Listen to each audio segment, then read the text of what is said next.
Good morning, everybody. Hello, Aggie. Hello, preschool granny.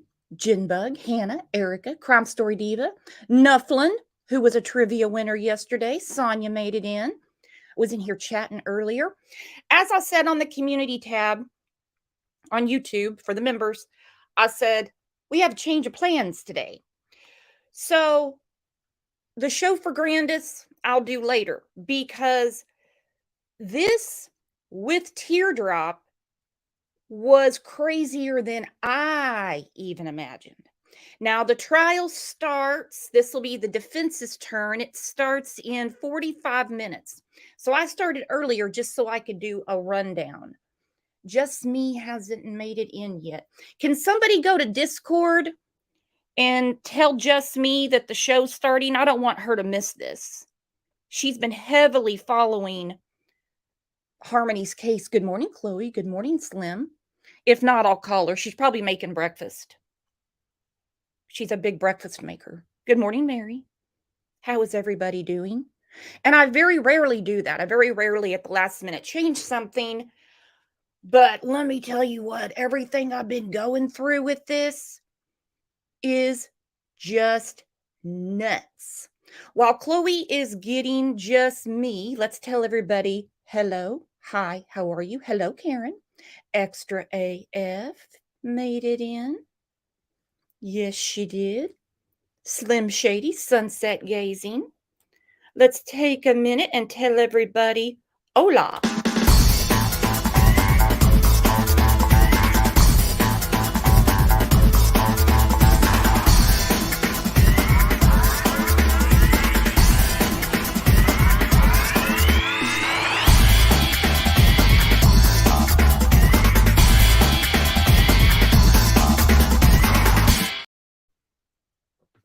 All right. As I mentioned in the members live yesterday, one of the big surprises was the state's star witness. Now, this is who we refer to as step meth.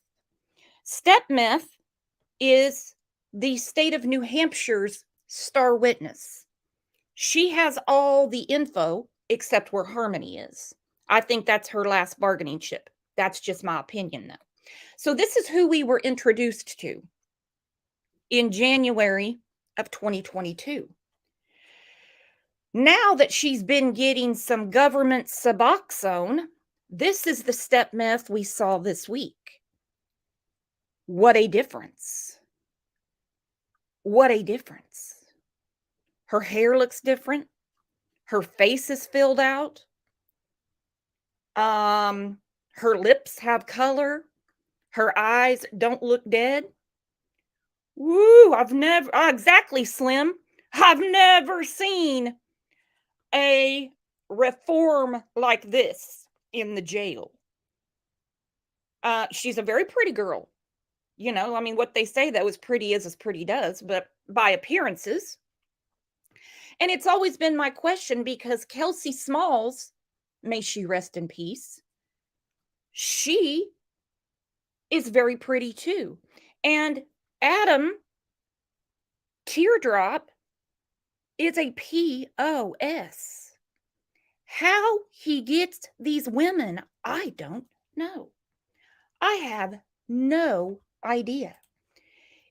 It's insane. It is insane. P said there's no pick marks on her face now. Yeah, what did they do? What kind of spa they got there in the county jail? I was talking yesterday about Sarah Boone and the county water.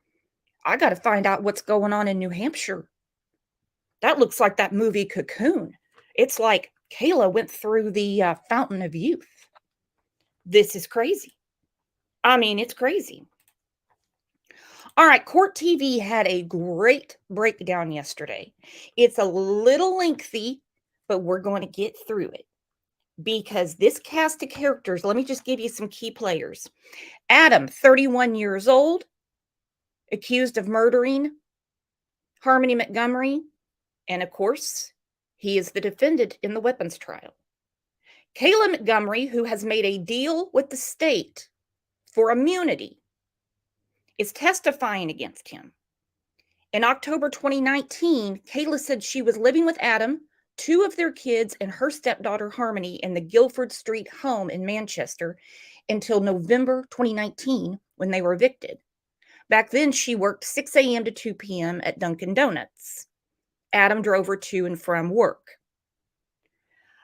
She spoke about the big guns, what he did to Harmony, but she didn't really discuss Harmony on the stand. Just this was Harmony's room. It was really hard to hear. So there's this guy named Ish. Ish was a close friend of Adam's. They hung out together. They used drugs together. So according to many of Adam's friends who testified, Chris Frayn's guns were taken by Ish, not Adam. So we get to Chris, whose guns were taken. Okay, then his wife, her name is Kim, who is saying she hid the guns behind the couch and Ish probably knew where the guns were. Are you kidding me? Then you have Michael Sullivan. He used to be friends with Adam, and he testified for the state. He was doing construction jobs in Manchester. He started doing Percocet with Adam. And then cocaine, heroin, and fentanyl. Mike testified about the AR-15 that he said Adam first offered to sell him. Well, that AR-15 is supposedly Chris's. Then we get to Kevin LaBelle. He made an immunity deal in exchange for his testimony in this weapons trial. He's been convicted of several felonies over the years and is currently serving a parole setback sentence. In the fall of 2019, LaBelle and Adam Montgomery would hang out and use drugs together. LaBelle testified that he bought a black Mossberg shotgun from Adam for $250. When he bought it, Adam's wife Kayla and their kids were home. A few months later, LaBelle sold the gun he bought back to Adam for 1.5 grams of crack.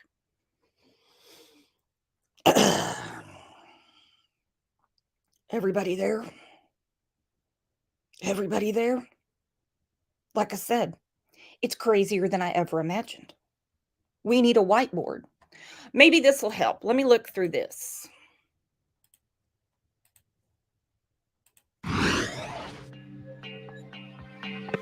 Where is 5-year-old Harmony Montgomery? What happened to her? These are questions that have remained unanswered for more than 3 years in Manchester, New Hampshire. Harmony's parents were not together, and she lived with her father, Adam, and her stepmother, Kayla. But sometime in the fall of 2019, Harmony vanished. But no one said anything. There was no call to police. There was no alert. There was no search. Just a little girl missing and no one looking for her. That changed in late 2021 when her mother reported her missing. The search was intense, the investigation exhaustive, but the results not complete. Harmony was never found, but her father Adam was charged with her murder. He's on trial now for weapons charges, but we are learning a lot more about Harmony's tragic life from the testimony of witnesses, including her stepmother, Kayla. Tonight, we take an in-depth look at the life and disappearance of little Harmony Montgomery. I'm Vinnie Politan. Thank you so much for joining us tonight here on Closing Arguments. I want to begin by showing you a picture and asking you a question. Why was Harmony smiling? You know, I look at this picture and, you know, she seems happy. And you look at her life and you wonder, how could she have been happy? How could she have been happy? The life that she was dealt and the cards that she was dealt in her life, like, how could she be smiling? Yet she was. Speaks volumes about the perseverance of children and how they come into this world and how they just want to experience things and be loved. And they're born happy. Smile for the camera, you know? But her life was not the life a child should have. And there's many different reasons. One major reason is her father, Adam, bad guy, worst father. And I'm not even judging the murder charges. I'm just judging from what we know as a fact. She went missing in 2019. He didn't say anything, didn't make a call, didn't do anything. That by itself makes you a horrendous parent or step-parent, by the way. A child is missing, you don't do anything, you don't say anything, you don't look for her, you don't, just move on. Just continue living your life, doing whatever you're doing. But this was the man who was in charge of Harmony. This is the man who got custody of Harmony because Harmony's mother battling a drug addiction. So this is the guy who was in charge. And this is the guy that she looked towards. This is the guy that she trusted. Not a good guy. So what exactly was her life like? And that's something that we want to take a look at tonight. To understand the life that she was living, what happened around the time that she disappeared, and prosecutors believe she was murdered. And then, you know, what happened in the search for her? Where are they looking? What does the evidence show us? We're going to go through all of that in this next hour. And one of the reasons we're doing it now is that her father, Adam, is on trial. Not for her murder. He's charged with that. That's coming up. That's around the corner. But he's on trial for being a felon in possession of weapons, being a career criminal in possession of weapons. So there's a lot at stake for him, a lot of years behind bars. But during the course of this trial, we're also learning more. And that's because Harmony's stepmom, Kayla Montgomery, is testifying. And what exactly does she know? To me, she knows everything. I believe from the beginning she would know everything.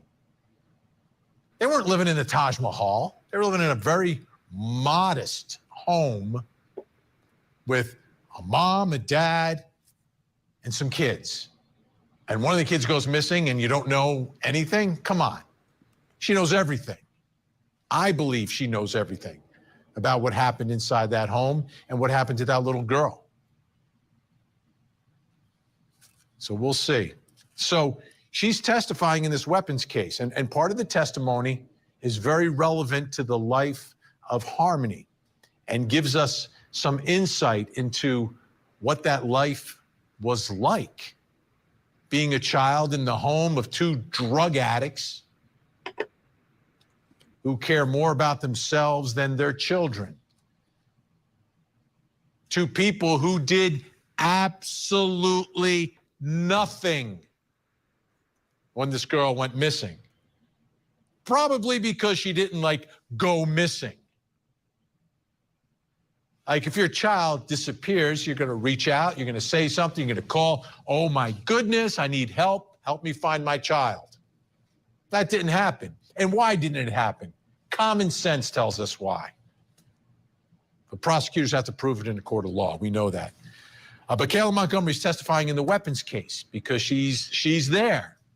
She's got her own legal problems. She's cutting deals left and right, trying to keep herself out of prison as much as possible. But the testimony is giving us a peek inside the home. Let's take a listen. Where did you live back in October of 2019? I was living at 77 Guilford Street in Manchester, New Hampshire. How long did you live there? For about a year and a half. For a year and a half. Why did you stop living there? Because we got kicked out of the house. Was that an eviction? Yes. Do you remember what month and what year that was? November 2019.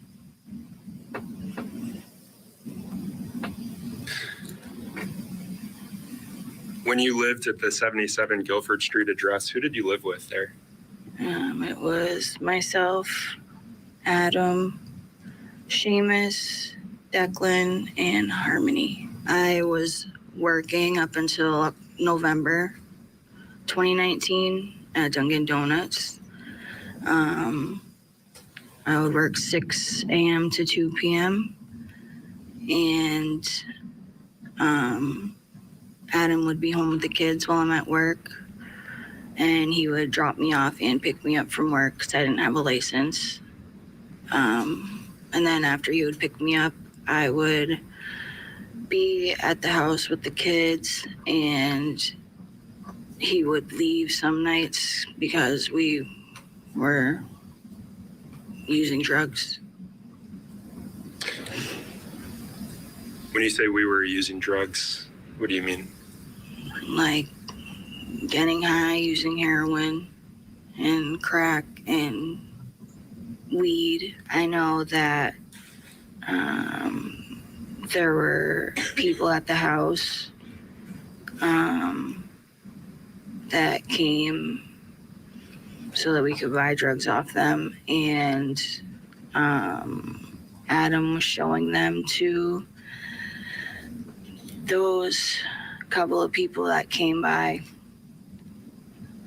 trying to sell them.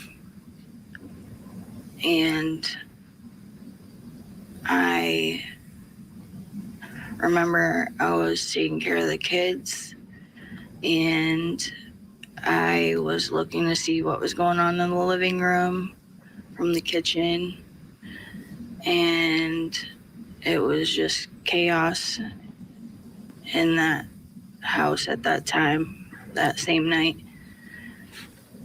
Why is that? Why was it chaos? It was just a lot of people going in and out, and taking care of the kids at the same time.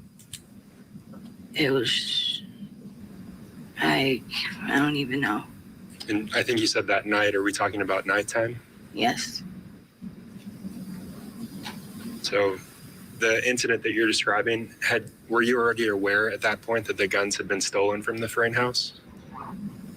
Yes. All right. And you said people had come to sell drugs? Yeah. Was that to you or to someone else? To Adam, but I was going to be doing the drugs too. Okay. So they came to sell drugs to Adam. You were going to do the drugs as well. Yes. And it sounded like you said he offered to sell them the firearms? Yeah, to trade them or buy them. Firearms, drugs. Oh, and we were taking care of the kids. You're not really taking care of the kids. You're not. I understand you got a drug problem. Whether you get help or don't get help for it, you can still pick up you know you can't take care of those kids, and you know you're not taking care of those kids. Do something. Reach out for help. Give the kids a chance. They didn't. They didn't give Harmony a chance. Let's bring in our guest tonight. Joining us tonight from Jacksonville, Alabama, forensic death investigator, professor of forensics at Jacksonville State University, and Okay, this guy is great. I'd love to have him on the show. He is smooth. All right, I'm going to say something because I got to interrupt a little bit because, well, that's how YouTube wants it done. And I like talking to you guys. Kayla said, nice people in here. Hello to everybody. Yes, best chat on YouTube. I'm honest here. I'm not just saying this because I'm so attached to this case. I've never seen Vinny so harsh towards defendants. I really never have, unless I just missed it. I don't watch it all the time.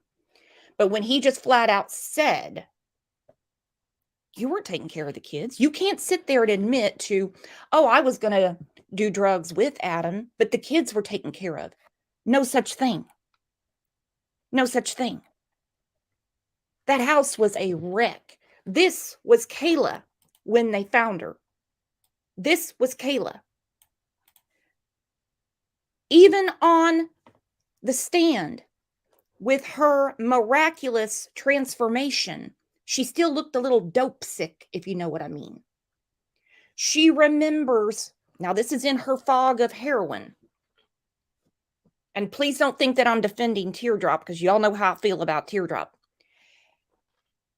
She remembers everything Teardrop did but can't really place herself anywhere. Now, again, this is the step meth we saw this week. Huh. Again, like I said on the members live yesterday, this is your brain. This is your brain on drugs. Just say no. Me too, Extra. Extra, you read my mind.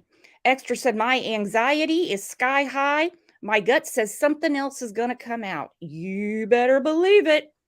Just Me's been calling her out since January of 2022. She said her hands are clean. Doubtful. Don't think she doesn't know where Harmony's at. Host of the very popular Body Bags podcast, Joseph Scott Morgan, is with us.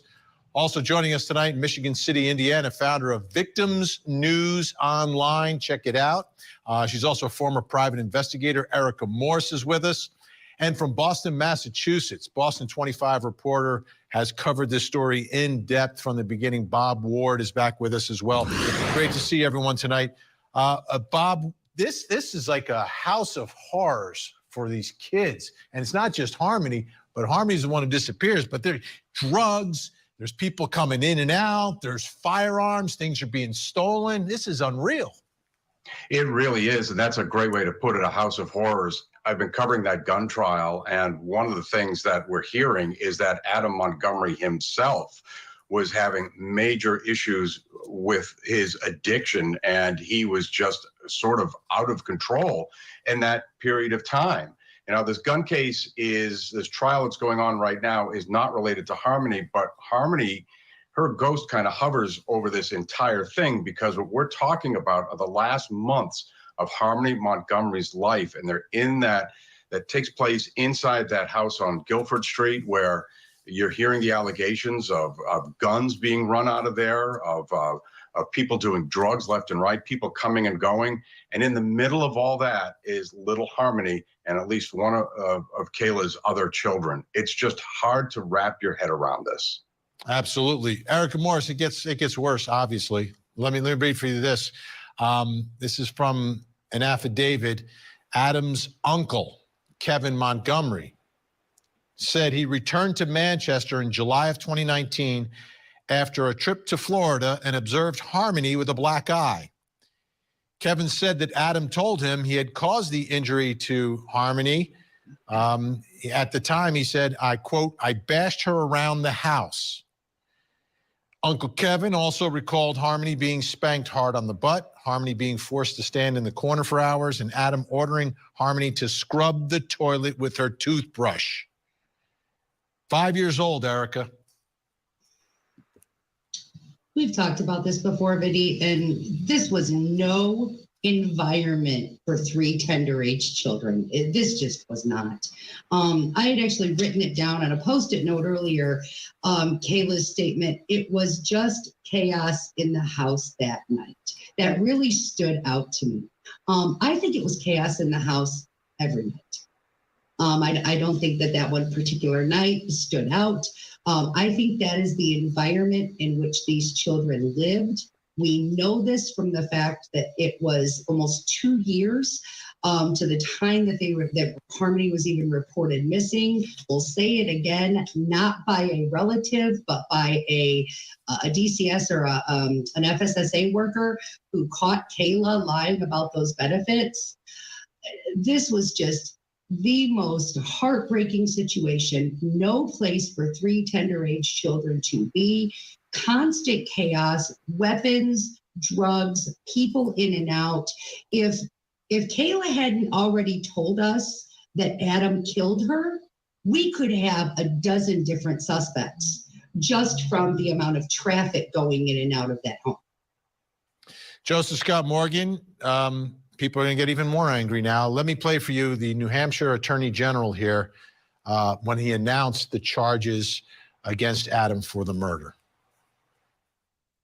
Specifically, Mr. Montgomery has been charged with the following 4 crimes. Second-degree murder for recklessly causing the death of Harmony Montgomery, a person under 13 years of age, under circumstances manifesting an extreme indifference to the value of human life, by repeatedly striking Harmony in the head with a closed fist in Manchester on or about December 7th, 2019. Okay, we heard Uncle Kevin's, quoting Adam, I bashed her around the house. Can I pause that for just a second? I have a bunch of people coming in. Welcome, welcome, welcome. We're here all day for this. All day. I cleared my calendar. Chloe's off work. Snazzy's fired up. Just me's done with breakfast. We're ready to go. Barb's in rare form. Amy's in the house. We got a lot going on. Extra AF has got anxiety like me. Uncle Kevin. Now, when he went to Teardrop's house to get his mom's things from Teardrop, he brought the police with him for his own protection because Adam is a very violent man. But he didn't do one thing to protect Harmony. He gives a sworn statement in an affidavit. He bashed her around the house, made her stand in the corner for umpteen hours, had her scrubbing toilets with toothbrushes, but he protected himself. He also had a GoFundMe, which, yes, did raise money. I don't remember exactly how much, but he did have a GoFundMe in hopes of finding Harmony. Got to be kidding me. Now we've got the Attorney General, Joseph, talking about 5-year-old Harmony being struck in the head with a closed fist, causing the death of Harmony. What does it take to take the life of a 5-year-old girl with a closed fist? Not much on the part of a grown man, particularly a man so prone and used to violence. Vin, back on June 16th, 2022, Bob Ward, who's on with us tonight, posted an image on Twitter of the interior of this apartment that they lived in. And it's absolutely deplorable. But the one thing that you can take away from this image is the fact that when the police served a warrant in this place, they were looking for particulate evidence, it would appear. These photos were essentially provided by this kind of anonymous person named Ginger at the time. And the tile is gone. I think that there's some indication that a refrigerator may have been replaced, may have been used to facilitate something rather ominous at that particular time. And, we go back to the intensity that the police were working this scene. Remember, they put the tent up in the backyard, approximating this time. They even had the cameras then that went down into the sewer. They were grasping for anything that they could find, some remnant of Harmony, this poor child who's already impacted by this disability she has. She is totally and completely, Vin, at the mercy of these people indwelling this environment that just lived in these, I don't know how to, just deplorable conditions, and deplorable in the worst way, evil that they were exposing this child to day in and day out. And Lord only knows who could have had their hands on this child at any given time. Absolutely. And we saw those images actually from the I think it's the Union Street apartment that they were living in. And we're going to get into that scene coming up in just a little bit, plus coming up next hour. In Birmingham, Alabama, the family of Natalie Holloway, who disappeared in Aruba in 2005, anxiously await the extradition of her suspected killer, Joran van der Sloot, to the United States. We are live from the courthouse with all the latest details. Van der Sloot, what do you have to say? You're also in this video.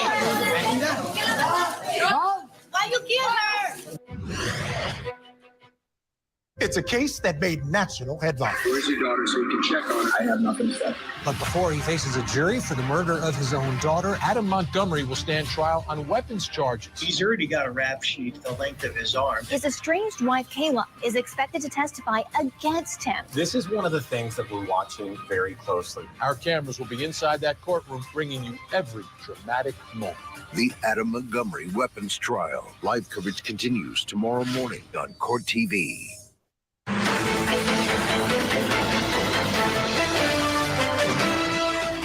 Investigators believe that Harmony disappeared within 2 weeks of her family being evicted from their home here on Guilford Street in Manchester. There's Matt Johnson on the scene. So they get evicted, right? And the question is, what happens to Harmony? You know, where is she? How did she disappear? When did she disappear? Well, of course, when you do the investigation, you're going to speak to the two people in the house, the adults, right? Adam and Kayla. Take a look, because their stories didn't really line up in the initial investigation. You've got Adam's wife, Kayla Montgomery. He asked, the last time she had physically seen him, Harmony, Kayla said that sometime in November or December, she saw Harmony one morning prior to going to work. Adam said he was driving Harmony back to Crystal, who is Harmony's mom, who was living in Lowell, Massachusetts. Adam said that he had not seen Harmony since Crystal came to pick her up in Manchester around Thanksgiving. Well, the stories don't make sense. They don't line up. So then Kayla gave a more detailed statement, saying on the day after Thanksgiving in 2019, Adam dropped her off at work, meaning Kayla was dropped off at work, and said he was going to bring Harmony to her mother to live with her.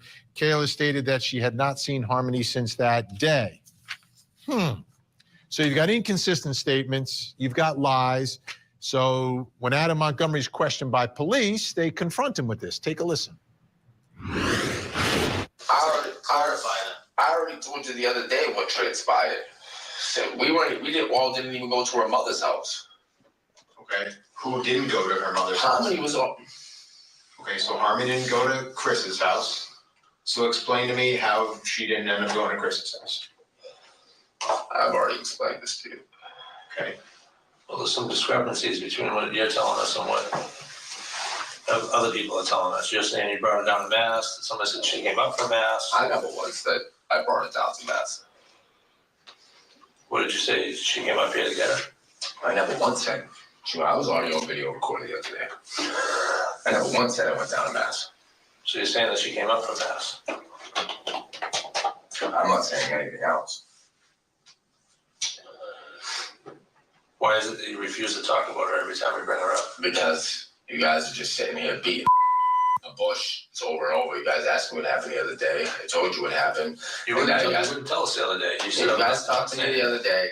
I explained to him what happened the other day. And now it was just a charade. Yep. No, don't worry about it. You're not under arrest. And I'll come up with some.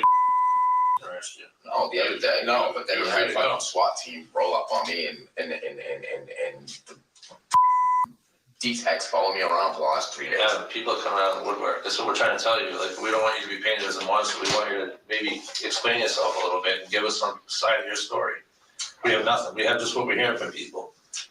$40,000 to drag a lot of people out, whether you believe you're your friends or not. Well, I bet it's a lot of money. Yeah, I know it is. Absolutely it is. It's we're trying to get, now's your time. Like, you keep locking up on us. You don't want to tell us anything about her.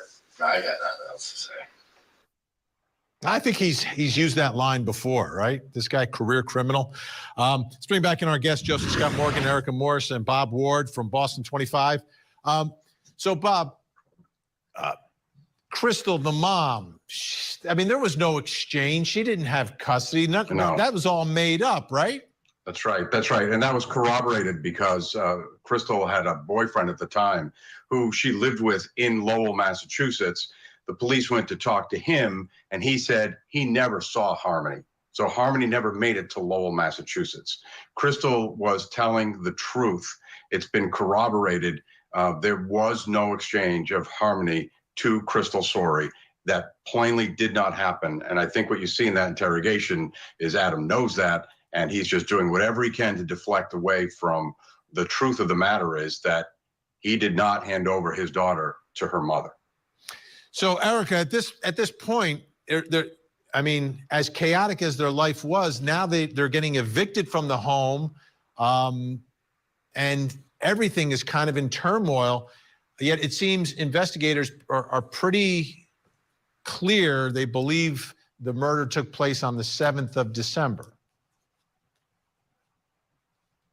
You know, again, and Joseph referenced it earlier, they took a lot from that house, from the apartment in the June search last year, from floorboards to wall boards to the refrigerator. I believe they searched a drain. There was something biological particulate that indicated either time of death or someone, another witness maybe that we don't know about, has provided a more accurate timeline, because I don't trust the timeline from either one of them. I mean, from Kayla or Adam, simply because of the amount of drugs that were being used. We cannot accept their timeline as satisfactory.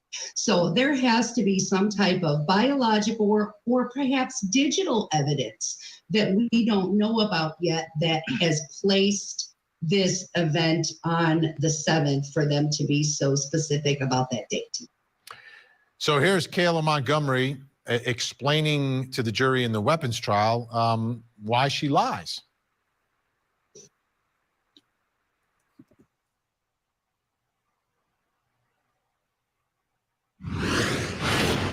How did you come to be there for that proffer? Because I got subpoenaed to be questioned about Harmony, and I lied to the grand jury because I was scared.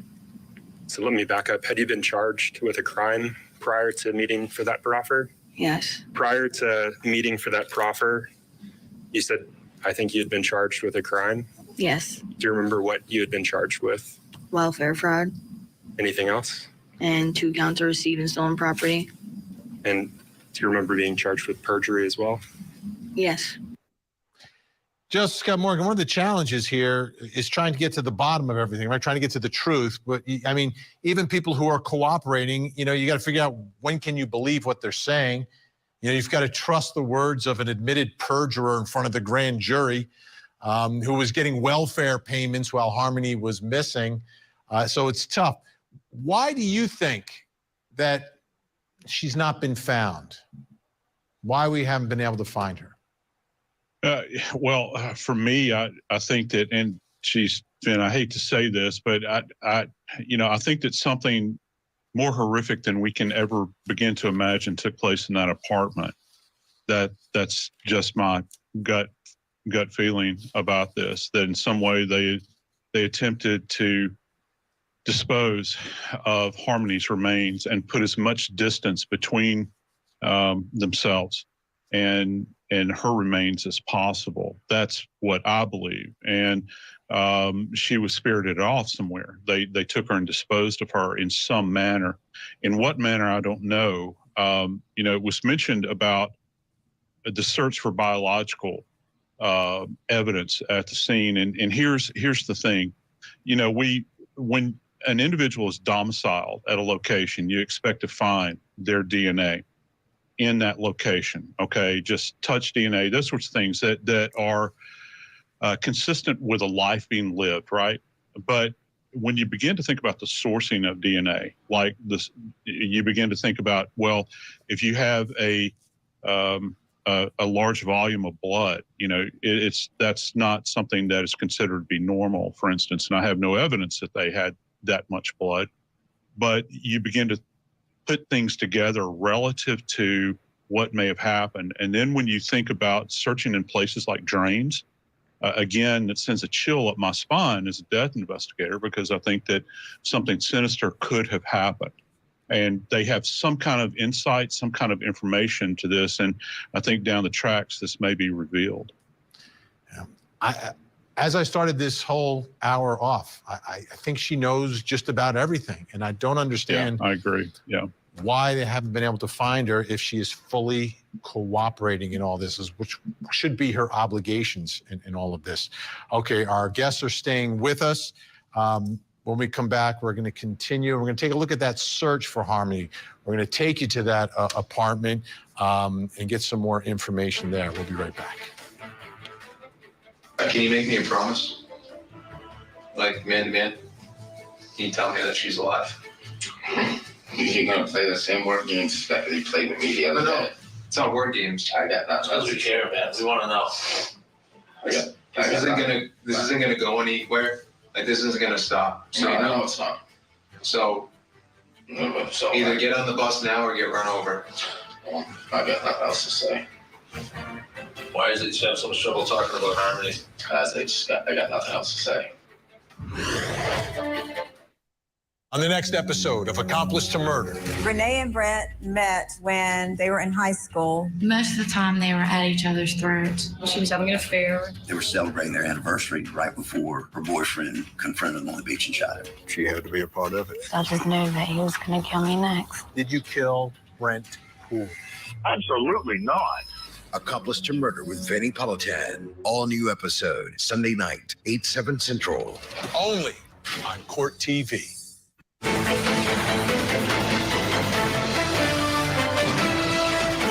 Adam and Kayla Montgomery moved to 644 Union Street here in Manchester in December 2019. Almost a year later, October 2020, they were evicted. Neighbors in this area say that they never saw Harmony. This community is still devastated with the loss of Harmony, her body not yet been found. This is one of two memorials out in front of the last place that she may have lived, with Kayla and Adam Montgomery. Matt Johnson up there in Manchester, day off from the trial today, but going around the neighborhood showing us where all this stuff is taking place.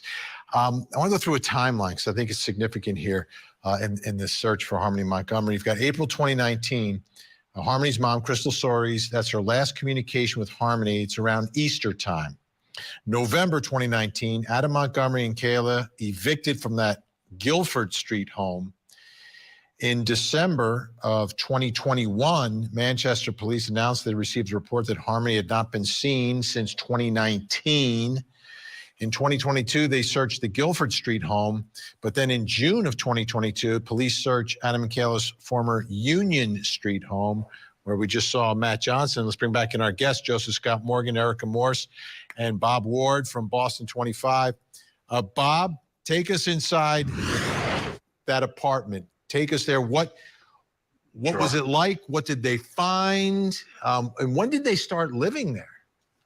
Well, that is kind of, I'm not really clear on that. Last week during the trial, there was some testimony that they didn't move into that apartment until March of 2020. So, you know, maybe there's some new information that they moved there earlier than that, but that's what was brought up at the trial. And that's kind of what we had been looking at straight through, as we were trying to figure out why that interest in that apartment, because it's 3 months after she's last seen. It's one of those little mysteries in this case. So the day after the search, I was able to get inside the apartment, and I'm the only one that got in there. It is a small 1-bedroom unit. I got in there the day after the search, and already the landlord was making renovations and trying to get things back in order.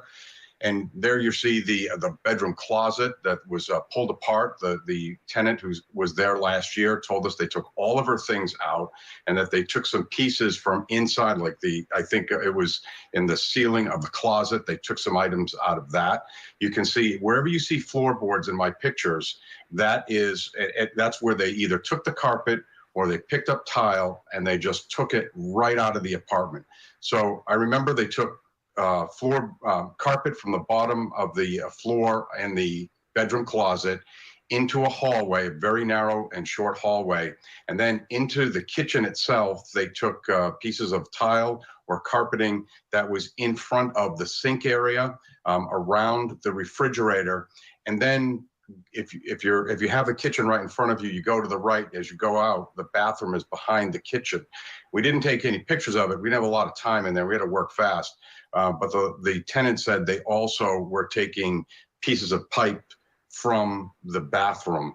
And that's such a chilling thing to even consider what that means.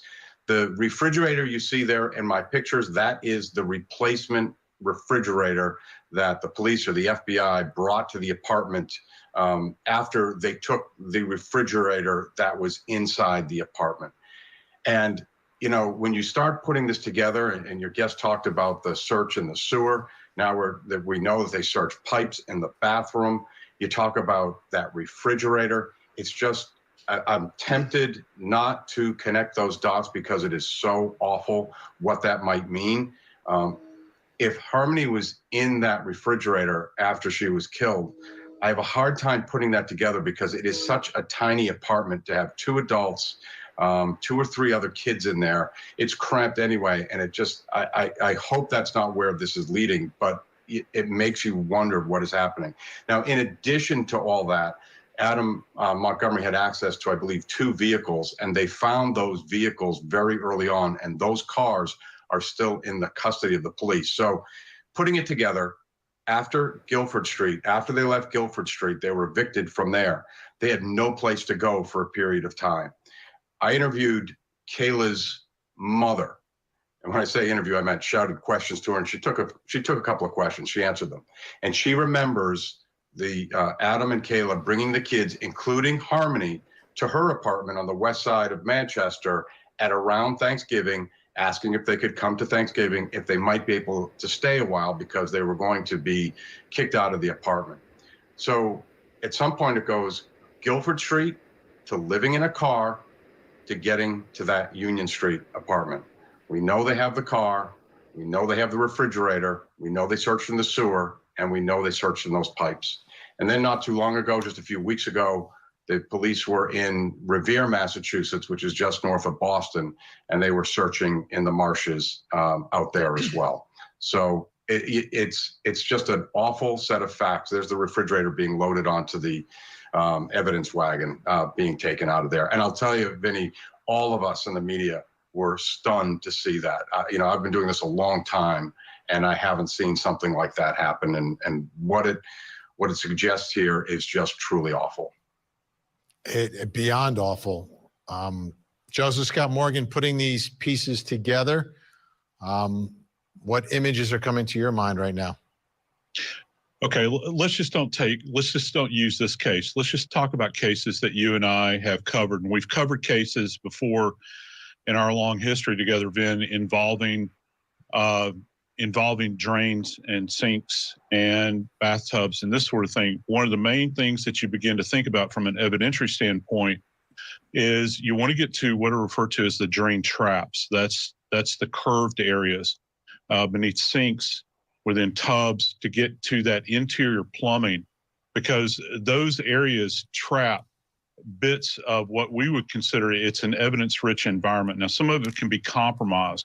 So once you get your hands on that as an investigator, that's something that you're going to protect as best you possibly can, and it will be analyzed very carefully. That's my thought when we begin to talk about drain pipes. And certainly there are many other cases where I've had entire floors that have been ripped up out of apartments, either involving tile, wood flooring, because you get down into cracks and crevices. You think about carpeting. Carpeting is like a big sponge, because not only do you get wet sample out of there that will dry, you also get fiber evidence out of there, hair, that sort of thing, skin samples, those sorts of things. So all of this is going to go back to the state crime lab, and they will have gone over that with a fine-tooth comb. I think that that's very important to keep in mind. And to the point that was made about the fridge, listen, police generally don't do something particularly, this, I don't want to use the term bold, but you're not typically going to see a group of crime scene investigators wheeling a refrigerator down the street that's wrapped in plastic, okay? They see value in that for some reason. They're just not going to arbitrarily take that. I can't even remember cases in the past where I've seen that happen. I know that it probably has. I've had freezers removed, but a refrigerator itself, I think that that's rather curious considering how small this area is. And this all comes down to time and containment. If something nefarious has happened in that apartment, many times people will look to something like a cooling system, like a refrigerator or a freezer, in order to hold a biological sample of some kind, in this case, thinking about Harmony, until they can decide what to do. And when that happens, it remains contact the interior of that environment. And again, that's a potential evidence-rich environment. All right. We've got more to get to in the life of Harmony Montgomery, the death of Harmony Montgomery, the search for Harmony Montgomery, plus coming up next hour. In Palm Beach County, Florida, former NFL player Travis Rudolph. Okay, they're starting in the courtroom. I started early, you know, kind of a surprise, because I wanted to go through that stuff in this cast of characters. And today is when the defense, from what I'm understanding, takes the ball. Now, the defense is going to be to trash all these witnesses. They're going to mention the immunity deals. They're going to bring up Kim's testimony where she said Ish knew where the guns were. Now, you're not going to get around the one witness that bought the gun from Adam and sold it back to him for drugs. But I don't know. How do you think this jury's going to rule? I can't see the poll. Carol Claus just gifted 5 memberships. Look at that. Eric's a member. Christina's a member. A and B's a member. Bobby's a member. Kimber's a member. Welcome, welcome, welcome, new friends. You're going to love it here. Let's look at this. Right now they have the sound off, but I'm going to go ahead and put it up.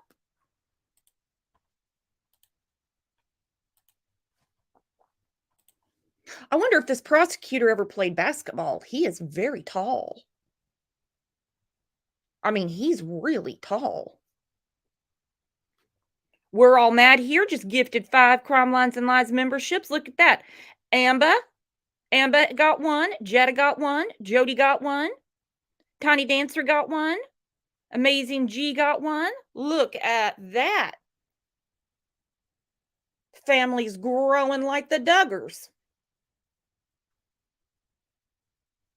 We've had several people pile in that we haven't seen in a long time, and several people that are brand new.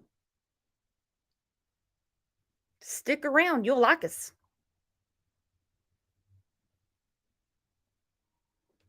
Mischief just gifted 5 Crime Lines and Lies memberships. He looks tall even sitting down. Amy Lou got 1. Angela got 1. K-Girl got 1. Tiny Tumbleweed got 1. Tiffany made it in. I was talking to Tiffany yesterday. Okay, turn it back on, or I'm going back to Vinny till they get their ducks in order. Does anybody know how tall that prosecutor is? Any of you local people?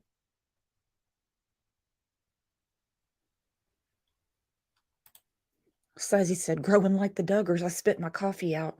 I tell you what, yesterday about Sarah Boone, that show had everybody rolling.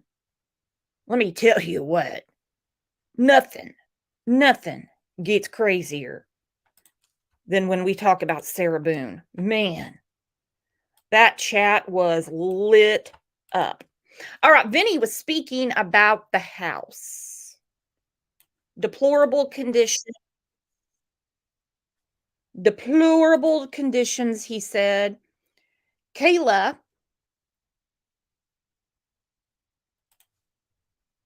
I need to get you and Tiffany together, Slim. Slim is working on her Boone bingo card for trial.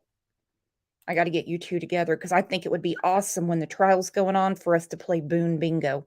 How many times does she say not intentional, straight A, genius, you know? All right, so Vinny was talking about, so if you guys missed that show, go back and catch it. Let's look at this. This is about the house.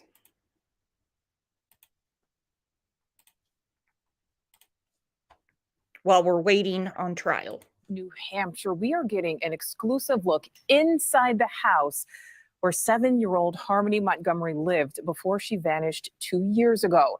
It comes as criticism heats up for authorities, many questioning how state investigators did not see warning signs of abuse before this little girl disappeared. Correspondent Brian Enton is staying on top of this story live for us from Manchester, New Hampshire. So Brian, tell us, have police made any progress today? Nicole, unfortunately, still progress, no sign of little Harmony. But for the first time today, we are getting a look inside the house where Harmony once lived. News Nation obtaining these photos from inside the last known house missing 7-year-old Harmony Montgomery lived in. They show the bedrooms, kitchen, and inside the refrigerator. And you can see extension cords running throughout the house, hooked up to a generator outside because neighbors say the power was cut off. This is the house where police say Harmony's dad, Adam Montgomery, abused the little girl, even causing a black eye. You're doing extreme punishments to her. She all kinds of stuff like that the therapist had gotten out of her just by playing dolls in a dollhouse. Imagine. I was horrified. I was like, no. I told DCF, and that was that.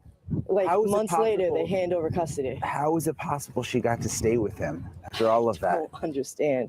I still don't understand to this day. Harmony's mom says she warned New Hampshire's Division of Children, Youth, and Families about the abuse, but was ignored. They also haven't responded to our emails or calls since last week. So we showed up to their offices today. Hi, my name is Brian Hilton. I'm a reporter with News Nation. We've been trying to get in touch with the department, the director, about the... Is he filming? He is filming, yes. Okay, turn around because I don't, this side of it's not public. And I will call somebody for you.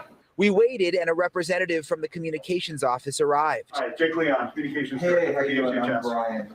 I'm from News Nation. Yeah, you just called me like an hour ago. Yeah. That's cool. You didn't tell me you were on your way. Well, we've been emailing, calling since last week. Is there concern here about the fact that she was missing for 2 years and no one knew? I really am not able to get into that because it's due to confidentiality. The department later sent us a statement saying the department is continually reviewing its processes to ensure the best possible outcomes for children and families. The Division for Children, Youth, and Families has conducted a preliminary internal review on this case, and as is the case whenever a critical incident involving a child occurs, a comprehensive quality assurance review is completed.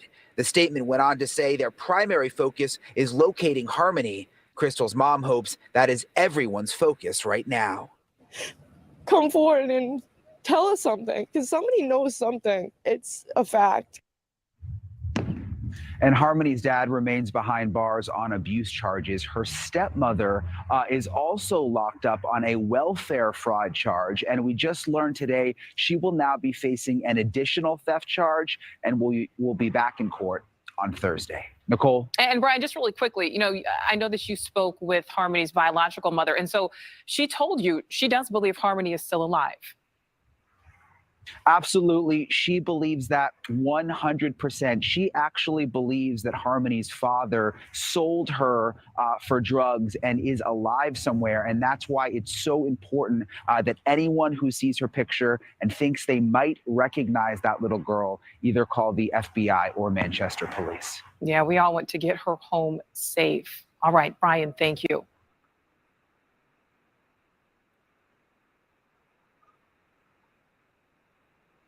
Ready to resume evidence. If the state is ready, you may call its next witness. You're in the state house, Detective Jack.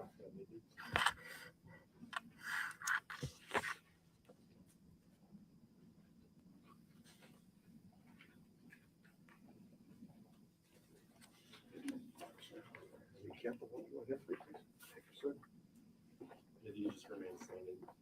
Do you swear that the testimony that you're about to provide will be the truth and nothing but the truth under the pangs and penalties of perjury? I do. You can make yourself comfortable. Can you start by stating and spelling your first and last name for the record? Sure, it's Detective John Dunleavy, JohnDunleavy. And is John the name that you go by? It's my legal name. I go by Jack. Okay. Detective Dunleavy, how are you currently employed? With the Manchester Police Department. Since when? 2015. And what is your current case assignment with the Manchester Police Department? Currently, I'm assigned to the Juvenile Investigation Division. And are you a detective with the Manchester Police Department? I am. How long have you been a detective with the Manchester Police Department? Since 2018. And what are your duties as a detective? I handle all of the physical and sexual abuse of children in the city. And so you mentioned your time with the Manchester Police Department. Any prior law enforcement experience? I was with the Winchester, New Hampshire Police Department for about 2.5 years. Prior to that, did you graduate from the police academy? I did. What year were you? 2013. What class? 162nd.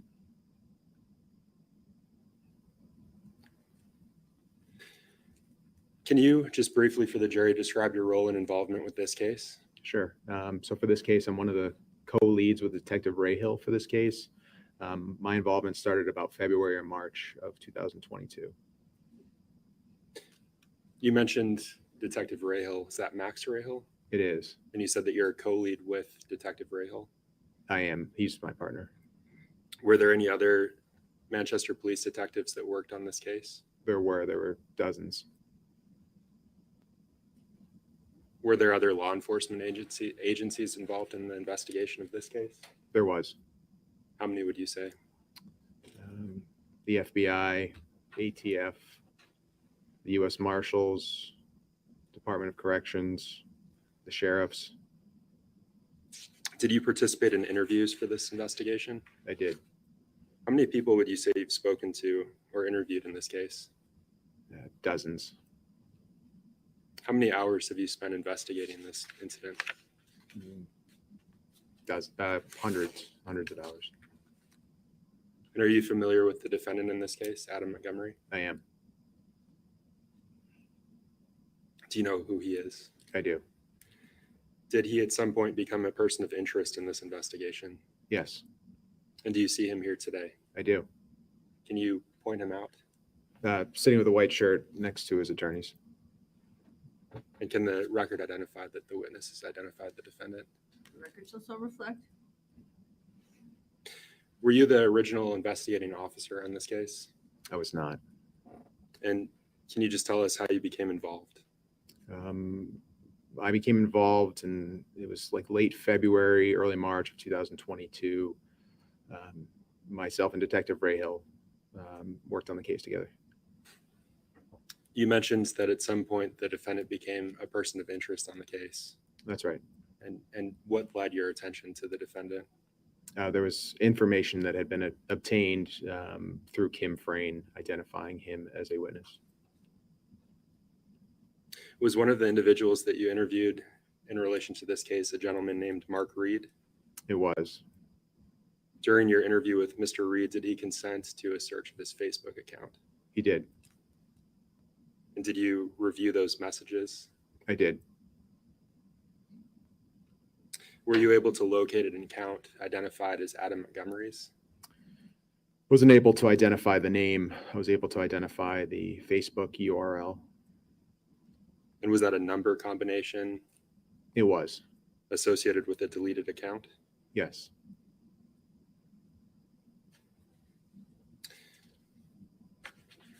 And so you weren't initially able to identify the account associated with that conversation? No, it had been deleted. Were there statements within that communication that led you to the identification of the person that Mark Reed communicated with? Yes. And can you tell us what that is? Through the messages between that deleted account and Mark Reed, there were audio messages. There was the mention of 77 Guilford Street. There were phone numbers associated with the Montgomerys. There was a photo of a family pet that they had with one of their children laying next to it, which was associated with one of their other Facebook accounts. Things of that nature. And when you say their Facebook accounts, they had, who is they? Adam and Kayla Montgomery. And you mentioned 77 Guilford Street. Are you familiar with that location? I am. And who do you believe to have lived there back in October 2019? So in October of 2019, it would have been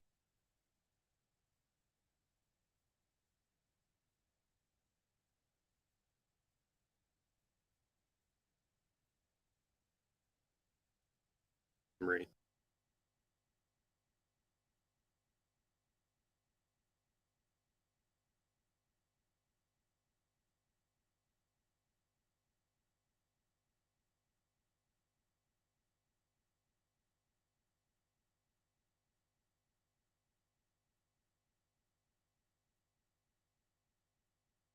'19 and that message exchange between that deleted account and Mr. Reed. During your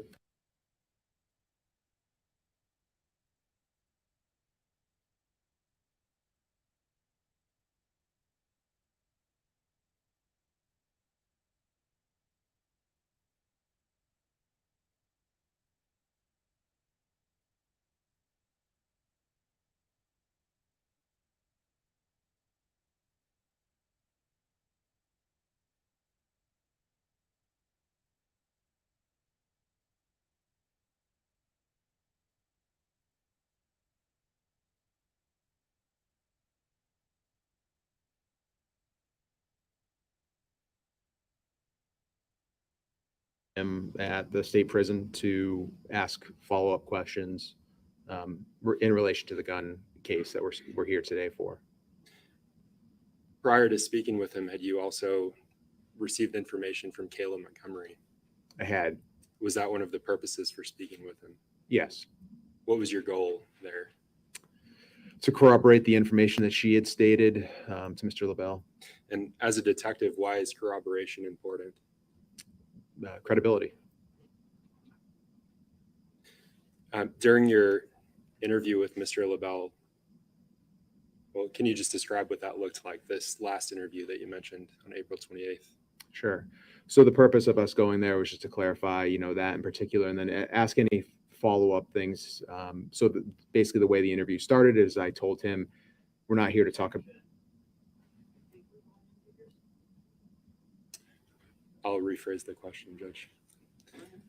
Did you sit down with Mr. LaBelle at some point? I did. Did he offer you information without being prompted?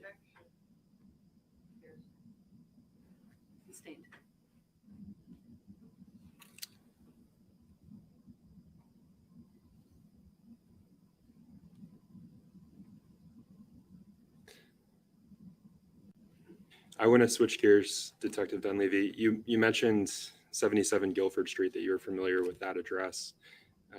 What sources of information did your familiarity come from? I knew that there had been police reports at that address with the Montgomerys during that time period. And were you aware of an eviction? I was.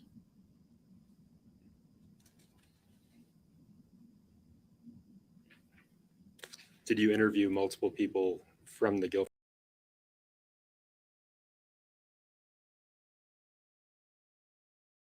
See it become a person of interest in this investigation? Not for the theft of the firearm or the rifles, no. Or the shotgun and the rifle. During the course of your investigation, did you review a cell phone extraction from an individual named Jonathan Sargent? I did. And during your review, were you able to identify contacts stored in that cell phone device? I was. Approach.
So Detective Dunleavy, I'm just going to back up and recap. I think you testified that you had reviewed a phone extraction related to a Jonathan Sargent. That's correct.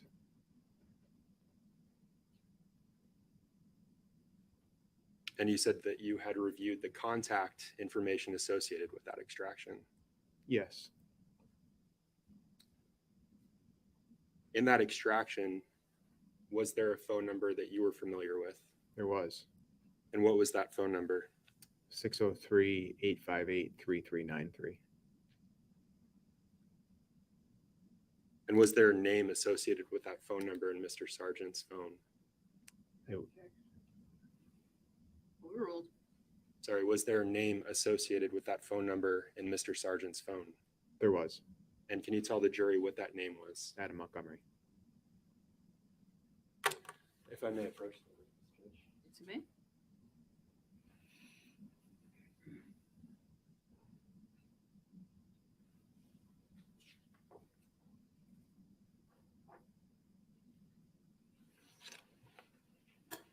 So Detective Dunleavy, you previously testified that you were familiar with Mr. Reed's cell phone conversation with the defendant. Correct. And I'm going to ask you to take a look at that. And if you could hold that up for the jurors to see. And can you point to the number that you recognized on Mr. Sargent's phone? Right down here at the bottom. And can you read it to the jurors in the back? 603-858-3393. Did you search for any other numbers or contacts on Mr. Sargent's phone? I did. Who did you search for? Ishmael Garcia, Hector Rivera Ayala. And did you also look under their aliases, known aliases? I did. I looked under Ish. I looked under Manny. Did those searches yield any results? No. I want to switch gears and talk about another role that you have as a detective. Do you have access to phone calls made by inmates at the House of Corrections here in Manchester? I do. Can you listen to those calls as they're occurring? I can, yes. And can you tell me about those calls? What happens when you press play on one of those calls? As soon as the inmate would pick up the phone and start entering their PIN and associated information, the recording would start through the jail, and I would pick up that. And then as soon as the phone call started, it would also start recording that until either the caller or the person that received the call hangs up, then the recording would end. And you mentioned a PIN just now. What is a PIN? What did you mean by that? A PIN allows the inmate to access their account, so nobody else can use it. So that's a specific identifier? It is. And that initial message, does it provide the name of the person in the House of Corrections that's making the phone call? It does. And you have access to records held by the House of Corrections here? I do. Are you able to review those records at or near the time that they're created? Yes. Those records with the House of Corrections, are they made for every call that goes in and out of the jail? Certain calls are private and not accessible to law enforcement, such as attorney phone calls and calls to treatment facilities, such as drug or alcohol rehab. So calls with a privacy interest you wouldn't have access to? Correct.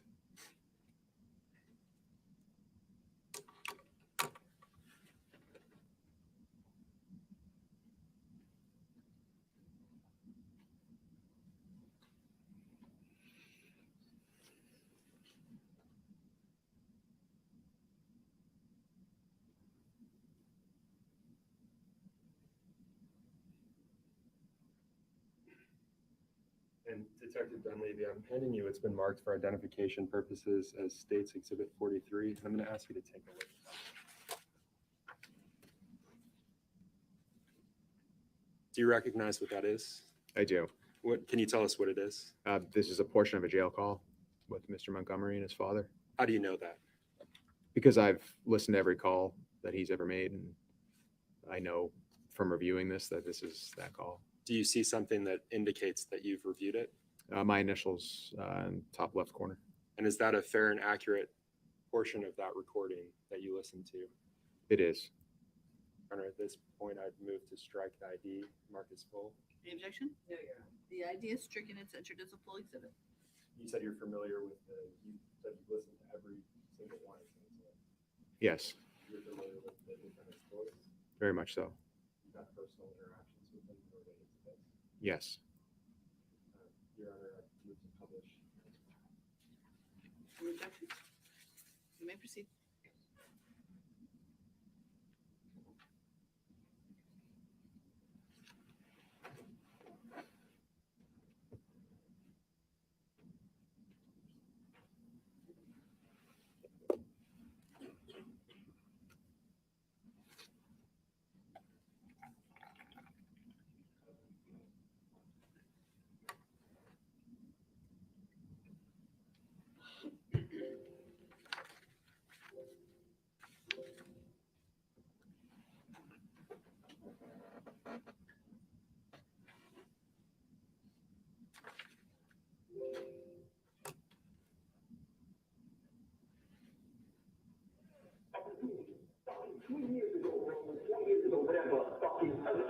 Supposedly, this fucking girl, in her house, she was broken into. But it wasn't broken into. She felt like chilling. You asked out of her house, she was chilling, whatever.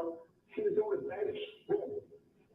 She was asleep, she falling asleep. I was falling asleep. We're waiting for this kid to come back to the fucking house.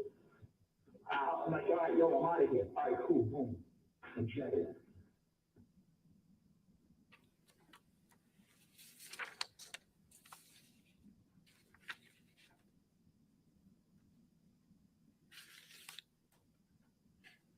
You've heard that portion of that audio clip before, correct? I have. And was that the defendant's voice we were hearing? It was. Do you know who he was speaking to? His father. And at the beginning of that call, does it say this is Adam Montgomery? Yes. Before every recording, the person has to identify themselves by name. And my understanding of their calls is if that name isn't recognized in the call, it won't go through as another added layer of protection to make sure that the inmate's actually the one making the call on those accounts. Detective Dunleavy, I want to switch gears again. Are you familiar with common terms that individuals use associated with drugs? For the most part, yes. Are you familiar with the term TINA? I am. What does TINA mean? Crystal methamphetamine. If I could have just a moment. Detective Dunleavy, I don't have any additional questions for you. I believe Ms. Attorney Smith may. Thank you. I do. Good morning again. Morning. Good. How are you? I'm okay.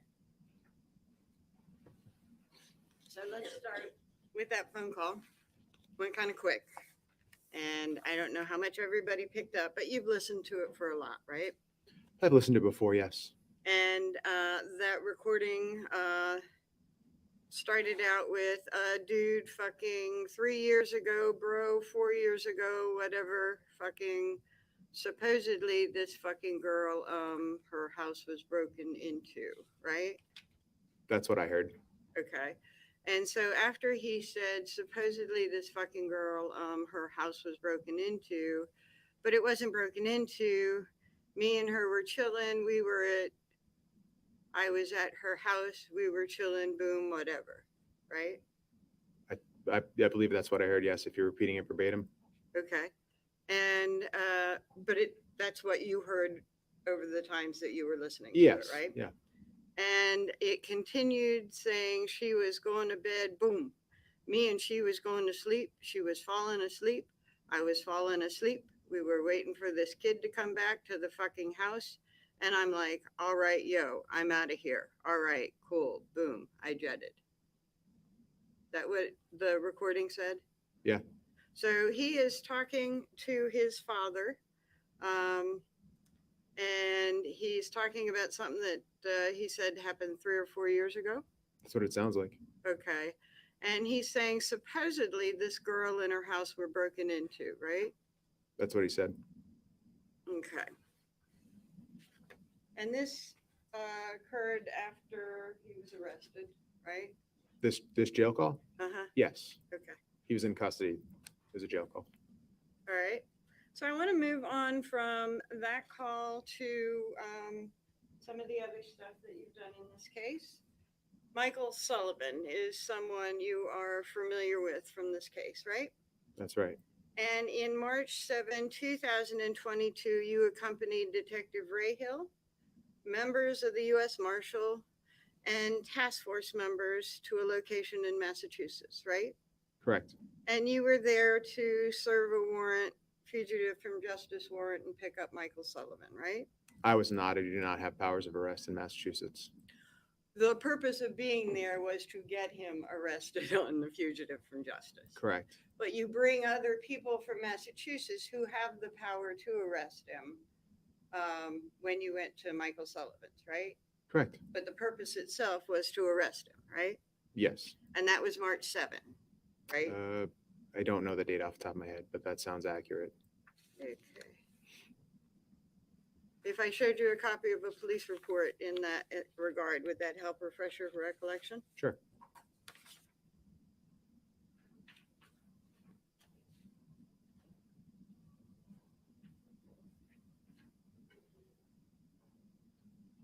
Show you a police report. I'm sorry for my highlighting. You don't have to check totally my highlighting. No, that's okay. Yeah, I see it says March 7th. Yeah. Okay. Does that sound right about the time that you accompanied Detective Ray Hill, the U.S. Marshals, and a task force to Mr. Sullivan's home? Yeah. Okay. You did not arrest Mr. Sullivan at that time, right? No, we did not locate him. You did not have any contact with him, right? No. You were not able to locate him, right? Correct. And his wife was there, right? Or a female was there, that somebody within the group that was there talked to, right? His significant other, yes, she was there. And then on March 31st, you spoke to Michael Sullivan, right? That sounds accurate. Okay. If I showed you a police report, would that help refresh your recollection? Sure.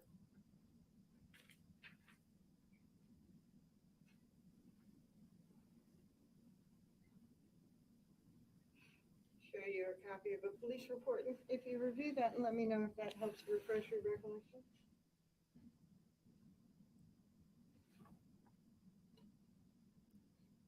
Yeah, that's accurate. Okay. So March 31st, you interviewed Michael Sullivan after he had been arrested in Manchester, right? Correct.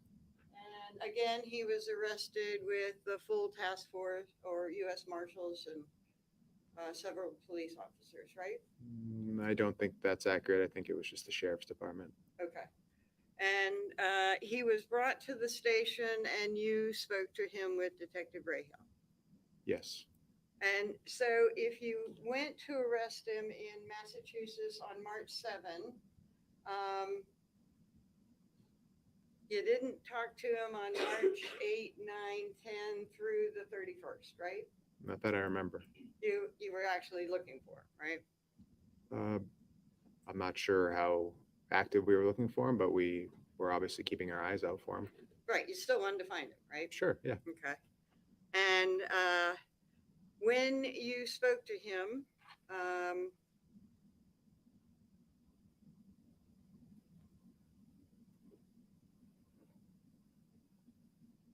it was a lot more than 24 hours after somebody spoke to his significant other in Massachusetts, right? On the fugitive warrant when you were there early. Can you repeat the question? I really have to. That's all right. March 31st was a whole lot more than 24 hours after you went to Massachusetts to try to have him arrested on that fugitive from justice warrant at his home. Yes.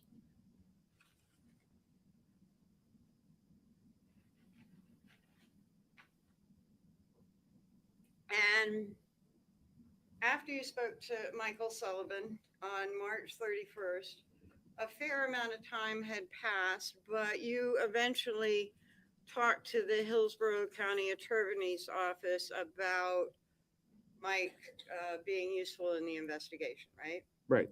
The Hillsborough County Attorney wanted to know if indeed he had been useful so that he could determine what to do with the case, right? You'd have to ask that attorney. Okay. But he contacted you to ask if indeed Michael had been useful. Yes.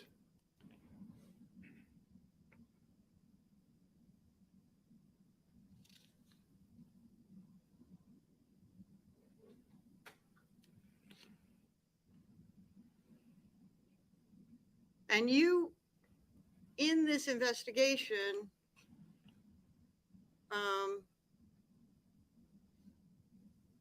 work with the Attorney General's office as well, right? That's correct. Okay.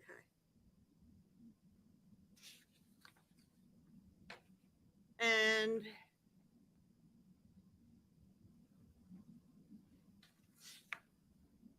you spoke about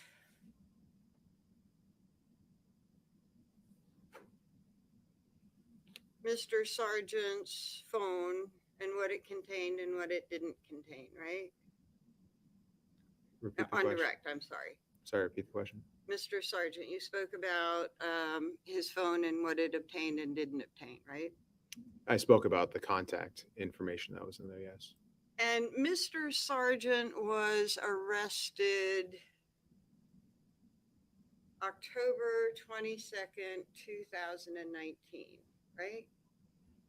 Yeah, the 20th or the 22nd stick out in my mind, but yes, that sounds right about the time.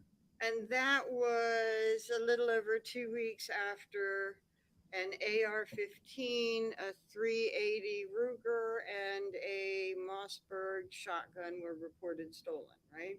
Right. And as far as you know, Mossberg shotgun was not, you know that the stag was located at his place on October 22nd, right? Yes. And the .380 Ruger was not located at his place that day, right? Not that I'm aware of. And the Mossberg shotgun, also reported stolen from the frames, was not located there that day, right? Correct. But the .380 was subsequently located, right? Correct. And did you attend basis?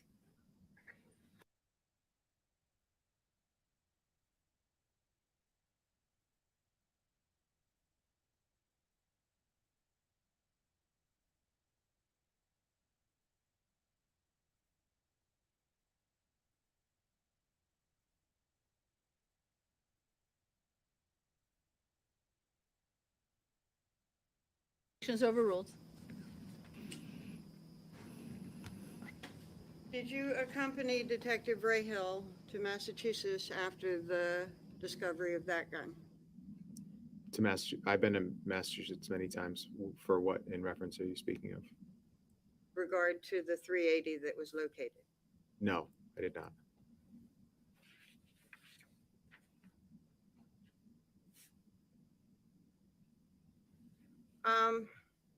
You also said that, well, one of the other Facebook accounts that you at least did a preservation request for the Facebook account of Anthony Badero, right? Correct. And he was known through this investigation sometimes as Tone, right? Correct. Okay. And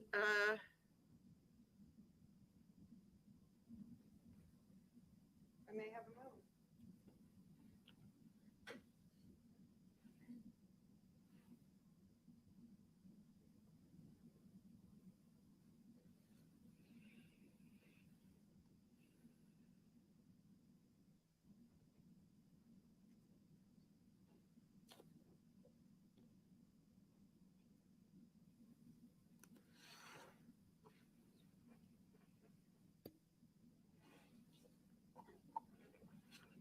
Thank you very much, Detective.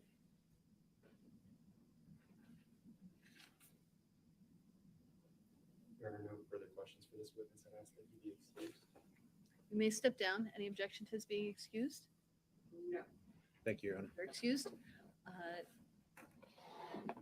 Does the state wish to call any additional witnesses? Your Honor, the state would ask with regards to the second stipulation that the parties have entered into, we'd ask for that stipulation to be read to the jury at this time, please. Okay.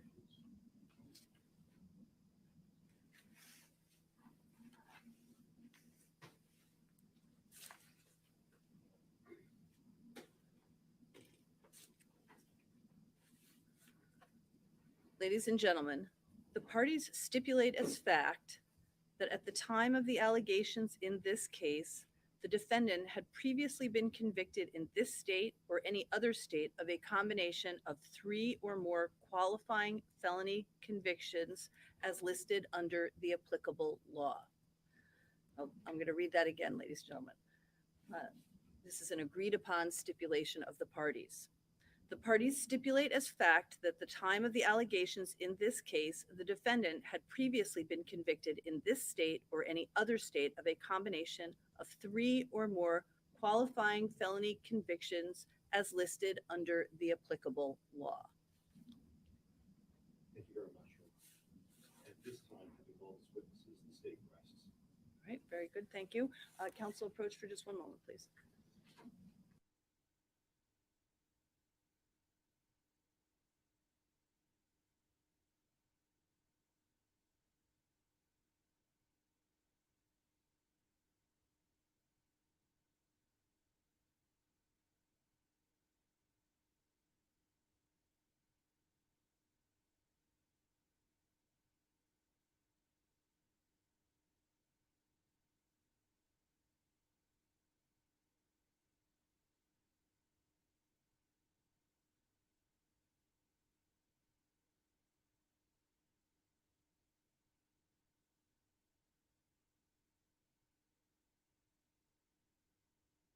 The state has rested its case. In speaking with the lawyers, it's possible that this case will get to the jury before lunchtime today. We still have a number of things to accomplish, but it is possible. When that happens, we don't have you take your normal lunch break. We actually order lunch for you and we have you eat here. So in the event that this case does get to the jury, I'd like to have your lunch ordered for you. So what I'm going to do is we're going to take an early mid-morning break, and I'm going to send you into the deliberation room. Our jury clerk will come up and take a lunch order. Then we'll come back in to resume evidence. After the evidence is concluded in the case, we'll have closing arguments and instructions. That may or may not happen before lunchtime, but either way, you'll have your lunch. I'm gonna send you out now. We'll get the jury clerk up to take your lunch order. We'll bring you back in to resume the case. All rise for the jurors, please.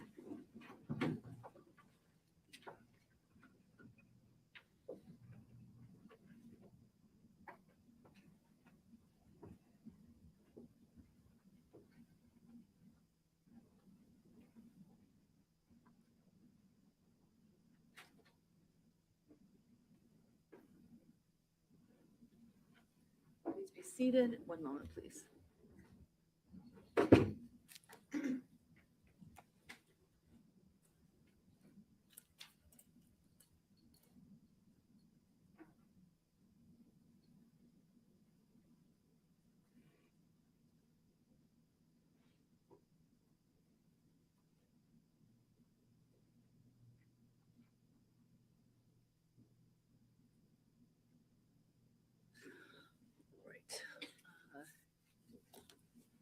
Anything we need to do, or are you just ready to take a break? We can do the motion before the break or after the break. I actually have 2. Okay. Let's go ahead and do them now.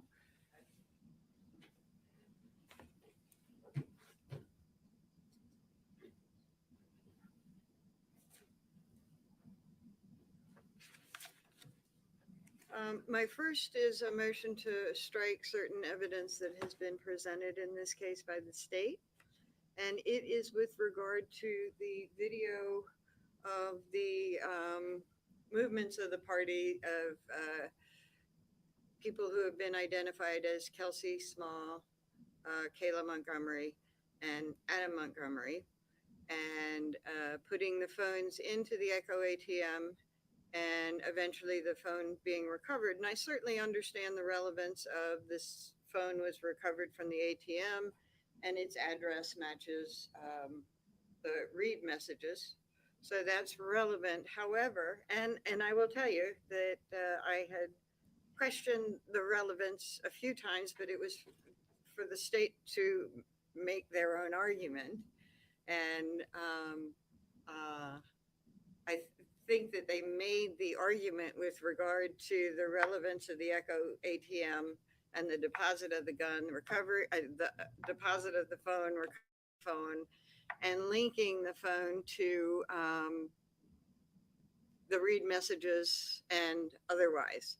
However, you will recall that the state spent a significant amount of time reviewing the remainder of the video with the witness, Mr. Job, and talking about going through aisles and what they're doing and focusing on the witness here, I believe it was Kayla and Adam here and Kayla and Adam there, and where they're going here and where they're going and how long it takes. And I did not see them make any relevant connection between those activities and the relevant activity of the phone being deposited. And I'm concerned that in this sense, without them being able to make the connection to relevant activity, that the activity is really just sort of character evidence of Mr. Montgomery going around the store with Kayla, and perhaps references to how they were communicating with each other or something when there's hand signals and the like. And I don't think that that has any relevance to this case and is impermissible. What kind of character evidence do you think that is? That the only relevance that I can see is them trying to make a connection with disputive behavior between them, where one person is moving in a direction, the other person follows, and there's hand gestures. And again, I could not object because there was relevant information on that CD, but I believe that the state had it impermissibly admitted for an intent to argue character evidence in closing. Your state has no intent of arguing character evidence. The reason that you had the initial video, obviously, at the Eco ATM, which is the transaction, and they're trying to get rid of evidence that links it back to this crime. The other videos that were shown to the jury, there was one from a middle view, and then the ones that were from a close-up view to show the identity of the defendant as being that individual who was seen before. As Your Honor will note, other than the initial video at the Eco ATM, none of those other videos were shown a second time. We went through them one time to establish identity of the folks that were there. And the state is not intending to argue any sort of character evidence from that in its closing. The weight of the evidence and the reason for its admissibility and the reason for being played is showing the identity of the defendant, getting rid of the evidence there, that he is the one controlling that evidence being put into that Eco ATM, even if it wasn't his name that was on that. That is it. So in terms of character evidence, I'm not too sure what else could possibly be argued from that. In addition, that video was exchanged a very long time ago. And if this was going to be a 440 issue, we should have had this a long time ago with this as well. That particular CD was marked at the day of pre-mark multiple weeks ago. Right. I don't see the argument for it being character evidence, let alone the time. The court does find that it has relevance for the issue of identity. It does appear that that is the purpose for which it is being offered. The court does not see the video as offering character evidence. And even if you could construe any portion of that as character evidence, certainly its probative value is not outweighed by any substantial prejudice, or any prejudice, frankly. So that motion is denied. Now I come to the motion to dismiss charges again, the argument is the test that must be considered here is taking the light in the most reasonable, taking the evidence in the light most reasonable to the state. Could a jury find beyond a reasonable doubt that the state had proved its convictions? Proved its indictments. Sorry. The credibility of a witness is for the jury to decide, but at some point, I think it plays into whether or not the state has met its burden. The state has, let's start with the theft of property. The state has essentially relied on inferences from witnesses that are not credible, based on the fact that they have changed their testimony, that they have provided false testimony, and that there actually isn't a witness that said he stole these from the house, with the exception of Kayla saying that he purportedly made admissions to him. When the guns were taken, we don't exactly know from Kim Frane's representations at trial.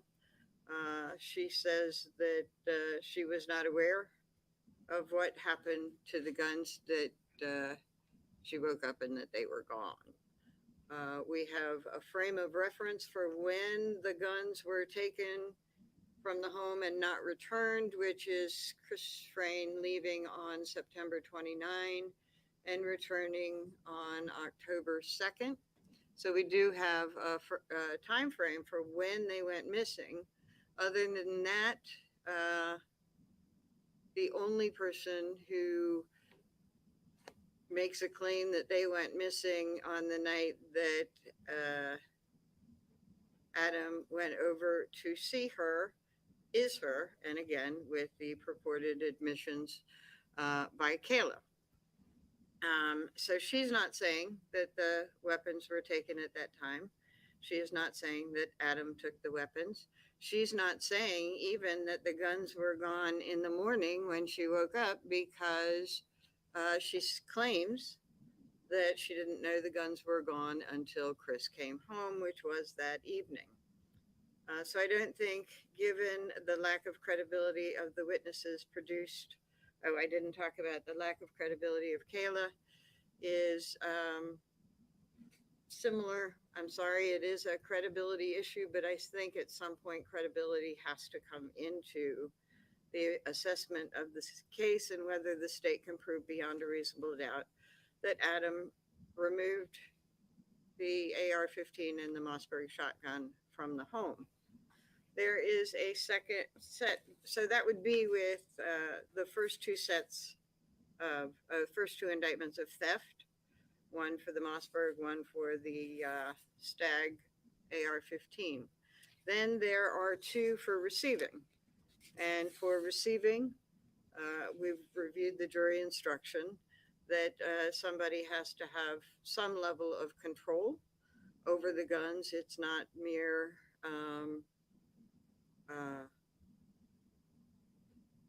possession. Well, possession will do, but there has to be a level of control where the person can control the outcome. I think that there is significant evidence in this case that these guns were sold, that Adam participated in assisting in the sale of the guns, but by reaching out to other people to see if they would purchase it. The presence in the home alone will not satisfy the receiving part. He has to have some level of control in the home. And I think that there's an equal argument that Ish and Manny were in the home with control of the guns and control of who purchased the guns, and that there's no evidence that they would have relinquished the guns to Adam Montgomery, although there is evidence that the guns may have been in the home for some short or long period of time. There are both claims, but I think that without showing that Adam had control over the guns, that state cannot meet its burden on the receiving charges. With regard to the armed career criminal, again, the only issue is possession or having under his control the shotgun, and then on the other charge, the Stag AR-15. There is no, the evidence that he touched or controlled or possessed the guns similar to the receiving charge. Add into it Mr. Sullivan's claim that at one point he sold the AR-15 from the trunk of his car, pulling it out of the trunk of his car and providing it, taking it to Mr. Sullivan's home, subsequently putting it back in the trunk of his car, taking it out and providing it to this mystery buyer. Would be evidence of certainly possession and control. And his subsequent statement that those events occurred, but they were the shotgun, not the Stag. His changes and inconsistencies in testimony, and his motive to cooperate with the police in order to get the deal that he ended up getting, which was his charges dropped. The level of credibility with regard to those charges, again, the state cannot meet its burden through the witnesses it has presented and the testimony it has presented. Thank you. Thank you.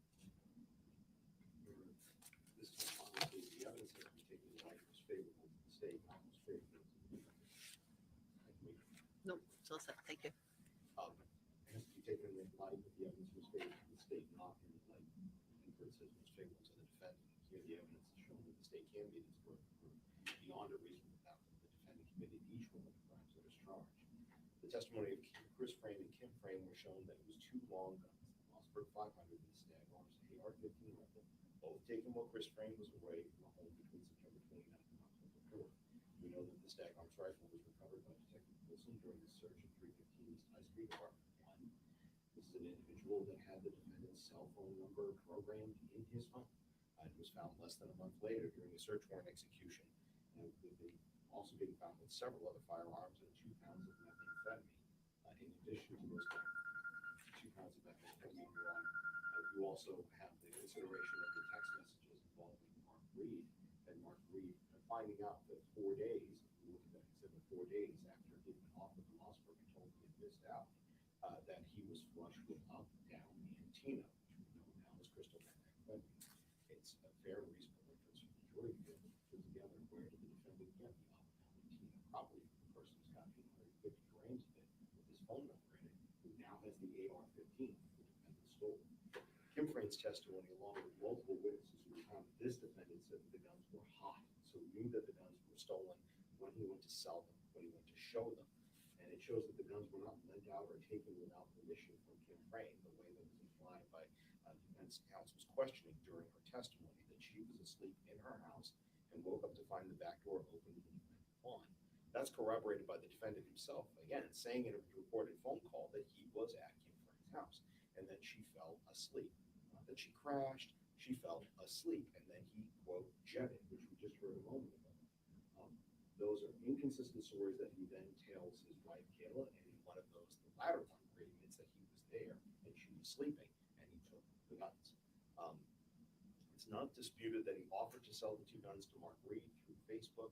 It is not disputed any of the details of those text messages, in which case he specifically states that his reason for sale is that they need the money so that they do not get evicted. Not Ishmael Garcia, not somebody else. We have not had one piece of evidence that's been presented that there was any sort of brokering deals going on for Ishmael Garcia. That is conjecture. We've not had any evidence on that right now. Kevin LaBelle testified that when he saw both guns and he saw the defendant holding them, bringing them down from the attic at the Guilford Street residence, the place where he said he hid them in the walls and ceiling, the same place that where Tara Hilbert told you he later bragged that he had an AR-15 and that he hid it in walls. Thus, as he stated before, the fear that he had that the ATF was looking after him as a result of that possession. Both Mark Reed and Kevin LaBelle testified in cross-examination and were confident in the defendant's actions about possessing the firearms with the intent to sell the guns at the time. That's hands-on, that's possession, that's disposing of the guns, that's selling the guns. And the reason for selling the guns was for the benefit of himself, not for issue to receive. And again, both of those men's statements are corroborated. The video that we just saw, and I know we talked about it just a moment ago, so I apologize for repeating myself, but that's a video that shows, again, the defendant is trying to distance himself from the evidence of the crime. He's having not himself go to the Eco ATM, but his own license, and have himself deposit that phone, which he had logged into his account and sent the messages to Mark Reed, but he has Kelsey Small do it, his girlfriend, assisted by Kayla Montgomery, who then, as the transaction is completed, he leaves from that area, making sure he's certainly not on the video that was snapped by Eco ATM. And his identity is clearly established through the rest of the footage. Sullivan corroborates the testimony as well, having seen the defendant report the shot with a rifle, most notably for that rifle transaction in exchange for money next to his house. And Adam's statements later on to him that if Kim had had cameras, then he would have been arrested. All of that evidence, Your Honor, taken in the light of the state, shows all three sets of the charges, the baseline of armed career criminal possession, certainly with a purpose to deprive thereof, being firearms. And then beyond that, receiving stolen property and the theft all came from this defendant. And the state feels very strongly that it should go to the jury because of the defendant's statements alone. Or when you then start adding in the corroboration of just a handful of witnesses, and then you add in the corroboration of all of the witnesses that have testified, the state has shown that it will be able to meet its burden moving forward. So we'd ask you at this time to please deny the defendant's motion. All right. To succeed on sufficiency of the evidence claim, the defendant must show that viewing the evidence in the light most favorable to the state, no rational trier of fact could find guilt beyond a reasonable doubt. The state has set forth much of the evidence that's been presented. The court does not find that the defendant's motion is a viable one or that it should be granted. There, as noted by the defense, credibility issues are for the jury to decide, but there is ample evidence here that the defendant both possessed and had control of these firearms. As noted by the state, there was statements by Kevin LaBelle, Michael Sullivan, Mark Reed, all of whom communicated with the defendant around the firearms. Kevin LaBelle testified that he saw both of the firearms. Mark Reed also testified that there was communication about the sale of the firearms with the defendant. Kayla Montgomery testified that she saw the firearms in the house. Chris and Kim Frayne set the stage as to when those firearms were removed from the house. Based upon all of the evidence that's been presented at trial, the defendant's motion to dismiss is denied. All right. Our witnesses are all ready. Okay.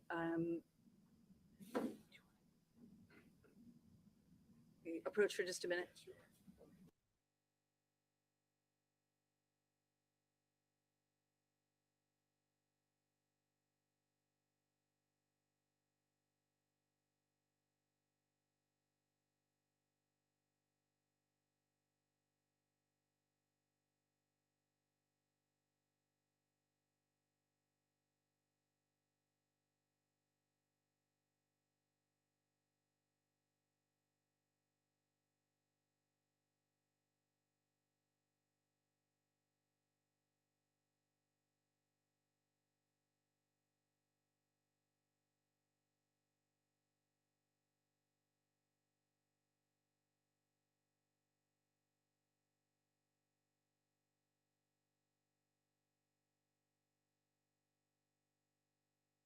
We're going to take a 10-minute break.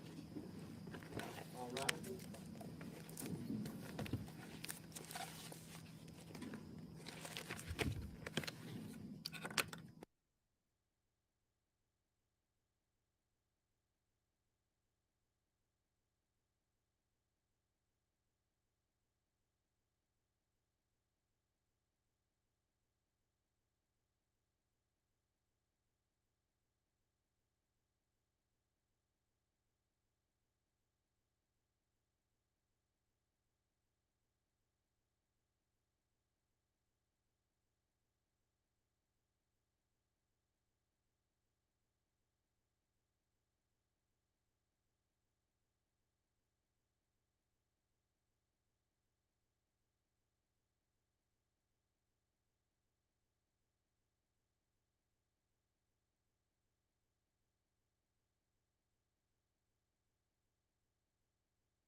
Okay, 10-minute break.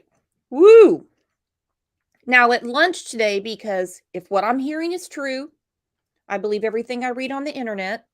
They're going to wrap this up today. They're going to do their summations and the jury's going to get the case.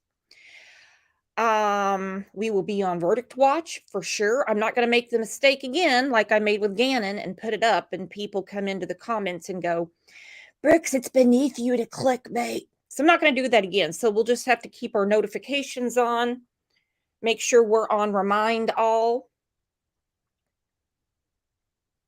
V. Oakley said you scared the crap out of me. Our Canadian friends, and we have a lot of them, they're having terrible fires up there. The air quality is being affected in New England. This is bad. So whether you pray or you just think, however you do it, they need it. Okay, so at lunchtime, we are going to go through Step Meth's testimony. Now, for the break, I want to go back through the jury instructions that the judge gave because it might give us a little insight into how things are going to go down when the jury gets the case. Jury selection this morning and the jury trial that we're about to select for today. We will be drawing a jury for one criminal case this morning. In a moment, I'm going to tell you the name of the case, the names of the people involved, the date the trial will begin, and the approximate number of days it's expected to last. Please listen carefully to all of this information. If your name is drawn and you know anyone involved in this case or have a conflict with a particular date, then I'll have you approach the bench if your name is called so that we can discuss that further. Can you raise your hand if you cannot hear me? Okay, very good. We're now going to draw a jury in the matter of State of New Hampshire versus Adam Montgomery. In this case, the defendant is charged with 2 counts of armed career criminal, 2 counts of receiving stolen property, and 2 counts of theft by unauthorized taking. The charges read as follows. On the first count of armed career criminal, it states that Adam Montgomery, between approximately September 29th, 2019 and October 22nd, 2019, did commit the crime of armed career criminal in that Adam Montgomery did knowingly have in his possession or under his control a rifle, having been convicted of any combination of 3 or more felonies in this state or in any other state under the applicable law. The second count of armed career criminal reads as follows.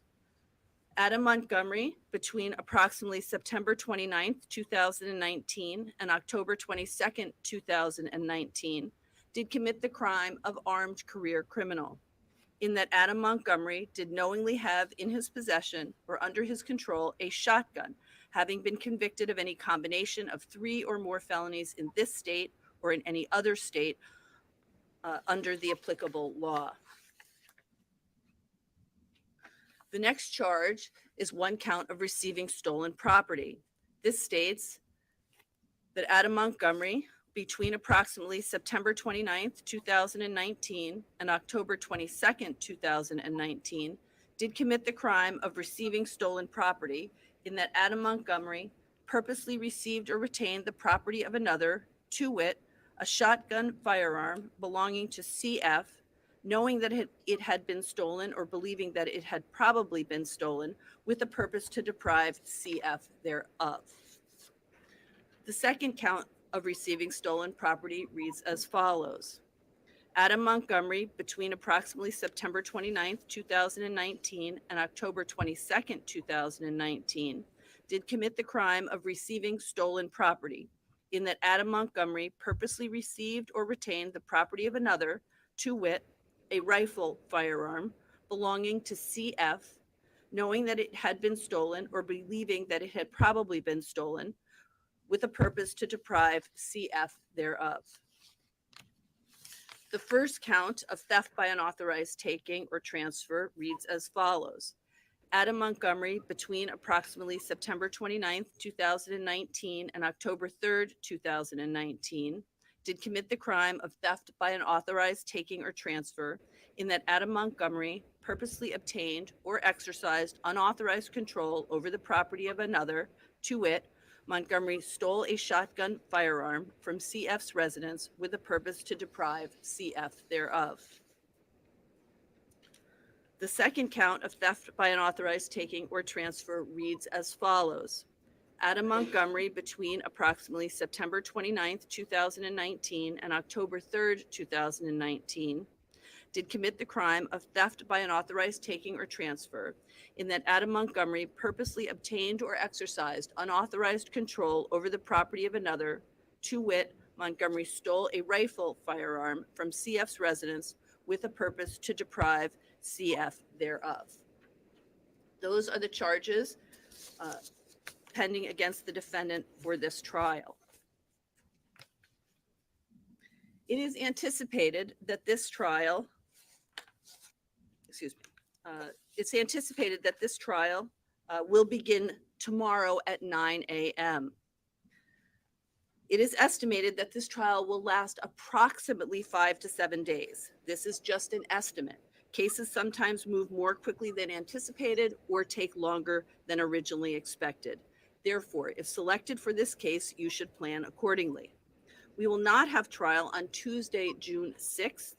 The case will continue on Wednesday, June 7th, and be held every day thereafter until completed. If anyone has a problem or particular conflict with the schedule for this case, such that you believe you would not be able to sit as a juror if selected, then if your name is drawn, please approach the bench so that we can discuss the reason for your conflict and whether the court will excuse you or seat you on the jury.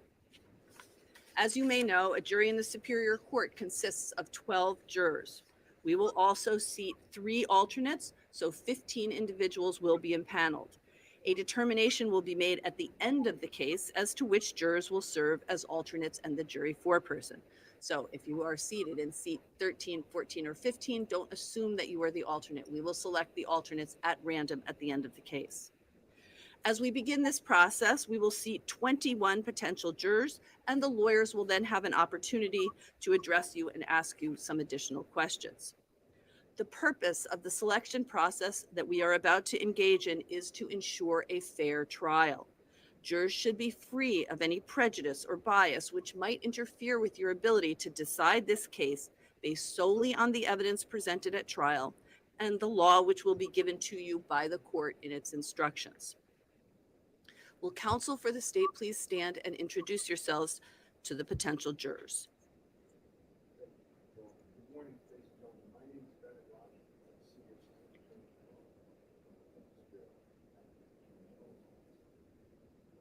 Morning, everyone. My name is Chris Knowles. I'm an attorney with the Attorney General's Office.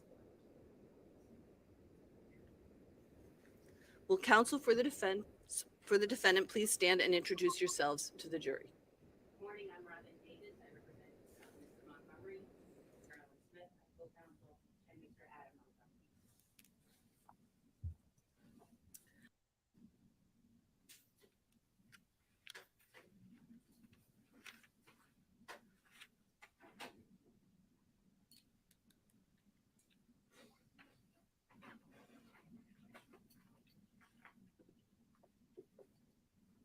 And Kayla, if you can remain standing, do you swear that the testimony that you're about to provide will be the truth and nothing but the truth under the pains and penalty of perjury? Yes. You can have a seat and make yourself comfortable.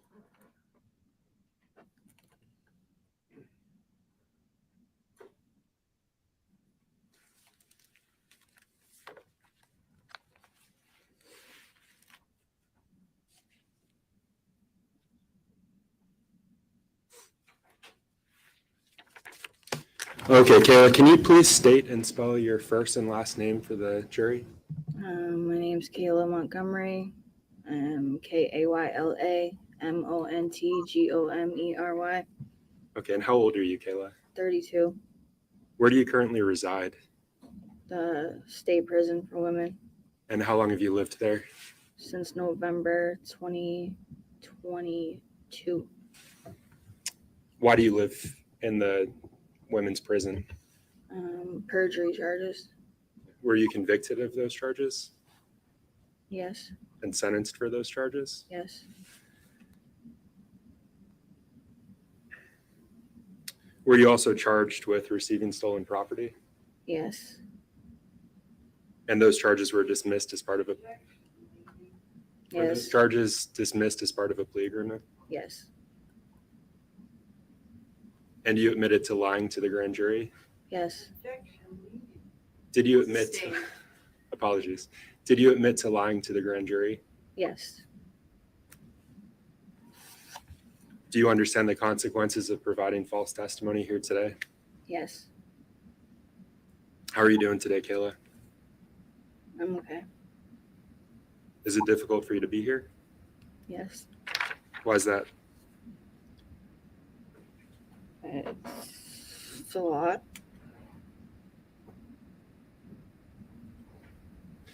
And so, Kayla, there's a microphone right in front of you.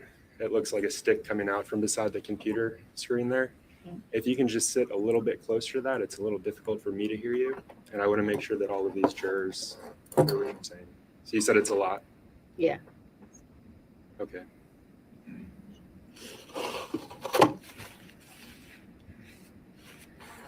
Do you know someone named Adam Montgomery? Yeah. And how do you know him? He is my husband. You said he's your husband? Yeah. How long have you two been married? It'll be 6 years. Do you remember the date you got married? Yeah, it was June 7th, 2017. How long have you known Adam Montgomery? Since we were in high school.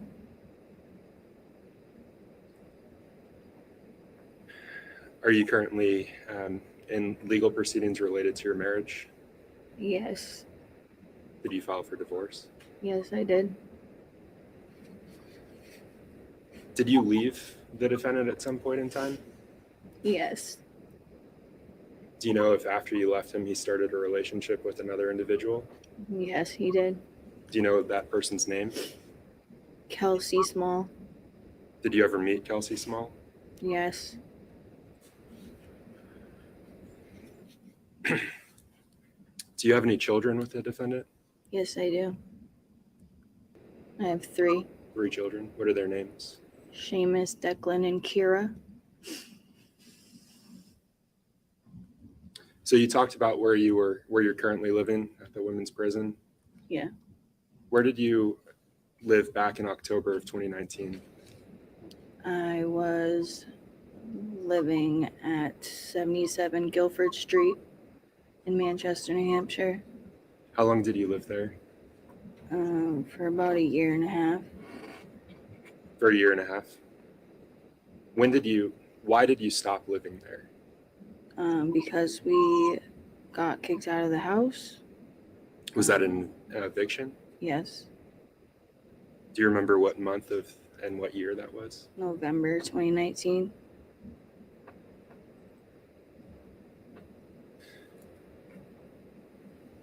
When you lived at the 77 Guilford Street address, who did you live with there?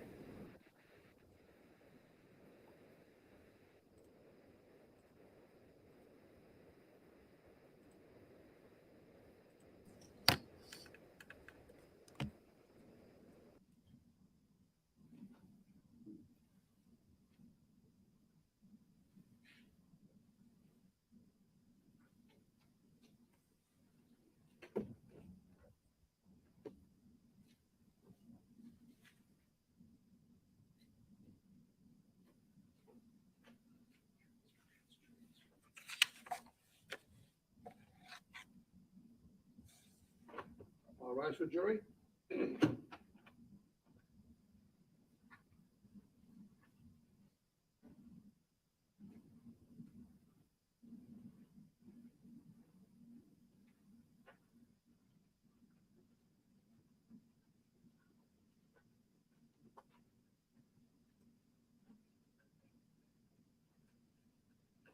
Please be seated. Attorney Smith, does the defense wish to call any witnesses? Yes, Your Honor, we'll call First Officer Brunini.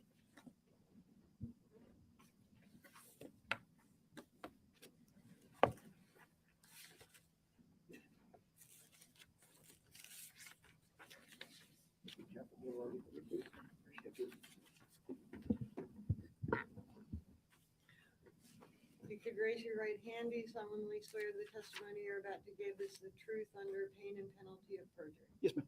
Please have a seat.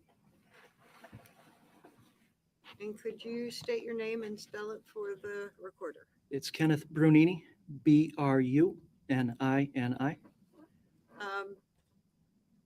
Sort of apparent by what you're wearing, but could you tell us what you do for a living? I'm a Manchester police officer, How long have you been a Manchester police officer? almost 16 years. And what is your position within the department? Currently, I'm a sergeant in the patrol division. And what are the duties of a sergeant in the patrol division? To supervise the police officers, to enforce the rules and regulations of the state of New Hampshire, and investigate crime. Okay. I'm going to turn your attention to October 3rd of 2019. Did you respond to the Franz home at 252 Russell Street? Yes, ma'am. Do you recall what time you responded there? I'd have to look at my report. I don't remember off the top of my head the time. So if I showed you a copy of your report, would that help refresh your Yes, recollection? ma'am.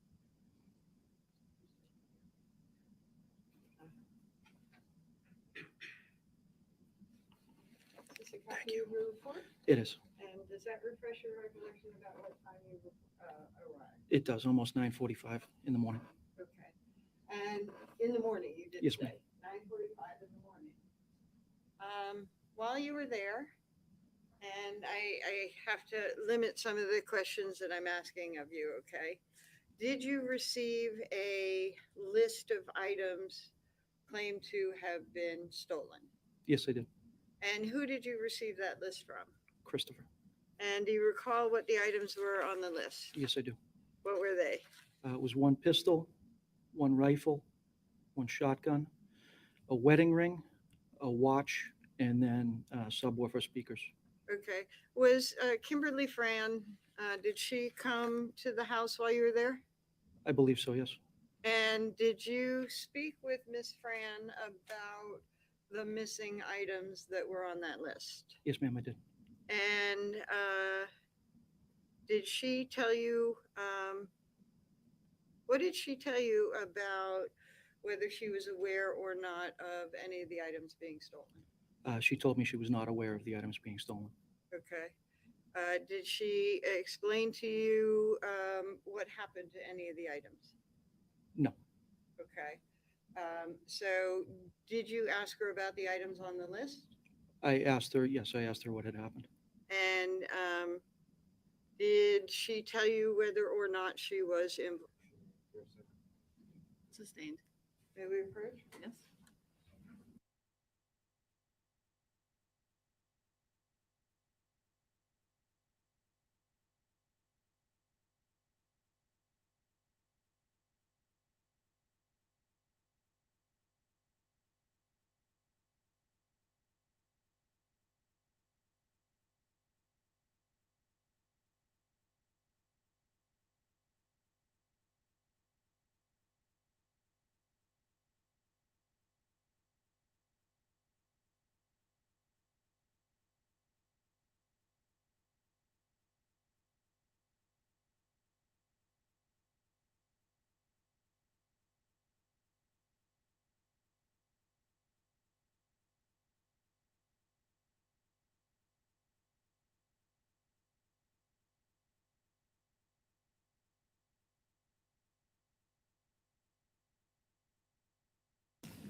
That understated, Your Honor, objection withdrawn.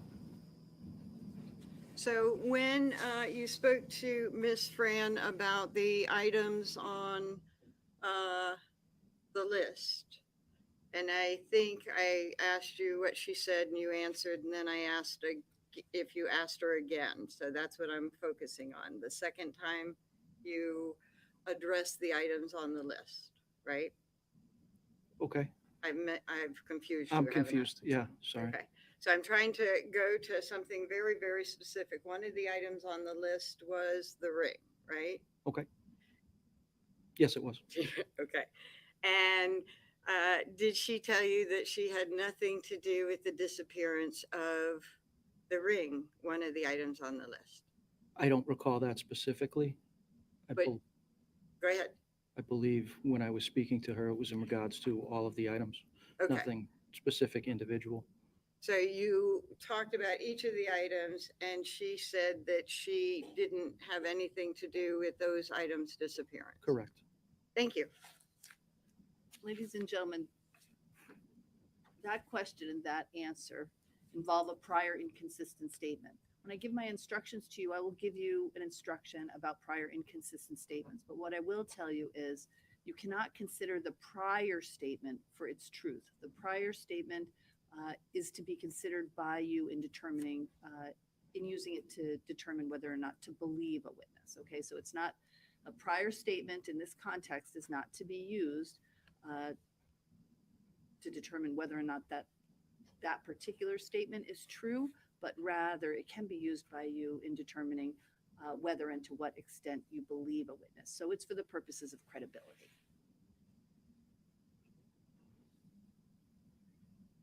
No, I'm sorry. Okay, I have further questions. Robert, you don't mind me asking from the table? No, that's fine. Officer Bernini, can you hear me all right? Yes, sir. All right. If for some reason you can't hear me, please let me know. I'll be happy to speak up. Yes, sir. I just have two quick questions for you. When you spoke with Kimberly Frayne, in speaking with her, did you make her any offers or promises in exchange for her sharing this information with you? No. And also, did you do a check for security cameras around the house? I did. In fact, you found there were no security cameras at that house or around that house. Is that right? Correct. Thank you. I have no further questions for you. Thank you very much. Thank you. You said that you made no promises or offers to Miss Fran, right? Correct.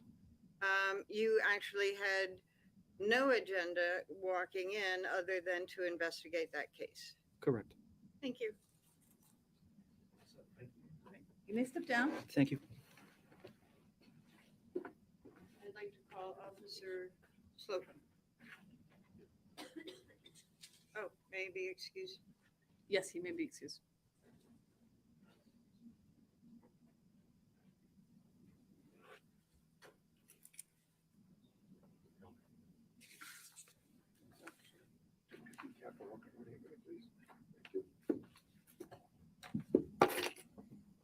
Would you raise your right hand? Do you solemnly swear the testimony you're about to give is the truth under pain and penalty of perjury? I do. Have a seat, please. Could you state your name? My name is Eric Slocum. And could you spell your, actually both names? Eric is spelled E-R-I-K. Slocum is S-L-O-C-U-M. And what do you do for a living? I work as a police officer for the state of Manchester. What is your position there? I'm a patrolman on the midnight shift. And how long have you been with the Manchester Police Department? 7 years now. And what are your duties as a patrolman? As a patrolman, I respond to calls for service, investigate crime, arrest offenders, and deal with other kind of quality of life issues that might arise.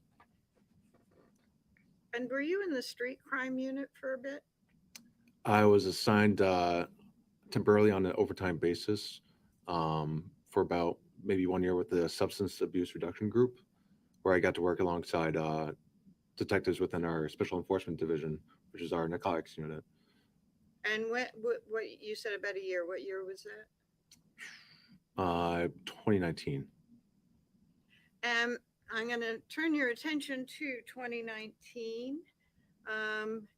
Did you, specifically December 19, 2019, did you have contact with a Kimberly Frayne? Yes, I did, while on midnight shift patrol. And what was the nature of that contact?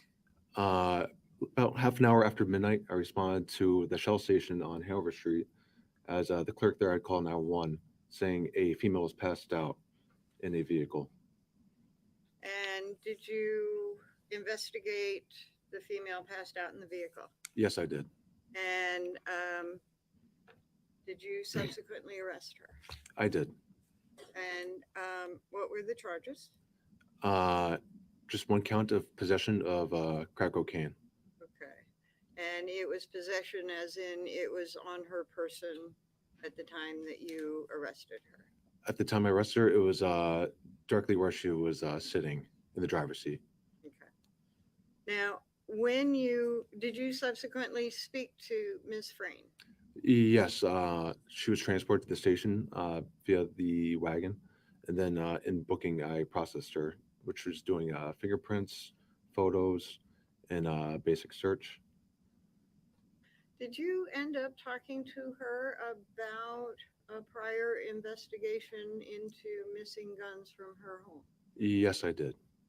And did she give you some statements about what she knew about how those guns came to be missing? Yes, she did. And at that time, what did she say about how those guns came to be missing?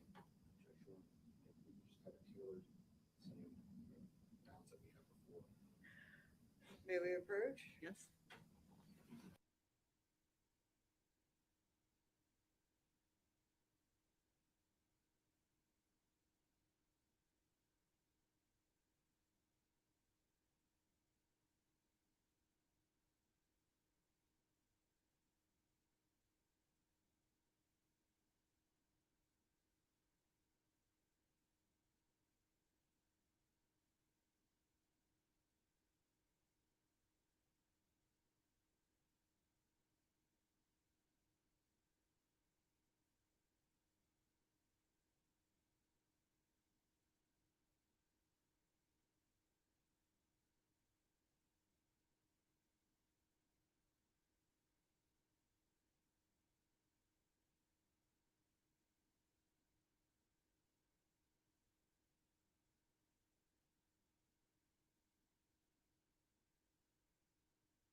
To the extent the objection is not withdrawn, it is overruled.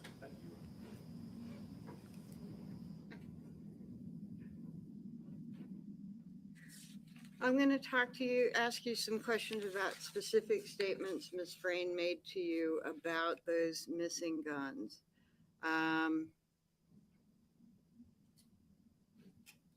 Did she give you a name of someone involved with the gun?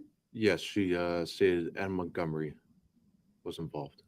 And did she say anything about when she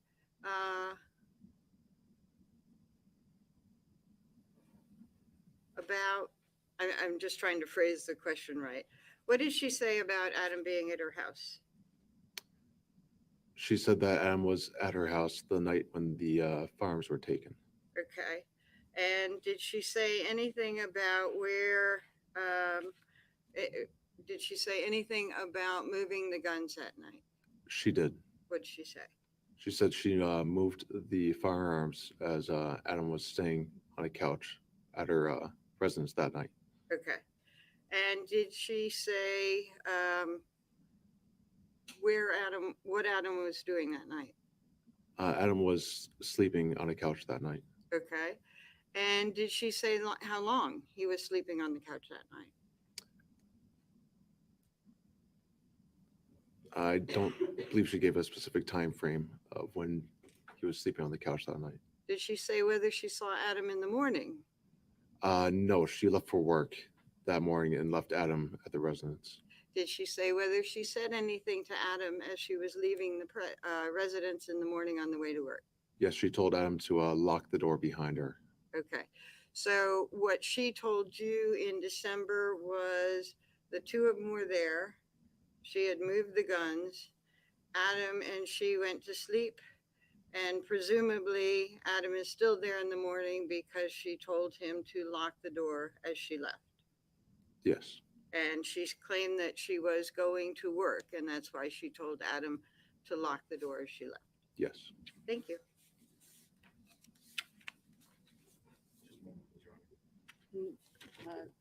Ladies and gentlemen of the jury, as I said to you earlier, a prior inconsistent statement in this context is to be used by you only in determining the credibility of the witness, not for the truth of the statement itself. Thank you.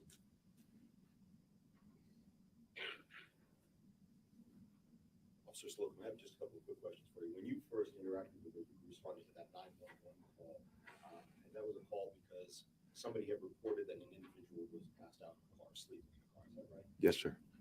So when you responded to a call about that, one of your initial concerns is always the health and safety of the individual. Is that correct? Absolutely. And when you spoke with Kim Frame that night, in fact, I think your report documents, you noted that she was drowsy. Yes, sir. You noted that she was lethargic. Yes, sir. You noted that she told you she was sleeping. That's correct. And before she said that, even when you first saw her, you saw that she was sleeping, right? Correct. No further questions, Your Honor. Thank you, Mr. Slocum. Nothing further. You may step down. Thank you. Any objection to this witness being excused? No, Your Honor. All right, you may be excused. Thank you.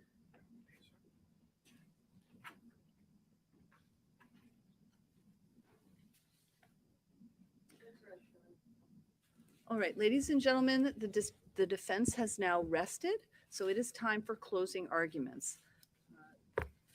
You can proceed whenever you're ready.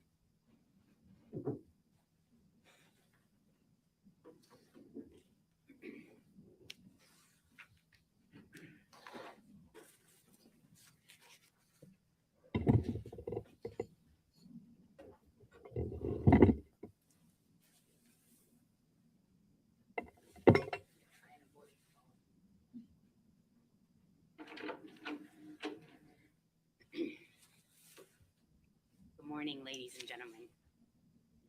When you rely on a lie, you reach the wrong conclusion. Kim Frame lied. She lied about the missing guns. She lied about the .45 being in her car. She lied when she was asked about bartering guns for money. She lied about the long guns and moving them. She lied to protect herself and Ish. The state's case relies on lie after lie after lie. And the police in this case reached the wrong conclusion. Adam Montgomery did not steal the firearms from the Frames' residence. He did not possess or control those firearms that were missing, nor did he possess, maintain, or dispose of those firearms. Chris Frame told you that on Sunday, September 28th, all 4 of the firearms were in his bedroom. He told you that the 2 were under the bed wrapped in blankets, AR-15, and the 12-gauge shotgun. 2 in his dresser drawer, the .45 and the .380, both handguns. He then left for his business trip to New York, and he told you that generally he leaves on Sunday nights and returns on Fridays. But this time he told you he returned on October 2nd. That was a Wednesday. That was early. Kim Frame only learned that Chris was returning when he called her from the road, and Kim panicked. While Chris was away, she had been using drugs heavily. So heavily that she had gone through all of her money but she was sick and still needed more drugs. You heard from Mike Sullivan what dope sick feels like. You're sweating, you're sick, you don't have control of your bowels, and your whole body is in pain. Kim called Adam to see if he had any drugs, but Adam was out as well. Adam drove to Kim's house and they both made calls to see if they could get drugs. Kim called Ish. Kim told you that Ish was one of her dealers and that Ish would drop guns off at her house. During her testimony, she told Attorney Smith, but she wouldn't call Ish if she didn't have money. When pressed on it, she agreed that if she didn't have money, she would barter. She and Ish had bartered for drugs before. She had allowed Ish to use her car in exchange for drugs, and she had allowed Ish to use the 380 in exchange for drugs. And we know that Kim got her drugs when she was sick. And we know that because when Chris came home, he never mentions that Kim is sick. And when Mike says she came over to the house the next morning, he never mentions Kim was sick. Kim knew that she could barter for the drugs, and she did. Not only the 380, but for Chris's prized possessions. Not for sale, but to be used while Chris was away, like she had done before. So when Kim received that call from Chris that he was headed home, she freaked out because Ish still had the guns. Chris told you when he got home, he checked on those guns because he was going to the shooting range and he didn't trust him. You heard him testify that before this, he had noticed that money was missing and other small items. He also said that he knew Kim was using. And when he checked the guns, 3 of them were gone. But curiously, the 45 remained in the dresser drawer. The gun that Kim liked, the gun that she told you she had carried, the gun that was in the same drawer as the 380. But the 380 was missing. And the gun that was of the highest value, Chris told us that the 45 was worth about $1,000. Chris immediately became suspicious of Kim. And Chris was pissed. Kim told you that he tore the house apart looking for the guns. And he asked Kim repeatedly where they were. She denied knowing anything and kept repeating they must have been stolen. But Chris wasn't buying that story. Chris had a dog that barked when anyone came into the house. He did not believe that there was any way someone came into the house unnoticed. He also didn't believe that no thief would have taken one gun out of the dresser drawer and left the other behind. Kim knew more than she was saying, and Chris told Kim that if the guns weren't back, he was calling the police. That meant trouble for Kim. The next morning, Kim went to Mike Sullivan's house. Mike could help her get the guns back. She told Mike that Ish had stolen the guns from her house. Mike contacted Ish, but Ish told Mike the guns were not stolen, that Kim had exchanged them for drugs. When Kim was at Mike's house, Chris Frame called the cops. And Chris called Kim while she was still at Mike's house to come back and talk with the cops. That's when Mike Sullivan knew that the police had been called. and he let Ish and Manny know the police had been called. At that time, Ish had to get rid of the guns. You heard from Mark Reed that it's pretty commonplace for users and dealers to be able to flip guns. He told you that he had done it for money. You get a cheap gun and then you flip it and get money for drugs. Ish contacted Adam to help him get rid of the guns fast.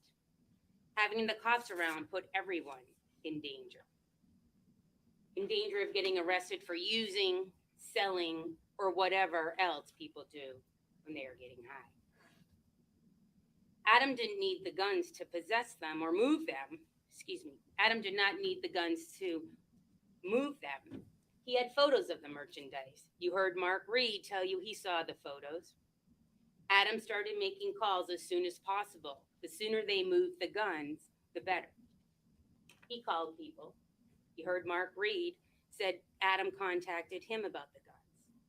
You also heard that while they were negotiating, the guns were gone. Another deal had been made. Adam messaged him too late. The guns were gone and everyone's problems were solved. In 2019, the police do no further investigation into the missing guns. Even though you heard from Detective Bergeron Rosa that on October 22nd of 2019, about 2 weeks later, the AR-15 was recovered at John Sargent's house. After they were surveilling the residence, the SWAT team had gone in anticipating that there were weapons and drugs. And they told you that John Sargent had been convicted of arms trafficking. John Sargent had the AR-15, other guns, a crossbow, and brass knuckles. But even after recovering this AR-15 that belonged to Chris Frayne, there was no further investigation into the missing guns. The idea that the guns were around for weeks is not reasonable. The guns had to be gone fast, and they were the same day. Too late. They were not found on Halloween being sold to two white guys, and they were not in the trunk of Adam's car. You also heard that in 2019, Kim was arrested. So just testified to that. And they spoke to Kim about the guns, and at that time, she gave the police another story. This one was about Adam being at the house, her moving the guns behind the couch to be closer to her daughter, her leaving for work in the morning, and telling Adam to lock up. She mentioned that Adam was there that night. She hadn't mentioned that before, but the police did no further investigation. You heard that Mike Sullivan was arrested in November 2019 for drugs. You heard that the Manchester Police Department took him into custody and began telling him that they were going to take his kids. Mike told you, they told him, your kids are gone. Mike doesn't want to lose his kids, and he tells the police what he knows. He talks about the Fraynes missing firearms. He says Ish and Manny took the guns, and he mentions Adam. But in 2019, the police do no further investigation into these missing guns. The police do nothing about the missing guns until Adam Montgomery is arrested in 2022. And that's why you're here today. Because in 2022, the Manchester police were involved in a separate investigation. In 2022, the Manchester police wanted information about Adam Montgomery. In 2022, the police wanted Adam arrested and incarcerated. And the police begin to build their case to that end. And how do they do this? They look back at the people Adam was around in 2019. They look at the people who had had police contact with them. And they began contacting people in Adam's circle. They start with Kim Frame. And Kim tells them another story. Adam came over, she fell asleep, she woke up, Adam was gone, the guns were gone, but there was a crack pipe on the table. She doesn't tell them about Ish or Manny, and she doesn't tell them about bartering for guns. She continues to protect herself and her dealer. I'll remind you that when I spoke to Chris Frayne about Ish, he agreed that he was scared of Ish and did not want to have any interactions with him. He too failed to tell the police about Ish until they asked him. And it was only then that he told them that Adam had told him Ish and Manny had taken the guns. The police go back and talk to Mike Sullivan again. In March of 2022, the police are actually looking for Mike because he didn't appear in court. He told you that he was supposed to go to rehab, but left court and continued to do drugs. You heard about the police raiding the house he was in Manchester, and you heard his description of that, Mike describing G.I. Joe style. When the police talk to Mike this time about the guns, he gives them what they want. He tells them he saw the guns, he saw Adam with the guns, he was there for the sale, and he saw the buyer up close. But when Attorney Smith questioned him, you heard that when the police took Mike Sullivan on the ride-along to corroborate his story, he couldn't even find the house where he said he witnessed the sale. Mike said he got a close-up look at the buyer of the gun Adam had in his trunk, and yet he never identifies anyone, and the police do not do a photo lineup. When asked, Mike tells him he saw the AR-15, and another time he tells them he saw the shotgun.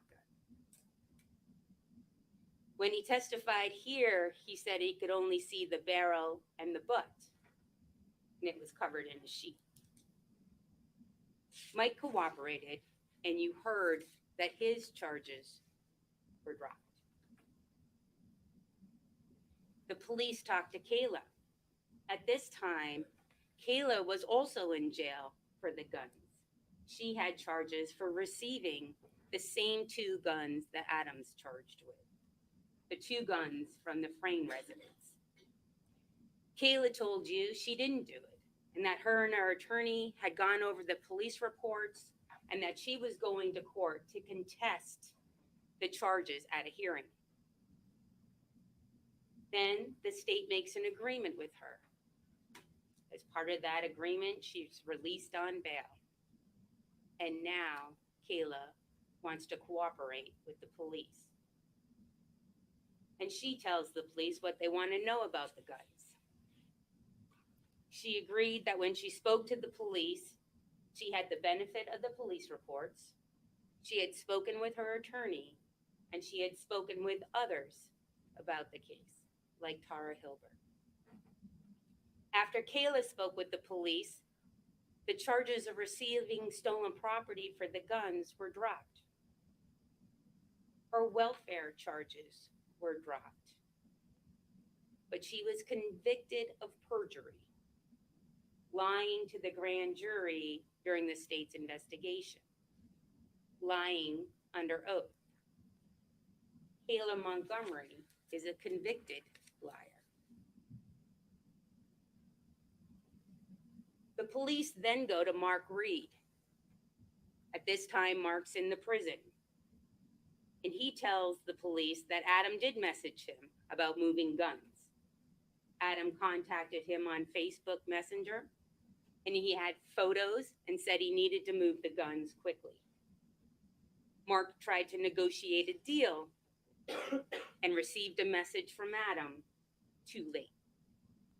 Mark told you that he never saw Adam with the guns.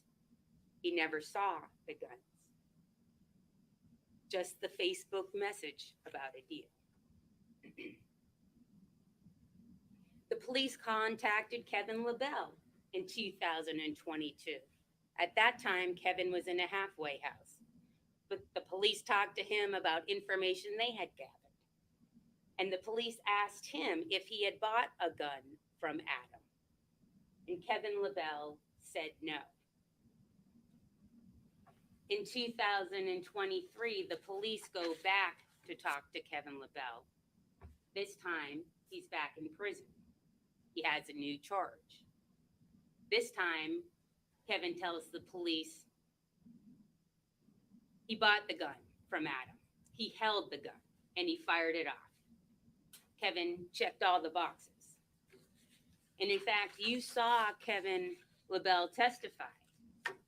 And he wanted you to know that Adam sold him the gun, he held it, and they fired it.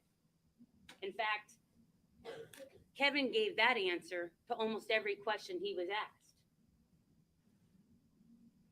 But when Attorney Smith cross-examined him, let's think about his ability to remember other information. He couldn't remember what time of year he bought that gun. He couldn't remember what time of day. He couldn't remember his own criminal convictions. Objection, Your Honor. Facts not in evidence. Approach.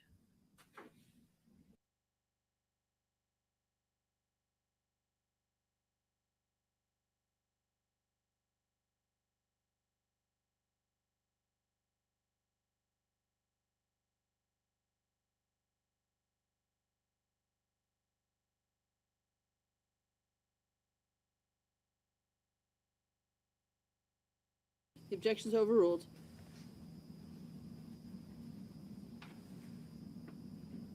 He could not remember where he worked. When Attorney Smith asked him to read his prior testimony, he said he couldn't read it. He had a concussion. But when the state asked him about his immunity letter and to read that, he had no problem. And he had no problem testifying that Adam had the gun and held it. Kevin LaBelle also got his consideration. In fact, the day before he testified, he told you that he had a felony charge reduced to a misdemeanor, and he received no additional time. You heard from Tara Hilbert. She was contacted by the police, and she told you that she continued to be friends even when Kayla was incarcerated. And her story supported Kayla, but she never saw the guns.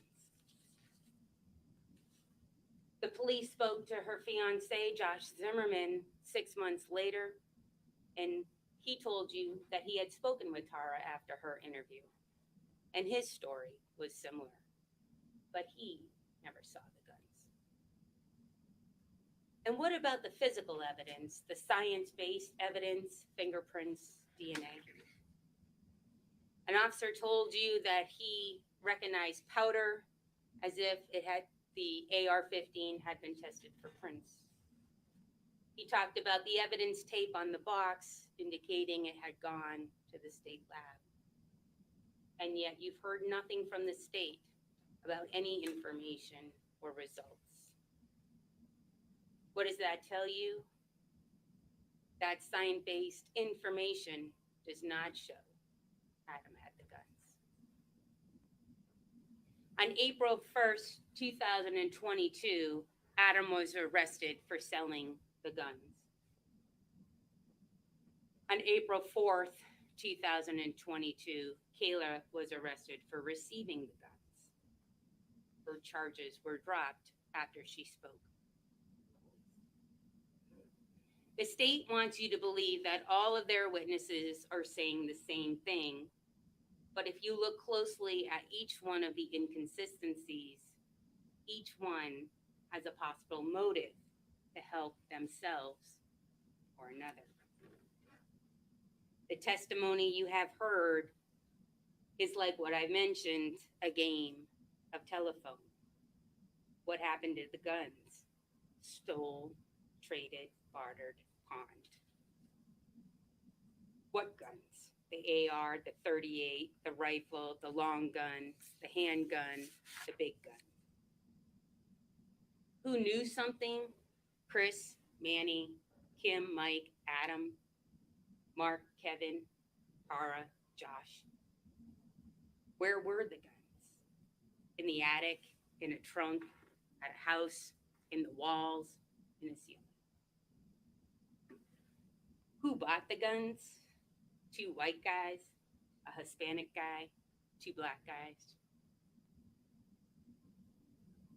What were the guns in? A blanket, a sheet, in cases. The state has to prove these charges to you beyond a reasonable doubt. And when you look at the testimony and evidence in this case, there is doubt. The inconsistencies cannot be made into one consistent, believable story. For example, the theft of the guns from Kim's house. You can see this in different scenarios. Kim needed drugs, but she was out of money. She reached out to her dealer, Ish, but did not hear back. So she called Adam. But before Adam arrived, Ish came over and gave her the drugs she needed. In turn, she gave him the drugs. Adam arrived. She was passed out from the drugs after being up for 3 days. She bartered for the drugs, allowed the guns to be used, and returned before Chris was home. But Chris came home early. The police were called, and the guns had to be getting rid of.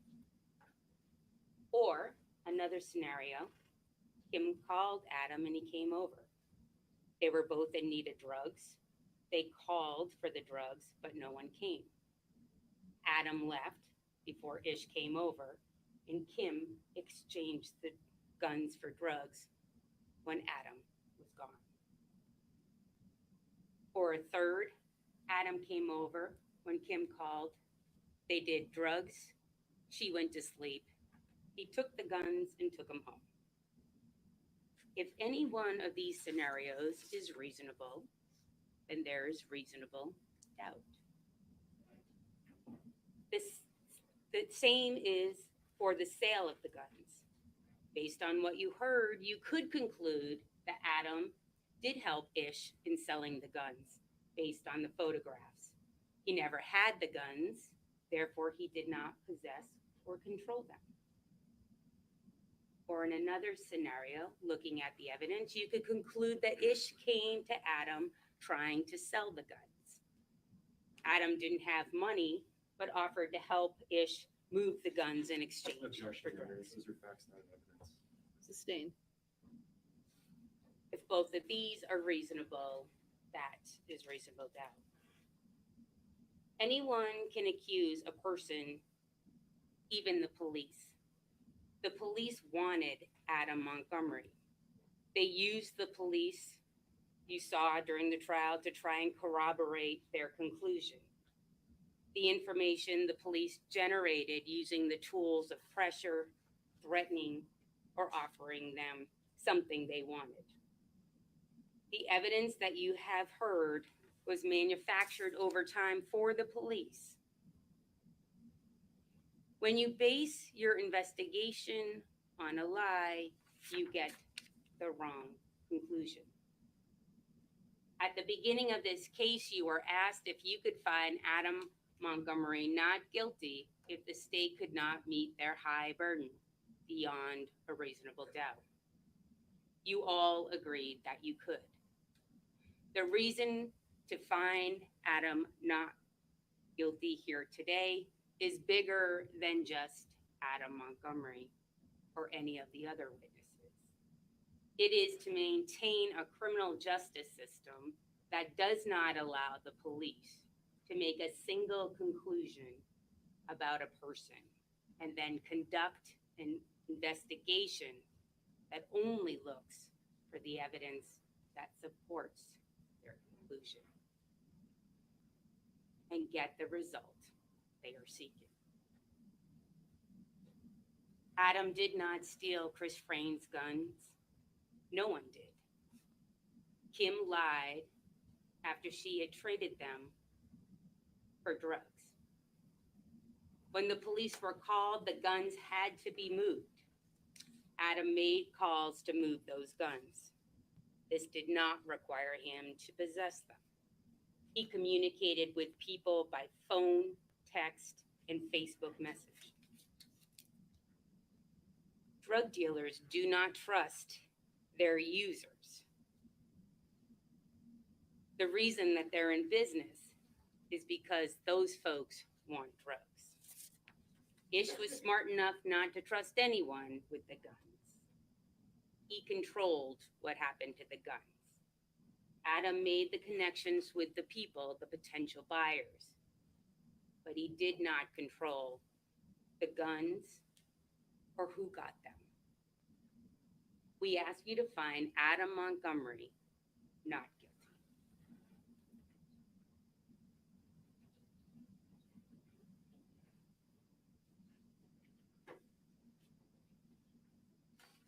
Your Honor, if we have a moment, just to move the television, if the jurors need to take a stretch break. As you may. If you want to stretch, this would be a good time.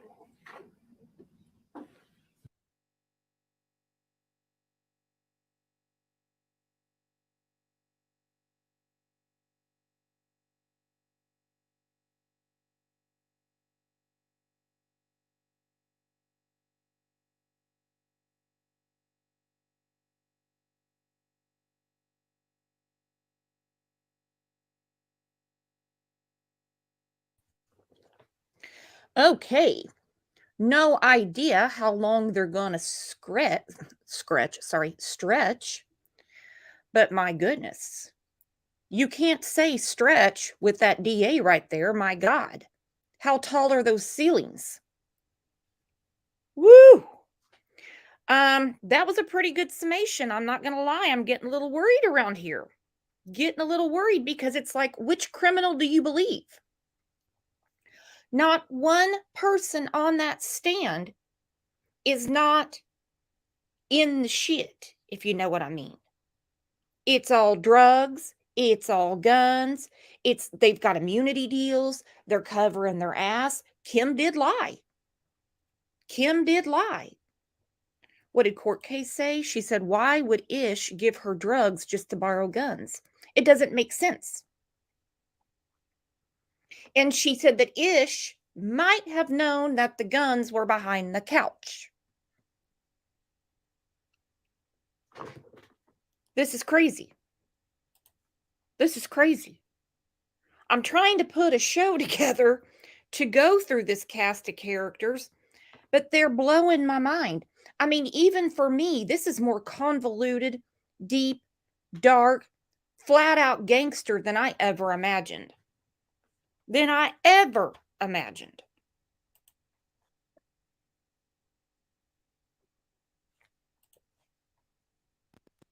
Liz said no sense. P said they all touched the guns. You know, and Kayla gets up there. She knows everything she had going on. No, nothing. She can't tell you what she had going on, but everything that Adam did. Okay, he's talking and we have no sound. They're going to have to get this together.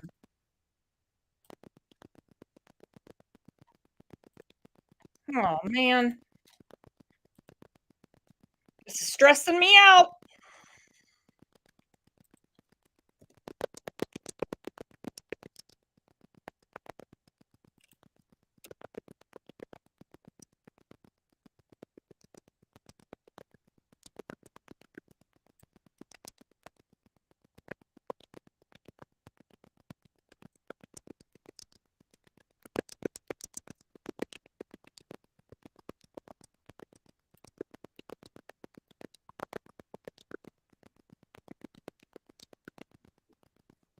Come on, man. Dr. Lewis's son can do better.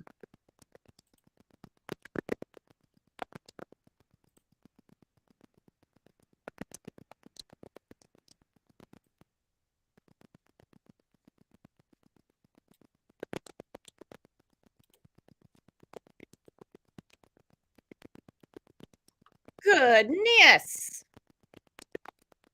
I've reset it 3 times and it's doing the same thing on Court TV. WMUR is not playing it.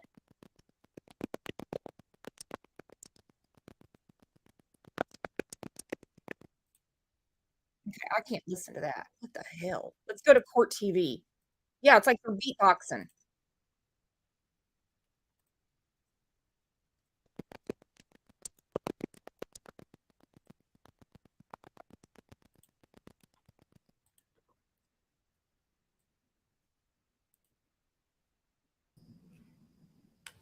Ladies and gentlemen, this is a remark.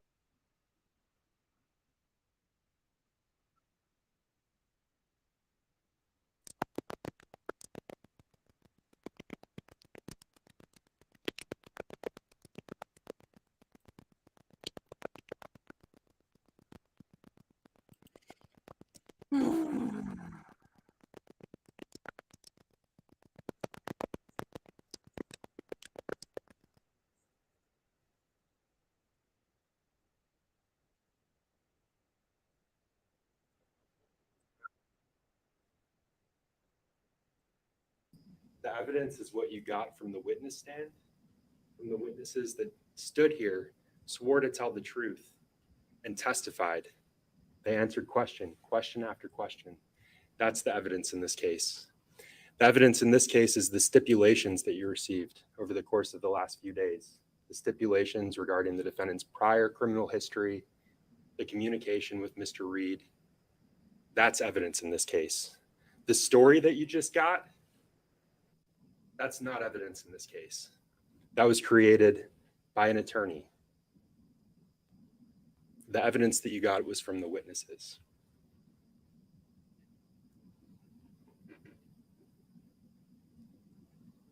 And they told their story. They told a story. Each of them came in and gave you a piece of a large story. What you just got from Attorney Davis, that was her story. And it's not reasonable. That is not a reasonable story. It's unbelievable, and it's not evidence. The best evidence in this case, again, the defendant's words. And we told you that in opening. His words, his admissions to the crime, his words in a Facebook message that's frozen for all of time. I have these guns. This is a remarkably simple case. I want to take a minute to talk about what she just told you.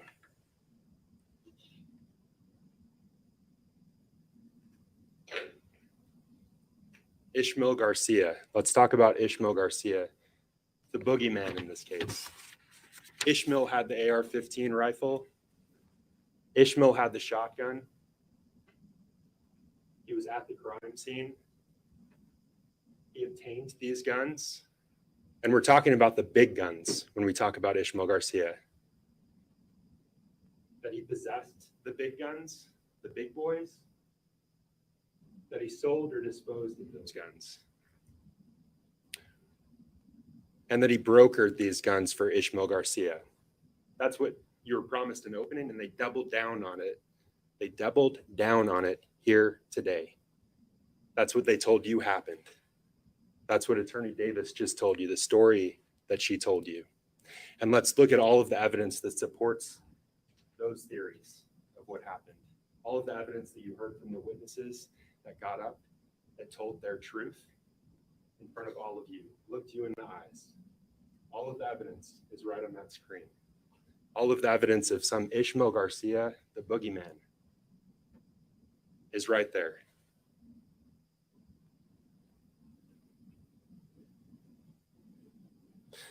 And while we're talking about what this case is not about, while we're talking about the stories that you've received, when we stand up here in front of this mic, that's not evidence in this case, and I've told you that. But it's not open mic night. We can't just stand up here and say whatever we want. It has to be based on the evidence that came out. It's our summation of that evidence. And when we quote people, we want to use an accurate quotation of what those folks said when they took that stand, or what they said in a previous statement. And is that what you got? It's not.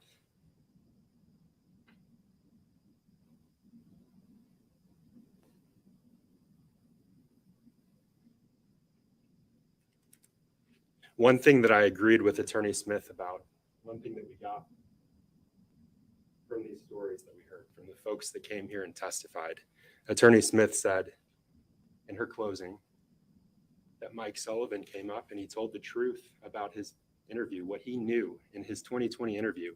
And we talked extensively about that, what he knew. And she said he told the police that Ish and Manny was there, and he mentioned Adam. Was that what he said? Was that what he testified to when he took the stand? I read his quotations to him. He adopted those. He said, yeah, that's what I said. That's what happened. And what I asked him, you said Ish and Manny took the guns and Adam. Adam had the guns. I couldn't agree more with what Attorney Davis said. He did tell the information that he knew back in 2020. He said Adam had the guns. And then he was asked, did you see the guns? And he said, see him, I held them. The shotgun and the AR-15 rifle, I held them. Adam had the guns. That was his statement. He said, yep, that's what I said. So when we quote people, we want to make sure that we're using the right quotation and we're encompassing the full story. So the surrounding statements that are associated with that quote, not just picking and choosing. He said Adam had the guns, both guns, the big boys, the two long guns that were stolen that night. And he clarified with us. He told us that when he referred to Ishmael, Garcia, and Manny, he was referring to the pistols. That was his evidence. That was his testimony. That was his truth.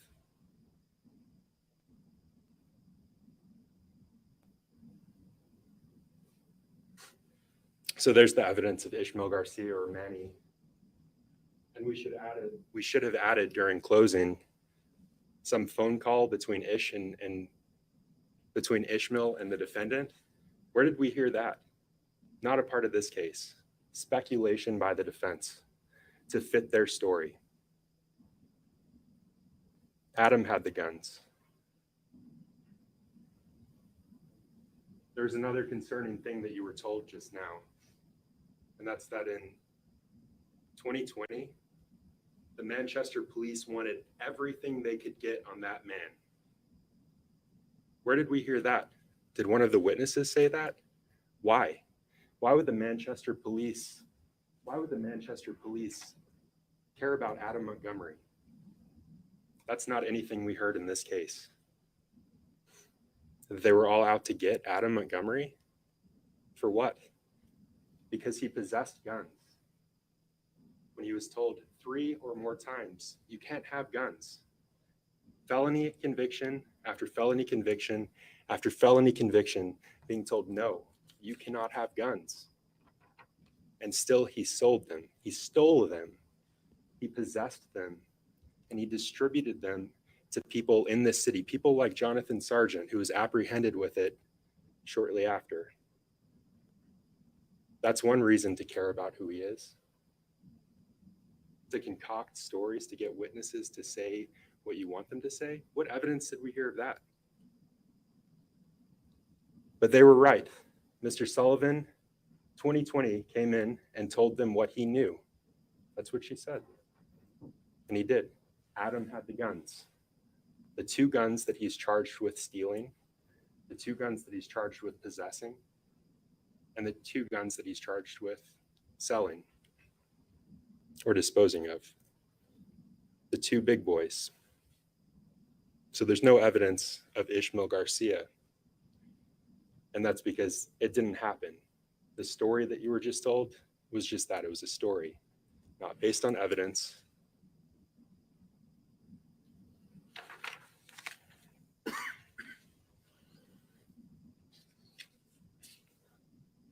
I want to continue talking about what this case is not about, ladies and gentlemen. This case, it's not about Mike Sullivan's drug use, his drug addiction, his charge for petty possession.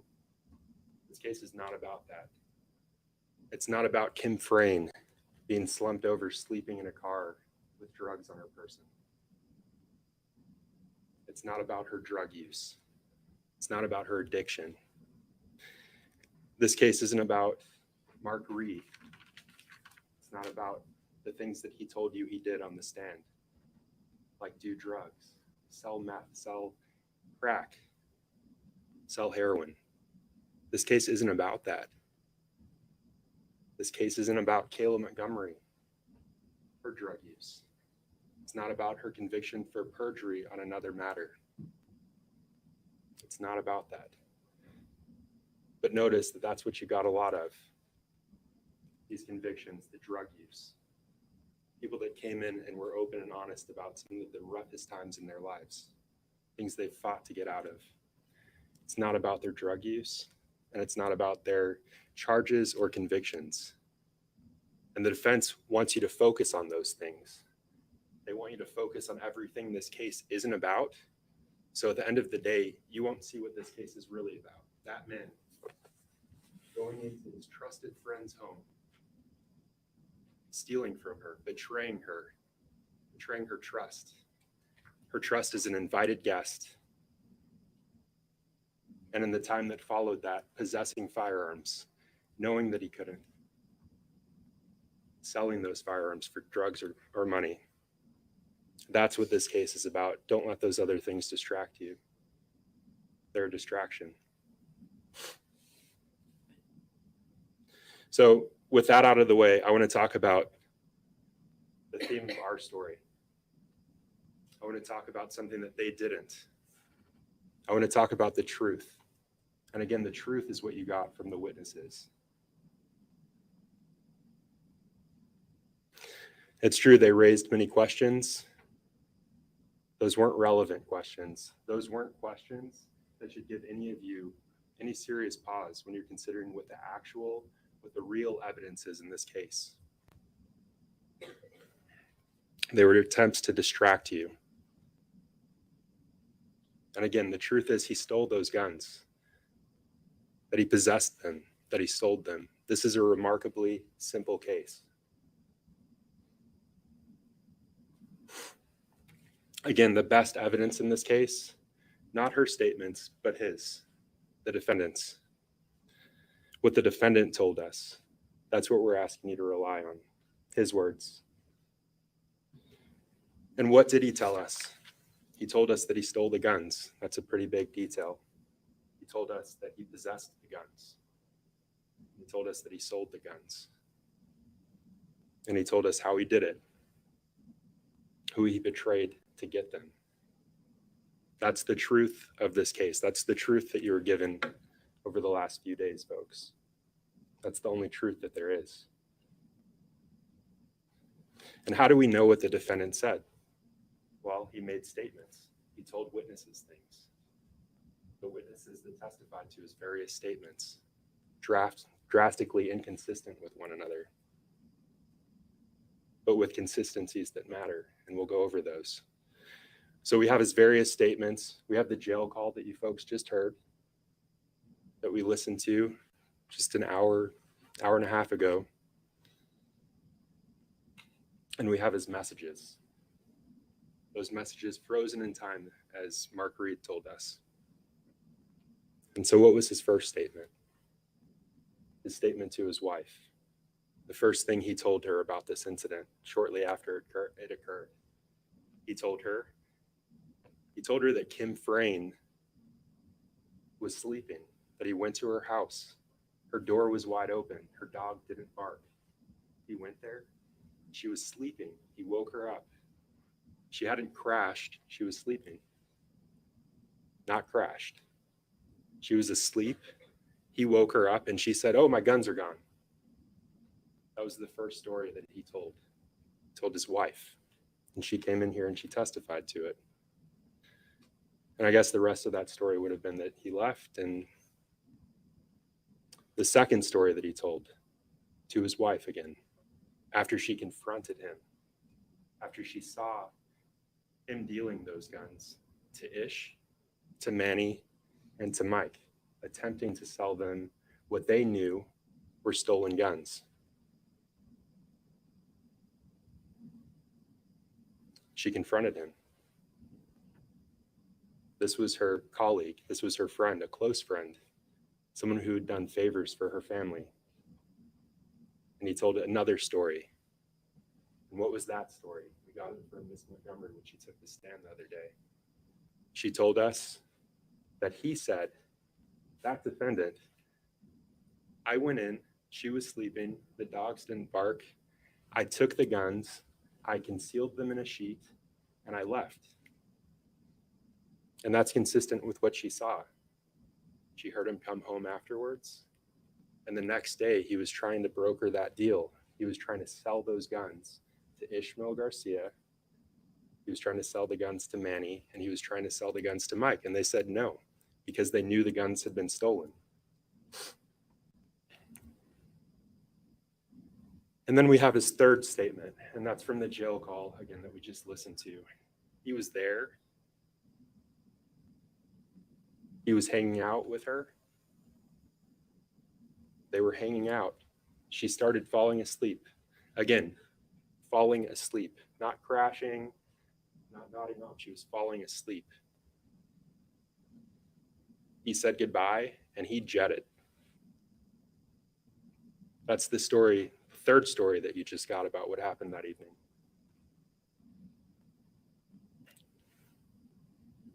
And then you also heard a fourth statement from Michael Sullivan. He told us what the defendant said, and he told us the manner in which the defendant said it. He'd been confronted about the cameras that Miss Frayne said her neighbors had pointed at her house. That confrontation while the defendant was doing drugs with Mike Sullivan. And remember what Mike Sullivan said. He said that his wife, the defendant said that his wife was getting ill. She was getting dope sick. He needed more drugs. And I gave him more drugs for his wife to prevent her from being ill. Because it's so bad when you're drug sick. You need more. You need a little more to hold you over so you don't get ill, so you can control your bowels. And that's what was happening to Kayla. And what did the defendant do? What did we hear the defendant did with those drugs that he'd been given for his wife? He took them himself. And why did that matter? Why did it matter that Mr. Sullivan told us that story?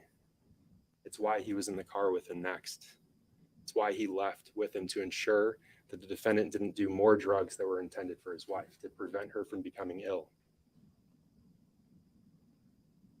And that's when the defendant first told Mike Sullivan that he'd stolen the guns.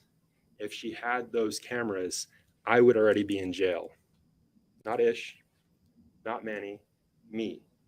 I would be in jail. And we heard that she didn't really have cameras. If she had those cameras, I would already be in jail. And then, ladies and gentlemen, we also have the defendant's own statements, frozen in time. His Facebook messages from the day after he stole the guns, trying to get rid of them. The defense wants you to believe this was him brokering. And I think that means we need to look at the actual messages, and we need to go through those messages, and we need to see what this man is actually saying in those messages, because that tells all.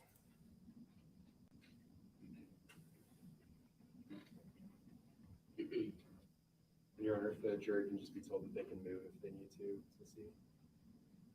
You can move if you need to. And ladies and gentlemen, you'll get these when you go back to deliberate. So the first message, the first call.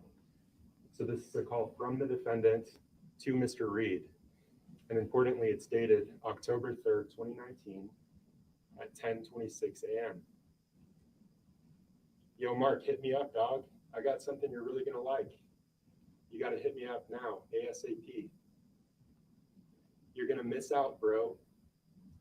You don't hit me up right now. Should girl's phone or something to call and call. I got something you're really gonna like. I do. He's not saying Ish, not Manny, not the boogeyman that you haven't heard of. You gotta hit me up now. Not someone else, me. If you don't hit me up now,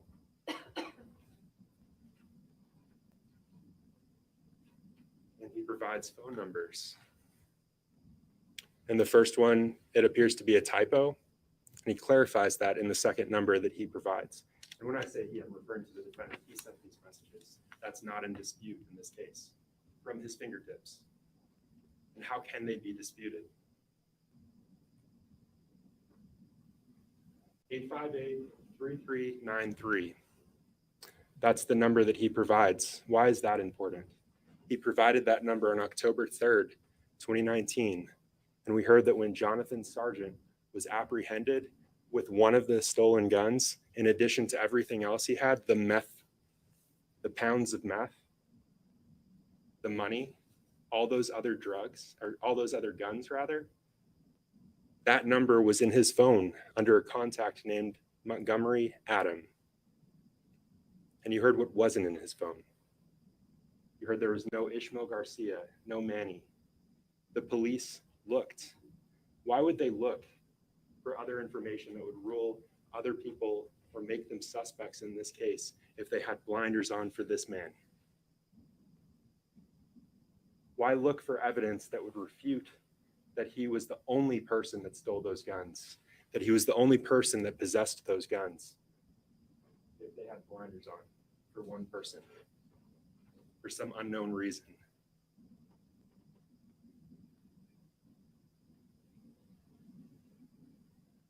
That number of the defendants tied to that gun, or that man that had that gun in his phone under Montgomery Adam.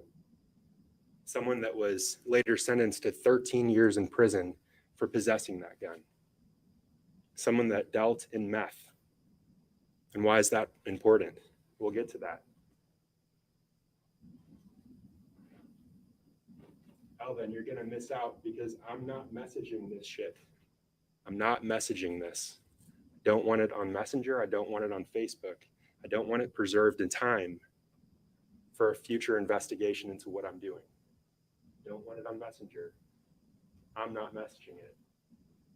There's a house phone there. You guys have cell phones out there. You guys have some type of service. And just before that top message there, you're gonna miss out. We know from Exhibit 35, which you'll get when you go back to deliberate, that Mr.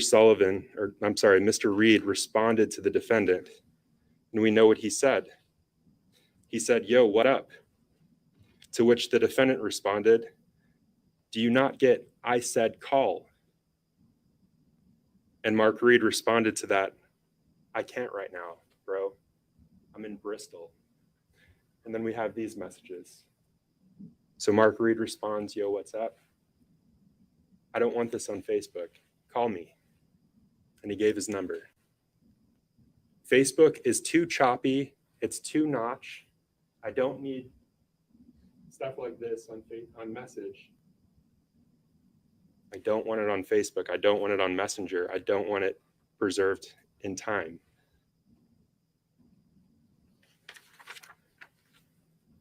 What's the defendant so concerned about here? What's he worried about being captured or memorialized?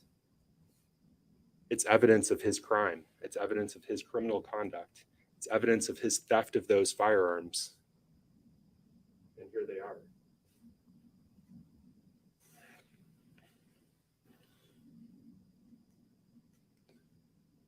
I have something right now that you've been looking for. For a grip, bro. Hit me up ASAP. Hit me up. I have something. Not someone else, not some mystery man. I do. And Mark Reed responds, if it's metal, I want it.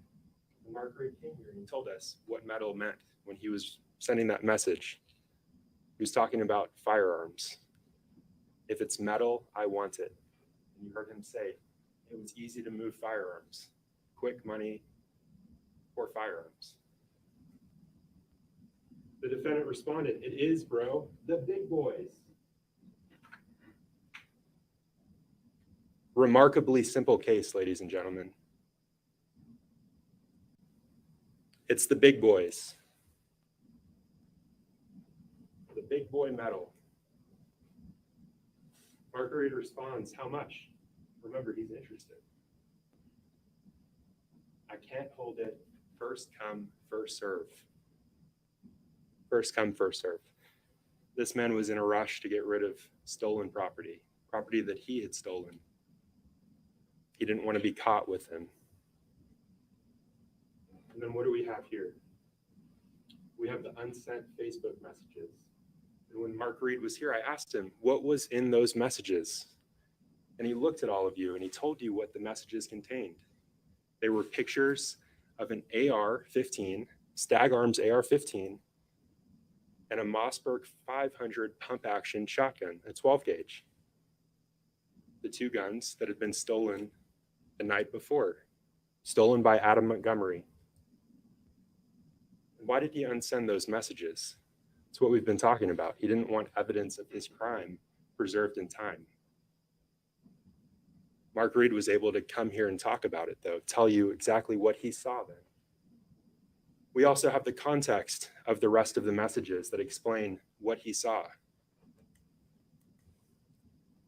I want, or how much I want. To which the defendant responded, which one do you want? Both of them or which one? So we're talking about two items, both or which one? Price of each.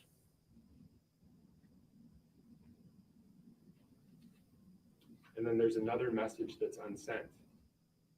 And then the defendant says, but we can work something out. What's some other stuff? This is why I need you to call me. But I literally have people blowing me up right now as we speak. But you, my dude, so I called you first. I literally have people blowing me up right now as we speak.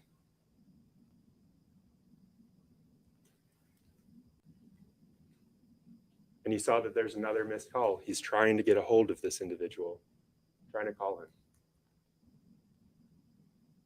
Mark Reed says, I want the 12 gauge, but I don't got 3B. I want the 12 gauge. Again, the Mossberg 500 shotgun, pump action, 12 gauge shotgun. But I don't got 3V. Because 8 get a V pick up and down. And we heard that up is a stimulant, meth, or crack. Crack. Up is crack. Down is heroin.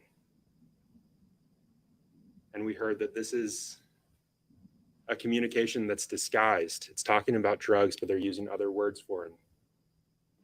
And Mr. Reed explained what those words mean. Up, crack, down, heroin.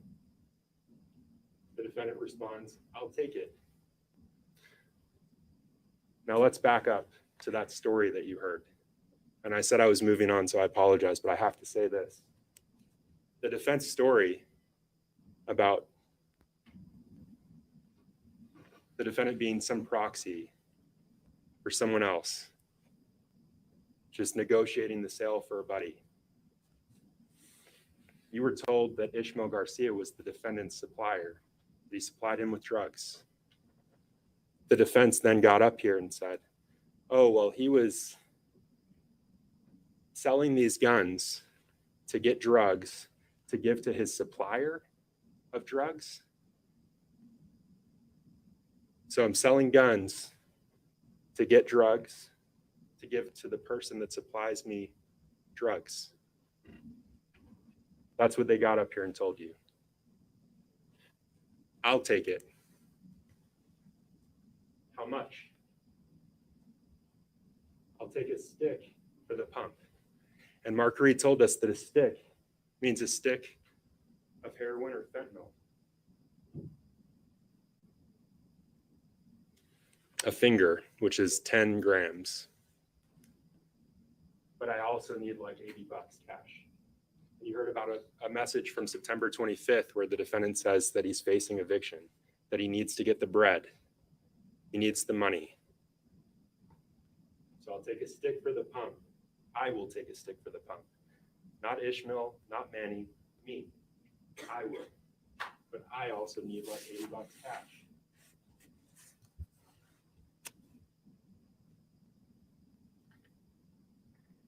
I can't wait around, bro. I can't wait around with it, bro. So I mean, if you hit me up before anybody else does, then it's yours. But if somebody else comes here with the bread, then I got to take it. Let's unpack what that statement says. I can't wait around with it. What are we talking about in this conversation? We're talking about the stolen firearms, the big boys. He has them. He can't wait around with them. They're in his possession. So, I mean, if you hit me up before anybody else does, remember there's hundreds of other people that he's reached out to that are hitting him up for these guns. And it's yours. But if somebody else comes here, I'm going to sell them. Here to my house. Remarkably simple case, folks. A conversation so frozen in time. He puts himself with the guns that he had just stolen, and now he's offering them for sale. If somebody comes here with the bread, then I got to take it. Because we need the bread ASAP, bro. And what else does he say? We're about to be kicked out of my any day now house. And I told you about the earlier message. And again, you're going to get all these messages. You're going to get the actual verbatim statements. You'll also get these photographs. If somebody comes here to my house, we are about to be kicked out any day now. And you heard from Kayla. She told you who lived with them back then. The defendant, herself, their 3 children, Seamus, Declan, and Harmony. Ishmael didn't live with them. Remarkably simple. Ishmael wasn't one of their housemates. Manny wasn't one of their housemates. The 2 of them and their 3 children.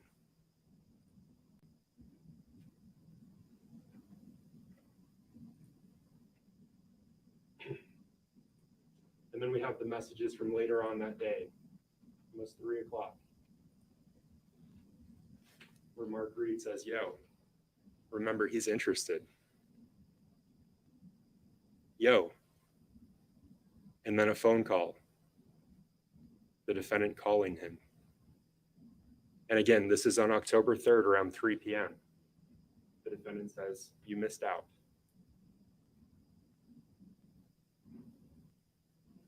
And what's the next communication, folks? October 2nd or October 7th. October 7th, just a few days later. And what is the defendant saying? Got fire up and down. And Tina. Let's unpack that statement. He's offering these guns for sale, for drugs, for money. He says you missed out. And then what does he say here? He's saying, I have drugs. Got fire. Up. Crack. Down. Heroin. And Tina. And what did Detective Dunleavy tell us Tina means in drug language? He said it means methamphetamine, crystal meth. And who sold crystal meth back then? And who had the defendant's number in his phone back then under Montgomery Adam? And who had that firearm 20 days later? This is a remarkably simple case, ladies and gentlemen.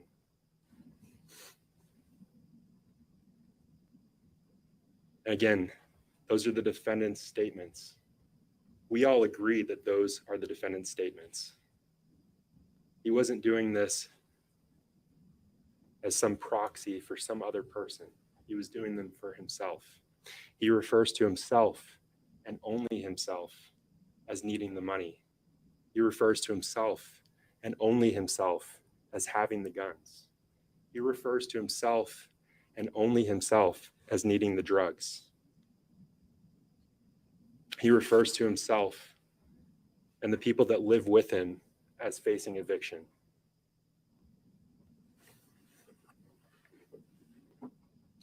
Ladies and gentlemen, he provided us in those messages all the evidence we need to find him guilty of not only the mere armed career criminal, but also the receiving stolen property, also the theft by unauthorized taking for both the rifle and the shotgun, the two guns that they were discussing in those communications.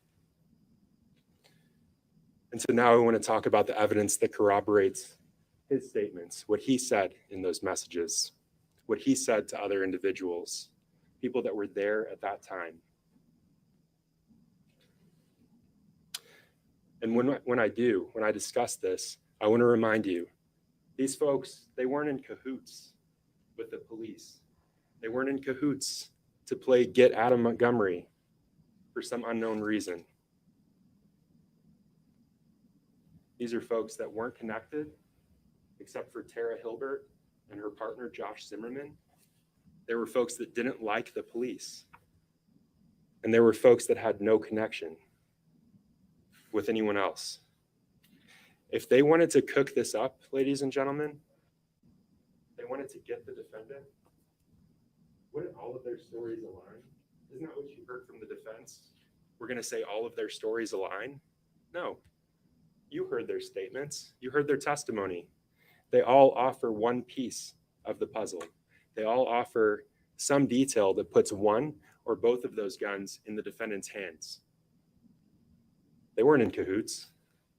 These people don't know each other. They don't care about each other. They didn't get together and say, oh, how can we cook this up?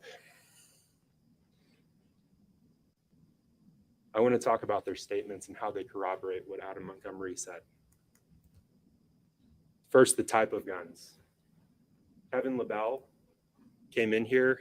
He described the firearms that he saw that defendant holding, the ones that he was offered for sale. He described them down to a T. The make, the model, Mossberg 500 pump action shotgun, model 500A. That's what we got from Kevin LaBelle, the type of guns. The shotgun, the Stag Arms AR-15 rifle that he saw that defendant with. He said he bought one of the guns, shot one of the guns. He tells us what type of guns they are. And Mike Sullivan, remember, we both agree that he told the truth back in 2020. They told you that. He came in there and he told what he knew. And he said the defendant had both of the framed firearms. He had both of those guns. He didn't just see them, he held them. Shotgun and the AR-15 rifle. Mark Reed, again, describes the guns down to a T. Make, model. He saw them in the pictures the defendant sent him. Only the defendant sent him. Kayla Montgomery, she describes both the shotgun and the rifle. And yeah, she doesn't know the type of guns that they were, the exact make and model. She knows that it was a rifle and she knows that it was a shotgun. She's not a gun person, ladies and gentlemen. She never said she held the guns. She didn't. She told us that she didn't. She doesn't like guns, doesn't like them in her house.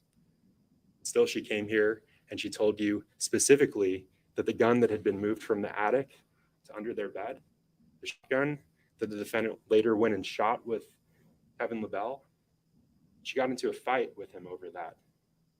She was trying to stop him. She didn't want him leaving because he's a felon and it was a stolen gun. Kim Frayne corroborates the types of guns.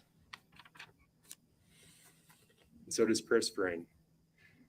Kim Frayne, the victim in this case, the victim who sat up there for hours on cross-examination and told the same story over and over again. And we talked about how it would be different than what she initially said. She didn't believe that her friend would betray her like he did. She didn't say that he was there that night initially. And she clarified that in her 2019 statement. He was there. And he clarified that in his statement. She corroborates his statement, ladies and gentlemen. So we have the type of guns. These are the individuals that saw Adam with the AR-15. These slides aren't blank. These are witnesses who saw him with the AR-15. And again, we have Mark Reed, the messages that he was sent, that he described, seeing these guns. Kevin LaBelle. And Kevin LaBelle, let's talk about him for a moment. You heard from law enforcement, you heard from Detective Dunleavy that he had 3 interviews with Kevin LaBelle. And we heard from Kevin LaBelle that in those first 2 interviews, he said that he had seen the guns. He said the defendant offered him the guns for sale, but he didn't buy them. And you heard that after detectives spoke with Kayla Montgomery, after they spoke with Kayla Montgomery, they went back and interviewed Kevin LaBelle. And he said, yeah, I bought the gun. I bought the shotgun. Someone that has no business being around firearms. They talked to him about his criminal history. They got his convictions out. He's a registered sex offender. You heard that. Someone that has no business being around guns, being anywhere guns are. He's implicating himself. He's implicating himself in criminal activity. Is that to get at the defendant? No, he said he wanted to be here. Charges that he can face for providing that information, implicating himself, just like every witness did who came in here and testified. They all implicated themselves to some degree in criminal conduct. What you got from him was his admissions, which corroborate the defendant's statements, his admissions to his own criminal conduct, which corroborate that defendant. And he described the defendant with an AR-15. He also is corroborated by Kayla Montgomery. Again, she saw the rifle. Mike Sullivan, who said he held the rifle, and he was sure, 100% sure, that he saw the defendant sell it. That the defendant walked up to his apartment and he said, no, that can't come in here. That defendant with the gun. And he said he didn't testify to the shotgun because he wasn't 100% certain, and he only wanted to come in here and tell you the truth. That's what he said. And we agreed that he was telling the truth back in 2020 when he made those statements that the defendant and only the defendant had those 2 long guns. Tara Hilbert. What did we hear from Tara? We heard that the defendant was scared about the FBI or ATF coming after him for selling guns. And she specifically said, he mentioned when he lived at Guilford Street, selling an AR-15 rifle, one that he hid in the walls in his attic. Josh Zimmerman corroborates that the defendant said he had a rifle that he sold while he was at Guilford Street. This is a remarkably simple case, ladies and gentlemen. These are the witnesses that corroborate that Adam had the shotgun, this defendant. Again, Mark Reed, he saw both guns. The defendant unsent those messages. Kevin LaBelle. What did we get from Kevin LaBelle? I bought the shotgun. I had it. I sold it back to him for $1.5 grams of crack. Kayla Montgomery. Remember that fight that she told you about where she was trying to help him? She was trying to prevent him from leaving. She didn't want him getting in trouble. She got emotional up there on the stand because she was reliving that event. That's evidence that you can take back to the jury room with you when you go to deliberate. That's evidence that you've gotten in this case. Her reliving that event on that witness stand under oath. The story about a shotgun that defendant had. And we had Mike Sullivan. He put that shotgun in the defendant's hands. And again, he said he held them. I only want to be 100% honest. Wrapped in a blanket or a sheet, a little detail like that, corroborated by all of these witnesses. The defendant said he wrapped it in a blanket or a sheet as he was leaving the home. That's what he told his wife. He wrapped it up as he was leaving. And what did Kevin LaBelle say? That when he brought those guns down from the attic, they were wrapped up in a sheet or a blanket. What did Kayla Montgomery say? That he stored them upstairs in a sheet or a blanket until he moved them downstairs under their bed. Little details. Kim Frayne, they were stored under our bed in a sheet or a blanket. Chris Frayne, they were stored in our bed under a sheet or a blanket. Minute details that these witnesses remember after several years. Remarkably simple. And the conversation about the camera. We know there were no cameras that day. No cameras. The story that Kim Frayne concocted about cameras, why would someone do that who traded these guns? Think about that. They're saying she traded the guns for drugs. Why make up this story? Why go to his wife with this story about cameras? Why play detective with him? Why try to get him to admit to this? Remember, everyone that they associated with back then knew that he stole the guns. Everyone told her that. Mike Sullivan said the same thing. Everyone knew. And why did everyone know? He was offering the guns to hundreds of people. He had hundreds of people hitting him up. This wasn't a secret back then. Everyone knew. And this camera conversation corroborates that the guns were actually stolen. Why would someone that traded the guns for drugs make up this story, concoct this story to get the defendant to admit what he had done? And who corroborates this conversation other than Kim? Mike Sullivan. He was there for one of them. And then when they left, the defendant said, "No way, I would already be in jail if she had cameras." Kayla Montgomery corroborates that this conversation several years ago, it happened. She told the defendant and he was concerned. And that's how we know that when he left, he concealed the guns. She told us that the defendant was concerned. Adam at the crime scene, giving himself the means to steal these guns. Each statement you have from Kim differs slightly, but in 2019, she told the police that Adam was there. She said that he was there. Who corroborates that the defendant was there? Kayla Montgomery. She knew he was going there. They were going to get drugs. He was going to bring drugs back to her. Mike Sullivan. The defendant confessed to him multiple times. Of course he was there. And each statement by the defendant, including the jail call that you just heard, corroborates that he was there.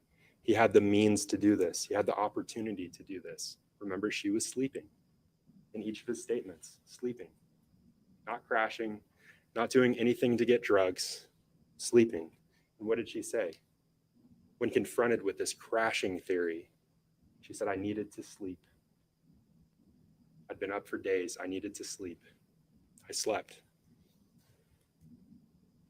That the guns were stolen, the defendant told Kevin LaBelle that. Kevin LaBelle said that he knew the guns were hot. He knew that because the defendant told him. Kim Frayne has said from the get-go, from her first statement, the guns were stolen. I didn't trade them. She came in here, she looked at all of you, and she said, I didn't trade them. The guns were stolen.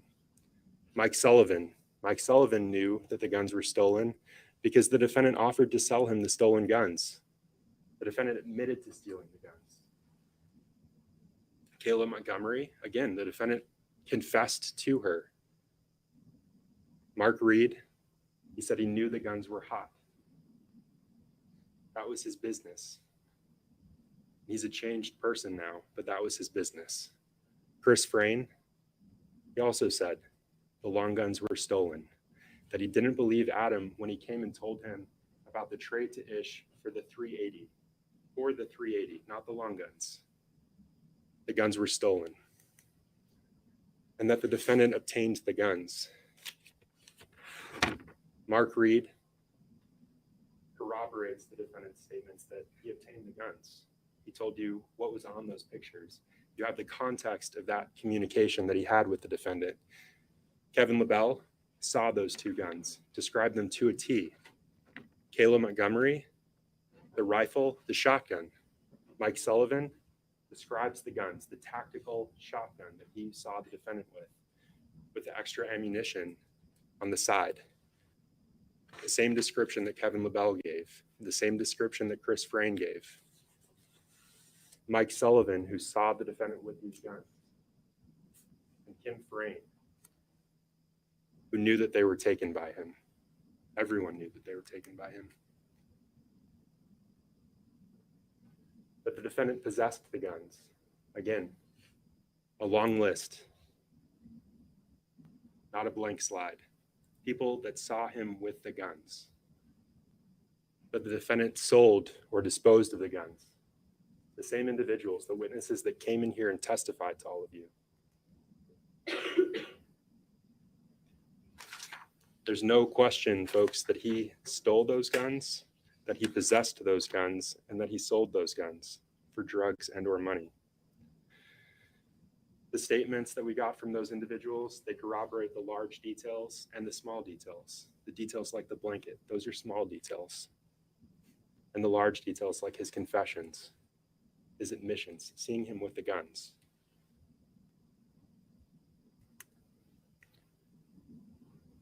Corroboration of the defendant's acts.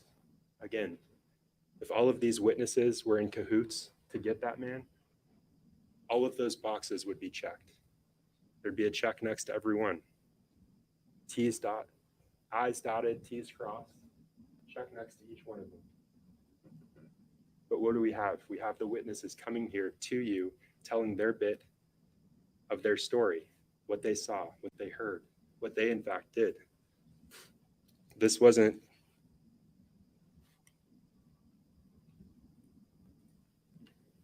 as the defense called it, a case about getting the defendant. This was people coming in and telling you what they had seen, what they'd heard, what they'd done.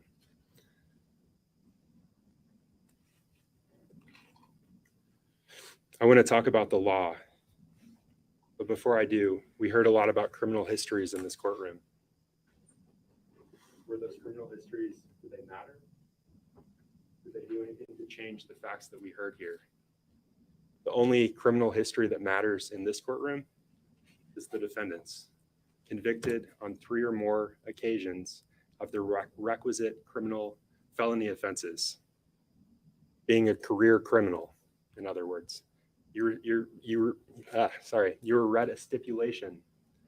You read a stipulation. The parties aren't in dispute that he has those requisite felony offenses. His criminal history is the only one that matters here. So again, armed career criminal, 2 counts of armed career criminal, 1 count for each of the stolen guns, 1 count for each of the guns that he possessed. Theft by unauthorized taking, again, 1 for each of the guns. Receiving stolen property, 1 for each of the guns. So armed career criminal, like I said, career criminal, possess a gun. And the judge is going to tell you when she reads the law on armed career criminal that it contains 3 elements. 3 or more qualifying convictions, not in dispute. Knowingly having or owning or having control over the long gun or rifle, depending on the count that you're looking at. So knowing, possession.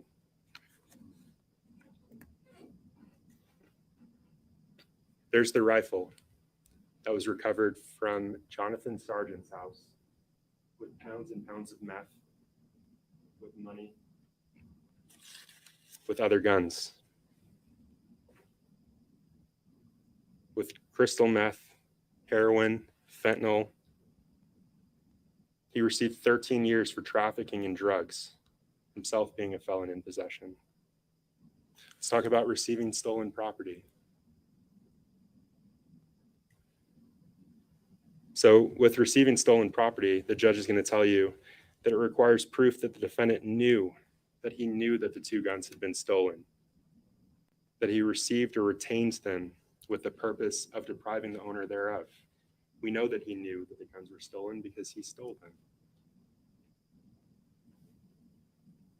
Everyone was talking about these stolen guns. The victim confronted him about the stolen guns, and he retained them. The witnesses all told you that the guns were stolen. And was his purpose to deprive the owner of those guns? Yes, we see his purpose. We have it in his messages, selling them to someone else for drugs and money, hiding them in the walls, in the attic.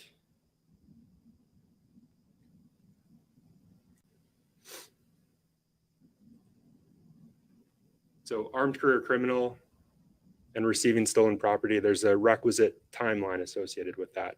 And that's September 29th, 2019 through October 22nd, 2019.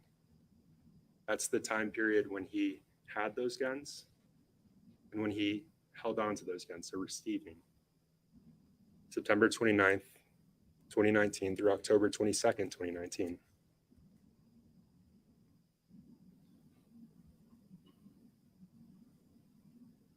So finally, theft by unauthorized taking, again for the AR-15, for the shotgun. The judge is going to tell you that the law requires proof that the defendant obtained or exercised control, unauthorized control over the rifle and shotgun with that same purpose to deprive Chris Frayne of his guns. He did that when he took the guns out of the Frayne home. He acted with intent to no longer give them back. Remember, Kayla just wanted him to give those guns back. He didn't, he sold them. So with the intent to deprive the owner thereof. And the timeline associated with those two charges, the theft by unauthorized taking, that's September 29th through October 3rd. Remember the week that Christopher Frayne was out of the house. He was gone to work.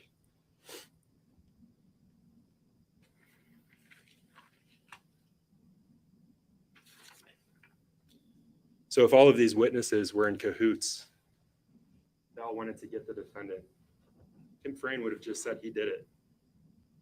She wouldn't have made this story up about the cameras. And that's not what we got from Kim Frayne. She said she fell asleep, that when she fell asleep, the defendant was still there. When she woke up, he was gone. The guns were missing.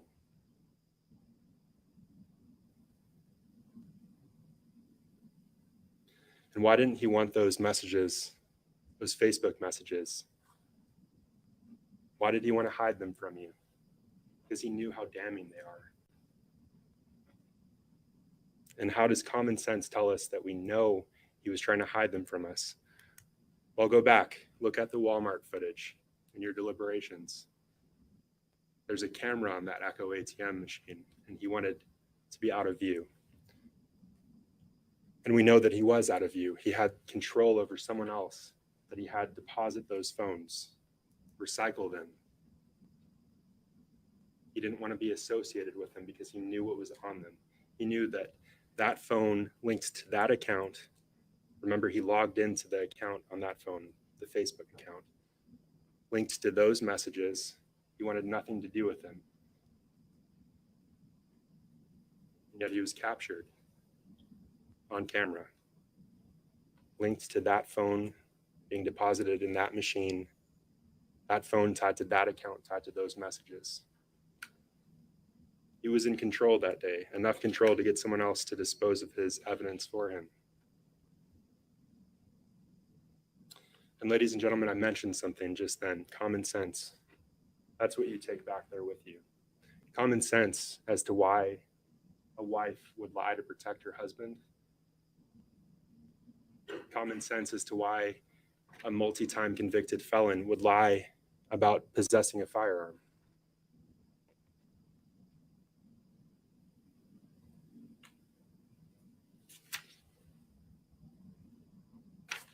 Common sense as to why the defendant would say he didn't want this stuff on Facebook and why he'd go to these extensive lengths to discard of all of that evidence.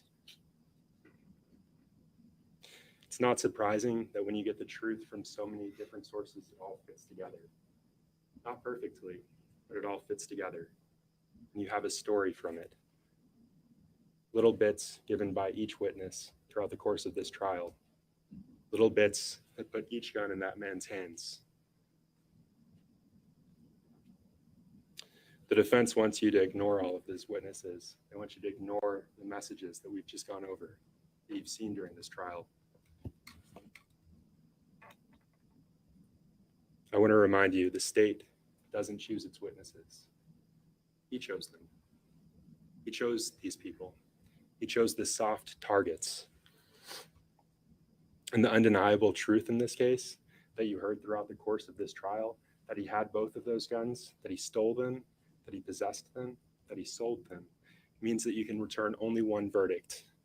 And that's the verdict that justice demands. That's guilty with respect to each charge for being an armed career criminal, for receiving or retaining stolen property, and for theft by unauthorized taking for both of the firearms. In closing, simply put, the defendant was told, no, you can't do this. No, you can't possess firearms after being convicted of certain requisite felonies. And he chose to possess the firearms anyway. That's the truth of this case. That's what you've seen. That's the truth that the defense wants you to ignore when you go back to deliberate. All of the witnesses that saw or heard the defendant with these guns or heard his admissions to stealing them. And you were all chosen because of your common sense, because of your ability to reason.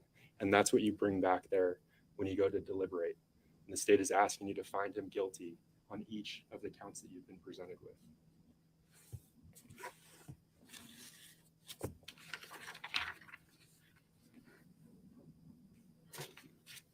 All right, ladies and gentlemen, it's time for me to complete my final instructions to you. Maybe this is a good time. Just stand up if you want to take a stretch. I suspect these instructions will take about 10 minutes or a little more, and perhaps your lunches will be here and you can begin deliberating. So in just a minute, I will begin my instructions, but as I say, this is a good time to take a short stretch.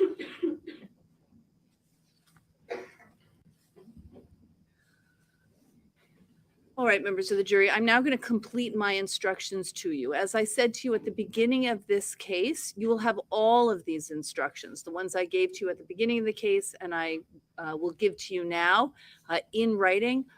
I will send back as many copies as the jury wants, so please just listen carefully. Please remember that in order to reach a verdict in this case, whether it is guilty or not guilty, your verdict must be unanimous. Prior inconsistent statements. In deciding whether to believe a witness, you may consider whether the witness made statements before trial that were not consistent with the witness's testimony at trial. Thus, if the witness made an inconsistent statement before trial, you may use that statement in deciding whether to believe that witness's trial testimony. Keep in mind that you may not use the statement made before trial as proof that the facts in the statement are true.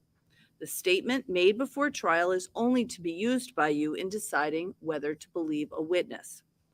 There are, however, two exceptions to this general rule that prior statements may only be used in assessing witness credibility. If the statement made before trial was made by the defendant or by a witness under oath, then you may use that prior statement as proof that the facts in the statement are true. I'm now going to discuss the definition of a crime and the crimes with which the defendant is charged. A crime is the breaking of a law for which the law provides punishment. All crimes have at least two parts, an act and a criminal state of mind. In deciding whether a person is guilty of a crime, you must determine both what the person's actions were and what his state of mind was. For a person to be guilty of a crime, he must have physically acted to do something that is criminal, and he must have had the particular state of mind. Unless a person both acted to do something that is criminal and had the required mental state, that person has not committed a crime. That means if a person either did not physically act to do something criminal or did not have the required mental state, then he is not guilty of a crime. To understand how mental state works, consider this example. Suppose two automobile drivers hit a pedestrian who was crossing the street. Suppose one of those drivers hit the pedestrian deliberately, whereas the other one did so out of carelessness. The two drivers would be guilty of different crimes, though they both committed the same act because each had a different mental state. Proof of intent. To prove that the defendant has committed a crime, the state must prove first that the defendant did certain acts and second that the defendant acted with a certain intent. Whether the defendant acted with the particular intent charged is a question of fact for you to decide.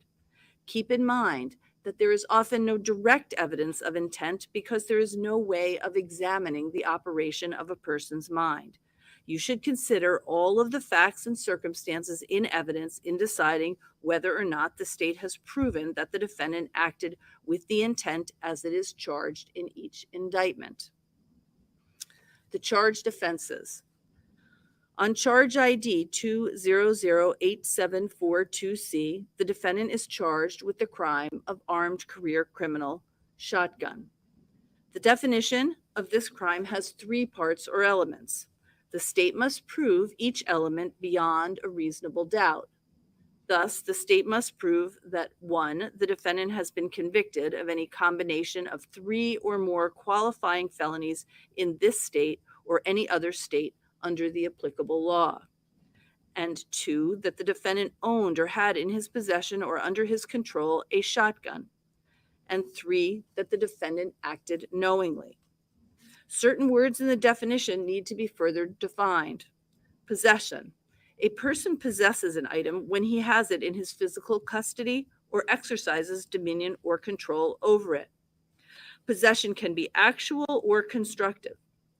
Actual possession is when a person has direct physical control over the item. Constructive possession is the power to determine the use or disposition of the item.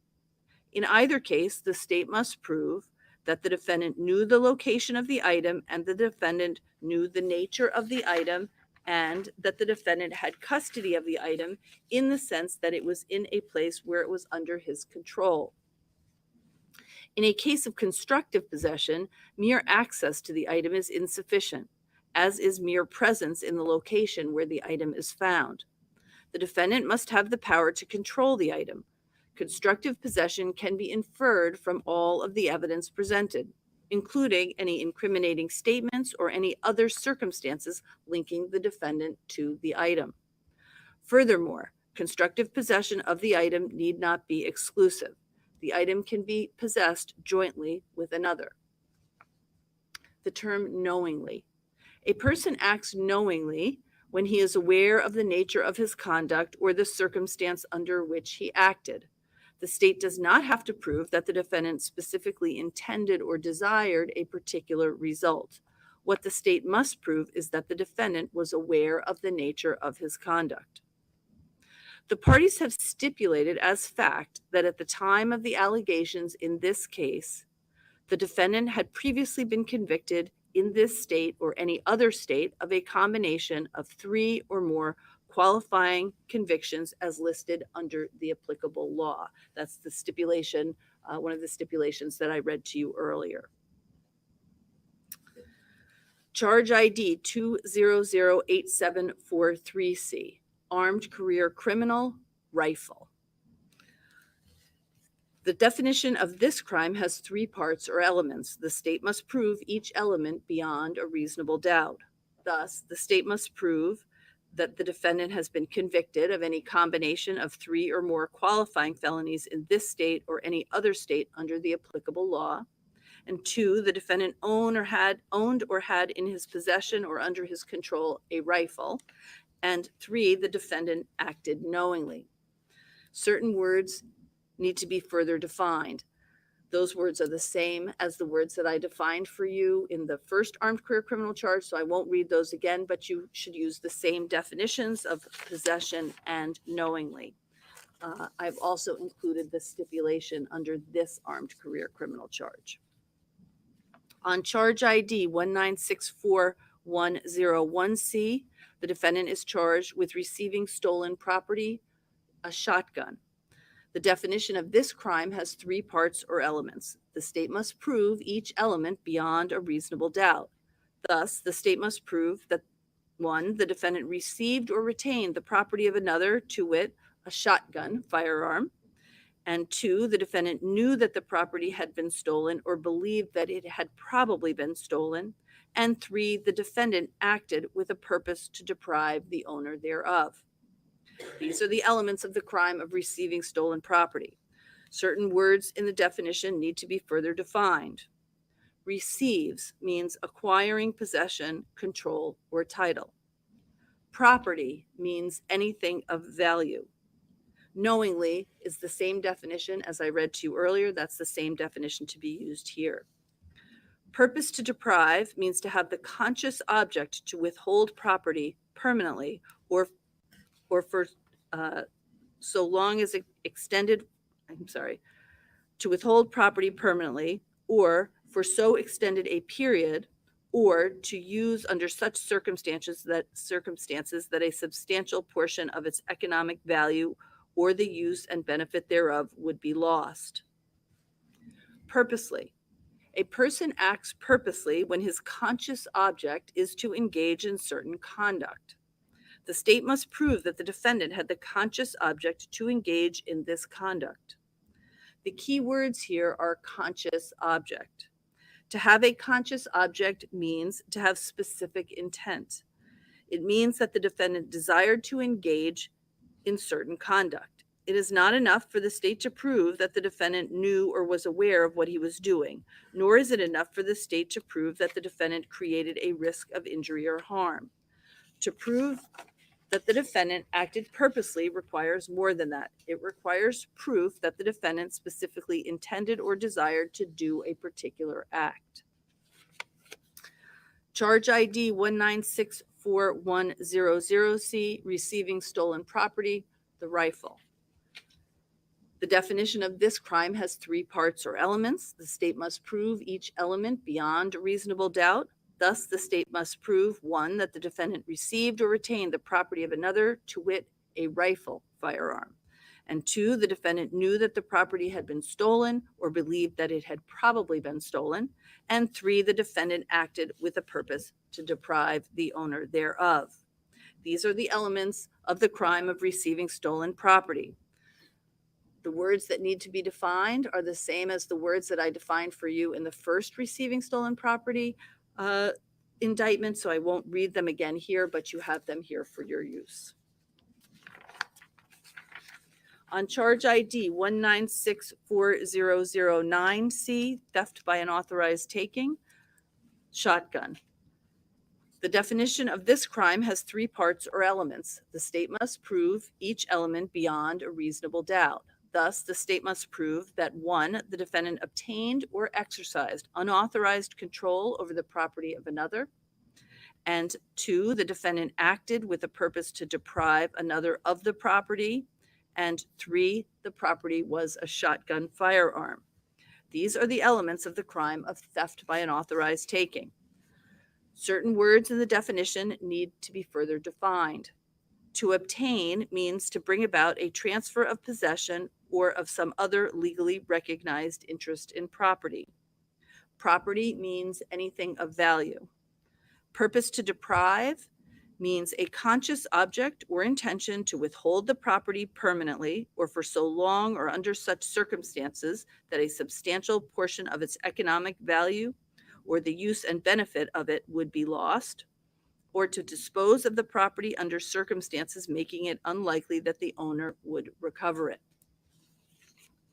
Charge ID 1964098C, theft by unauthorized taking, the rifle. The definition of this crime has three parts or elements. The state must prove each element beyond a reasonable doubt. Thus, the state must prove that 1, the defendant obtained or exercised unauthorized control over the property of another.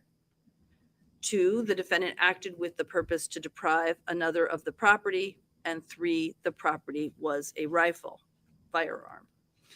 These are the elements of the crime of theft by unauthorized taking. Certain words in the definition need to be further defined. I've defined those for you in the first theft by unauthorized taking. Those same definitions are utilized here. In conclusion, members of the jury, let me say that this case is important to both of the parties, the state and the defendant. The principles of law that I have given to you are intended to guide you in reaching a fair and just result. You are to exercise your judgment and common sense with honesty, understanding, and due deliberation. As I said before, you should decide this case without passion, without prejudice, and without sympathy. It is your highest duty as officers of this court to conscientiously determine a fair and just result.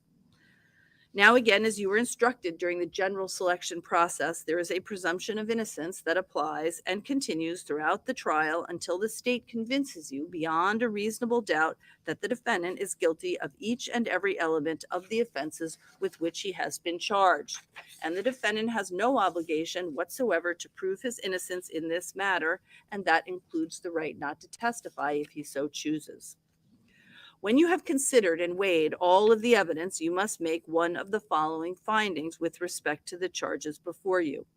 If you have a reasonable doubt as to whether the state has proved any one or more of the elements of the offense charged, you must find the defendant not guilty. On the other hand, if you find that the state has proved all of the elements of the offense charged beyond a reasonable doubt, then you should find the defendant guilty. And I remind you, a reasonable doubt is just what the words would ordinarily imply. The use of the word reasonable means simply that the doubt must be reasonable rather than unreasonable. It must be a doubt based upon reason. It is not a frivolous or fanciful doubt, nor is it one that can easily be explained away. Rather, it is such a doubt based upon reason as remains after consideration of all of the evidence that the state has offered against it. As I mentioned, we will select a foreperson at random at the end of these instructions. The foreperson acts much like the chair of a committee. He or she should make sure that you take up the issues that I have described, and should make sure that each juror has a full opportunity to present his or her opinions and arguments. I suggest that deliberations involve several components. You should each think for yourself about the evidence and the law. You should speak up and let your fellow jurors know your opinions, views, and positions. You should listen carefully and keep an open mind as to what your fellow jurors have to say. And you should make every reasonable effort to reach a unanimous agreement. The verdict that you reach must be a unanimous verdict and represent the considered judgment of each juror. In order to return a verdict, all 12 of you must agree on your verdict. As you deliberate, try your best to work out your differences. Do not hesitate to change your mind if you are convinced that other jurors are right and that your original position was wrong. But do not change your mind just because other jurors see things differently or just to get the case over with.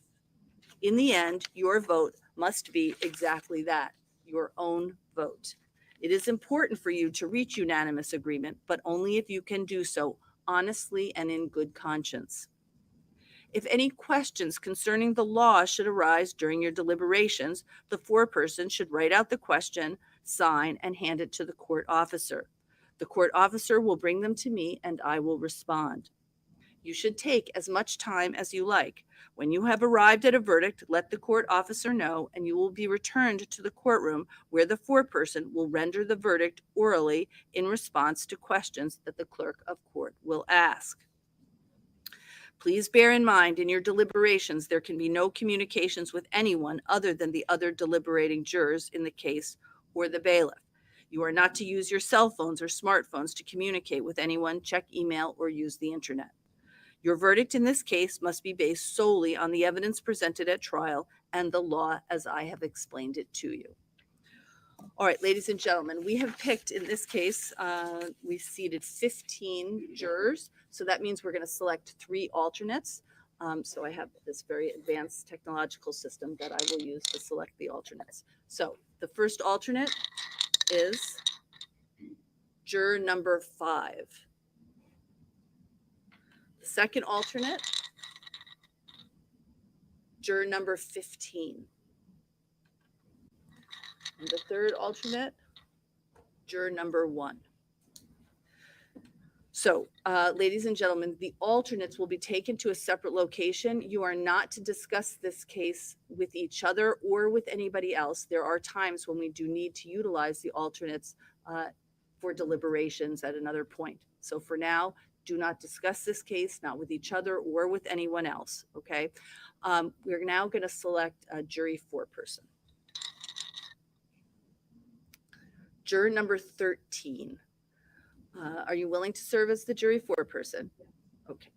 I suspect, ladies and gentlemen, that your lunches may be here. I leave it to you to decide whether you want to eat lunch and then start deliberating or begin deliberations right away.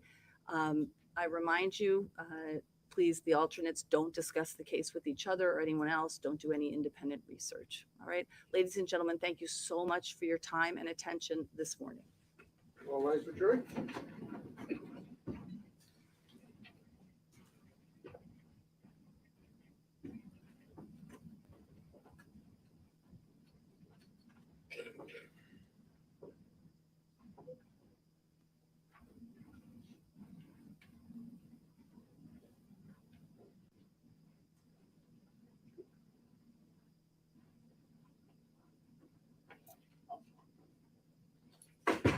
All right.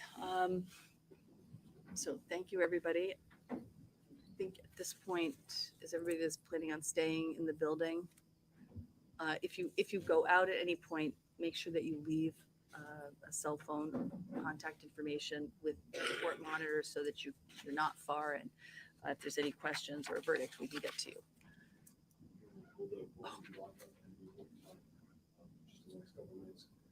just want to know what time we should start breaking down some of the equipment here and try to get that out of the way. You mean in terms of if we're going to use it for other things right now? The security staff needs to have their lunch as well, so I just need to. Oh, are we going to lock it? Yeah, we will. Well, hang on. Let me check with security. We're going to send back all of the exhibits that have been marked as full exhibits, except the firearm. I don't send the firearm back. I think the court officer can let them know if they need to see the firearm, that they need to let the court officer know, and then I would bring them back into the courtroom and we would show it to them here. So usually the recorder takes the exhibits back, right? Yes. So she would be the one informing them that the gun's not coming back and that if they want to see it, they have to call a court officer. Yeah, I probably send a clerk in with her to do that. Yeah. Great. Yeah, typically I would maybe tell them here, but I didn't tell them here. And so, but I think it's, no one has an objection. I'll just let the clerk tell them that if they want to see the firearm's not coming back, but if they want to see it, they can ask and I'll bring them back in. Thank you. All right, anything else? No? Okay. You're all set then. Thank you.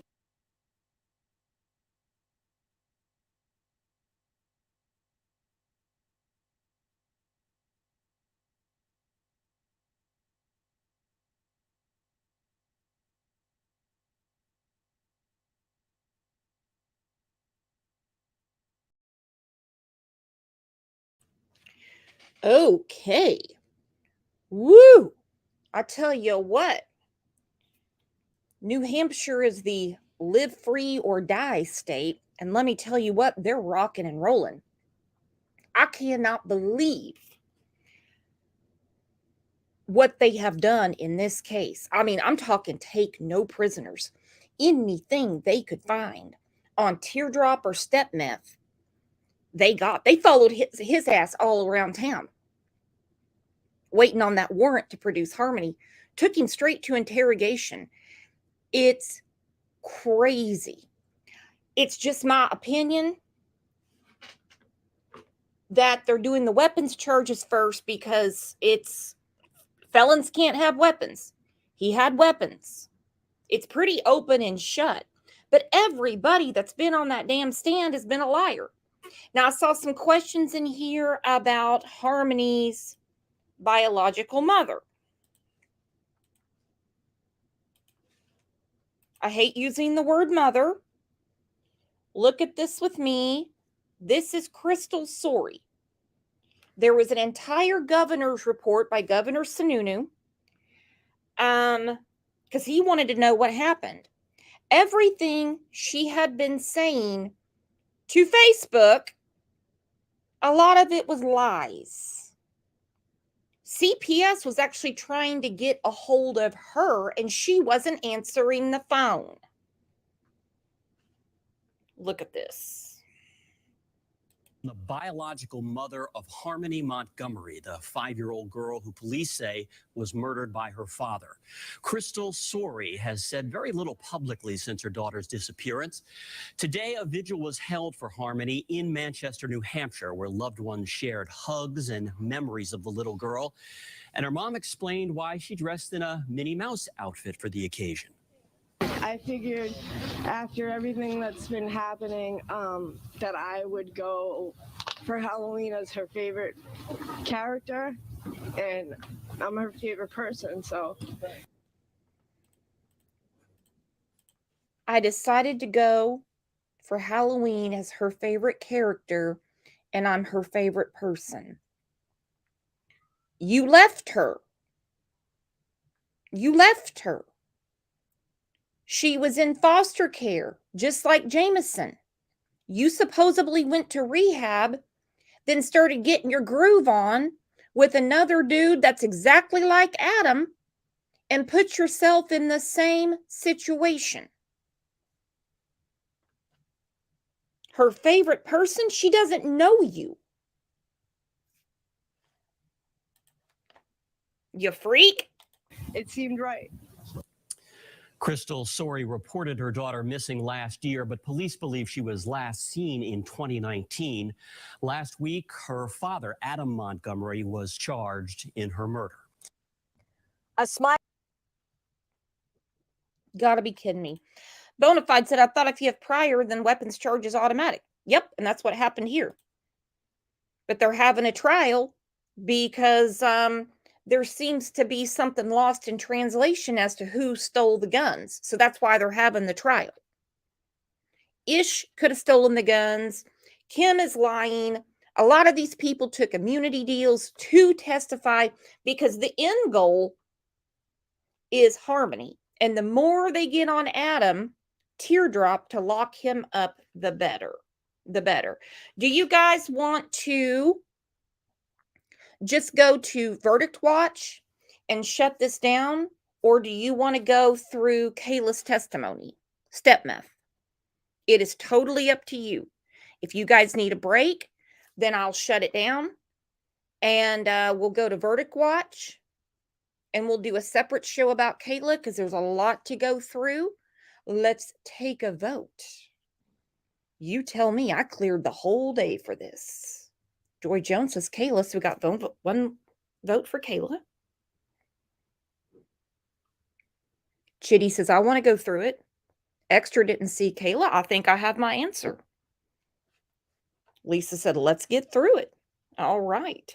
We got a marathon on our hands.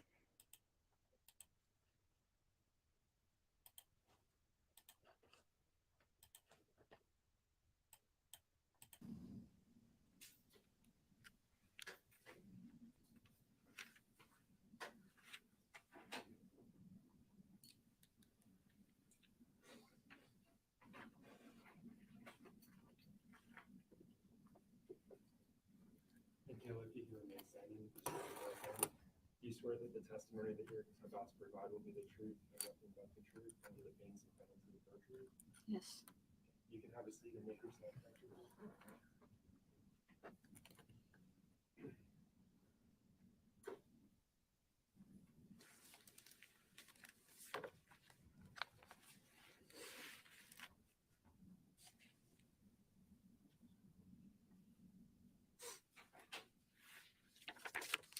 Okay, Kayla, can you please state and spell your first and last name for the jury?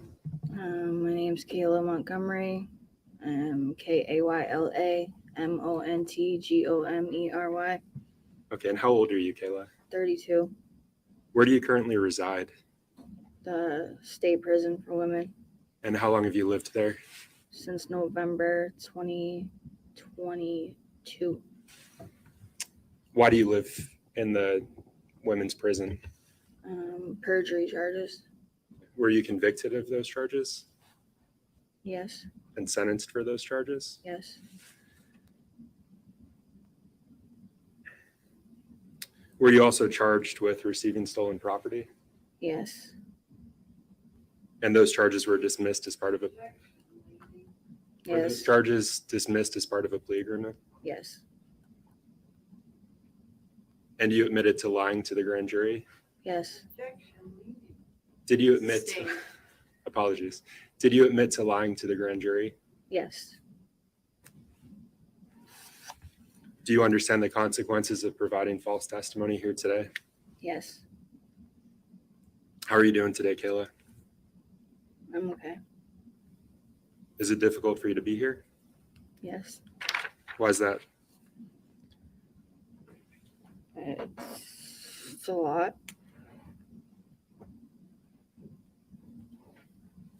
And so, Kayla, there's a microphone right in front of you.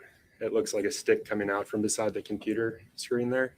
If you can just sit a little bit closer to that, it's a little difficult for me to hear you. And I want to make sure that all of these jurors hear what I'm saying. So you said it's a lot? Yeah. Okay.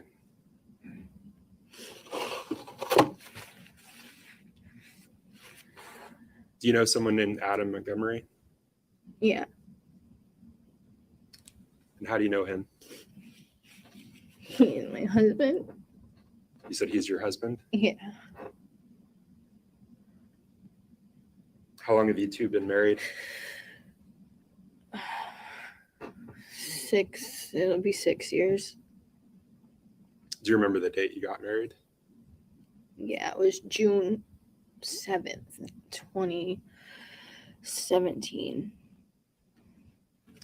How long have you known Adam Montgomery? Since we were in high school.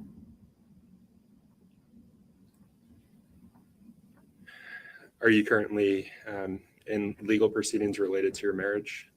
Yes. Did you file for divorce? Yes, I did. Did you leave the defendant at some point in time? Yes.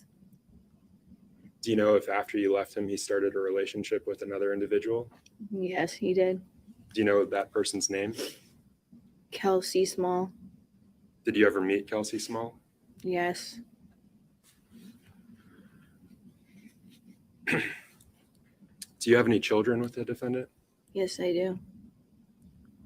I have 3. 3 children. What are their names? Seamus, Declan, and Kira. So you talked about where you're currently living at the women's prison. Yeah. Where did you live back in October of 2019? I was living at 77 Guilford Street in Manchester, New Hampshire. How long did you live there? For about 1.5 years. For 1.5 years. Why did you stop living there? Because we got kicked out of the house. Was that an eviction? Yes. Do you remember what month and what year that was? November 2019.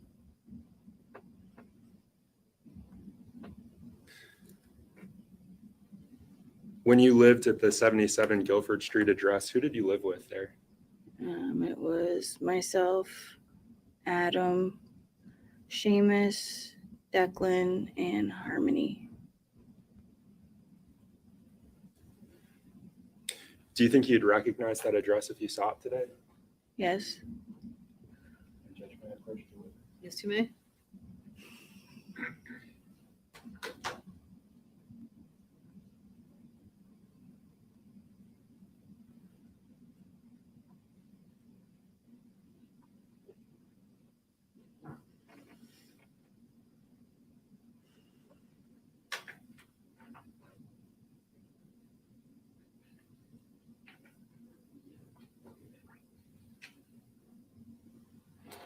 And so, Kayla, I'm going to hand you, it's been marked for identification as States Exhibit 42A through J. And I'm just going to ask you to look at each of those. And look at it.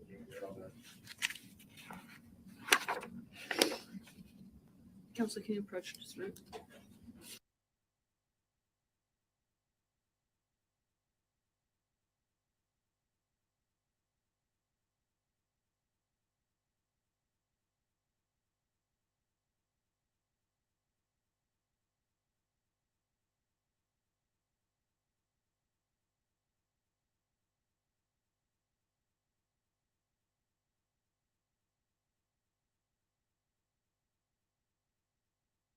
Okay, and so if you can go through them, starting with 42A, and it looks like they're, let me get them back in order really quick.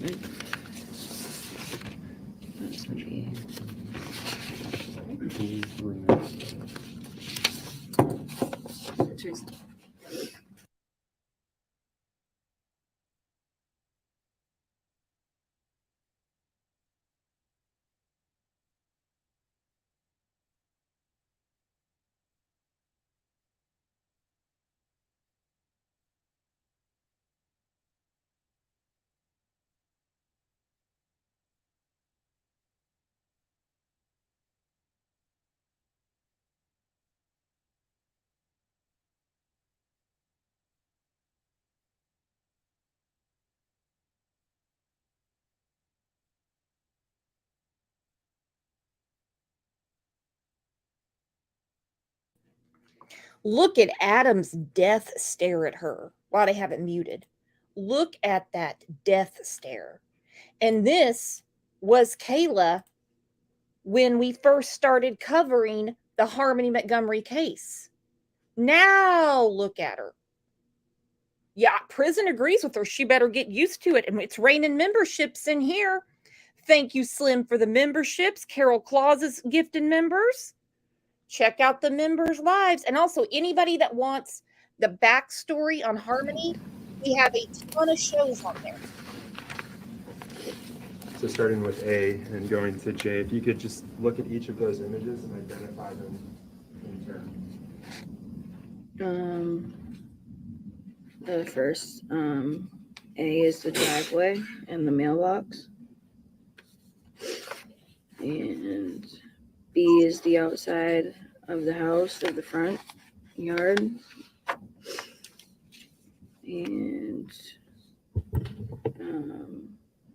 this is in the basement ceiling. I'm just going to ask you to please keep your voice up, because all the jurors need to be able to hear you. Thank you. And if you could just note which letter you're on. 42C. Okay, and what did you say 42C is? That's the ceiling in the basement. And 42D is the ceiling in the attic, I believe. Yeah. And 42E is the attic, the storage room in the attic. And 42F is the room. And whose room is F? It was mine and Adam's and the two boys. Okay, and G? That's Harmony's room. H? Harmony's room. The kitchen is I. And the back porch is J. Or the front. I don't know which one that is. And oh, that's the front.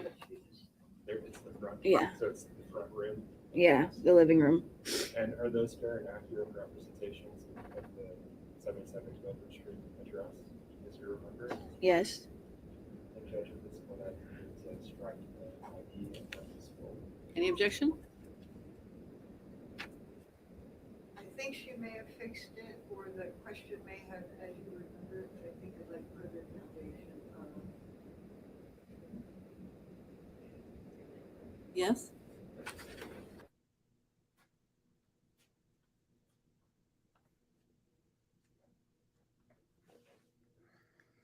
Look at Teardrop. Look at that death stare he's got going on. Chitty said, I hope she stays clean. I hope so too. I hope so too. There's some things in the works right now where she's going to lose rights to her children because, you know, she doesn't need to get out of jail and be around those kids. I think she's going to be in jail till 2025. So, Kayla, you said that those are fair and accurate representations of the Guilford Street address as you remember it. Yes. And so I was referring specifically to October 2019. Is that an accurate representation of the house back then? Yes, without the furniture. And without your things? Yeah. Okay, thank you. Judge, at this point, I'm going to distract ID. Any objection? No, Your Honor. The ID is stricken. Each of those are entered as full exhibits. And so, Kayla, you were telling us about the front room, and I think you also mentioned the kitchen. Yes. Where are those in relation to each other? They are, when you walk into the house, the living room is right in the front, and then you walk through, and there's the kitchen. But there's a wall that separates the kitchen and the living room. But there's still the walkway to walk through. So you can walk through from one to another. I'm going to take those back from you. If you need more water, just let me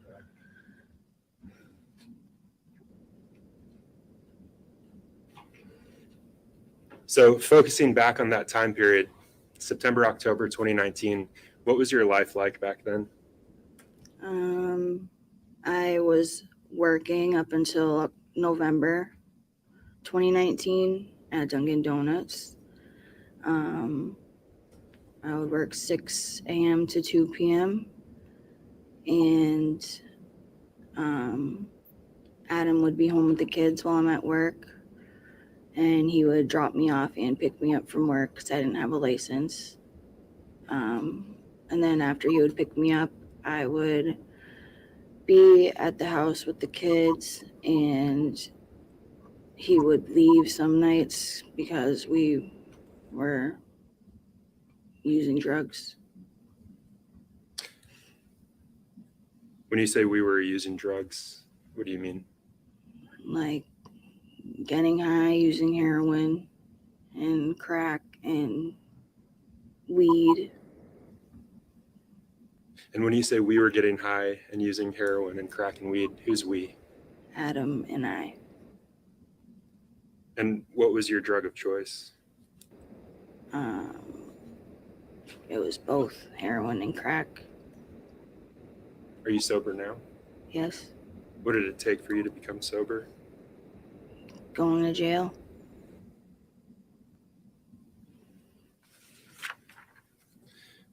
I asked you about your drug of choice back then. What was the defendant's? Heroin.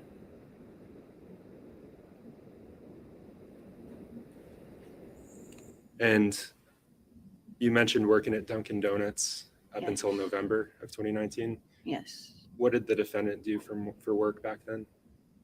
He was home with the kids. And he'd leave at night, you said? Yeah, he would leave after I'd be home for a couple hours, and go for rides. Okay. Do you know, back then, how did you get your drugs? I had money from my job, and that's what I remember up until we got kicked out, evicted from the house. And you mentioned Harmony, Declan, and Seamus. How did you support them? We had food stamps, and my income, which was barely anything at the time.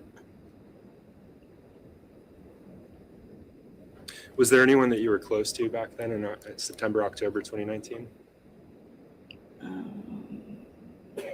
There was a few people that were in and out back then of my life, but I know one that was around a lot was Tabitha Scott. And what about people from work? Were you close to anyone there? Kimberly Frayne.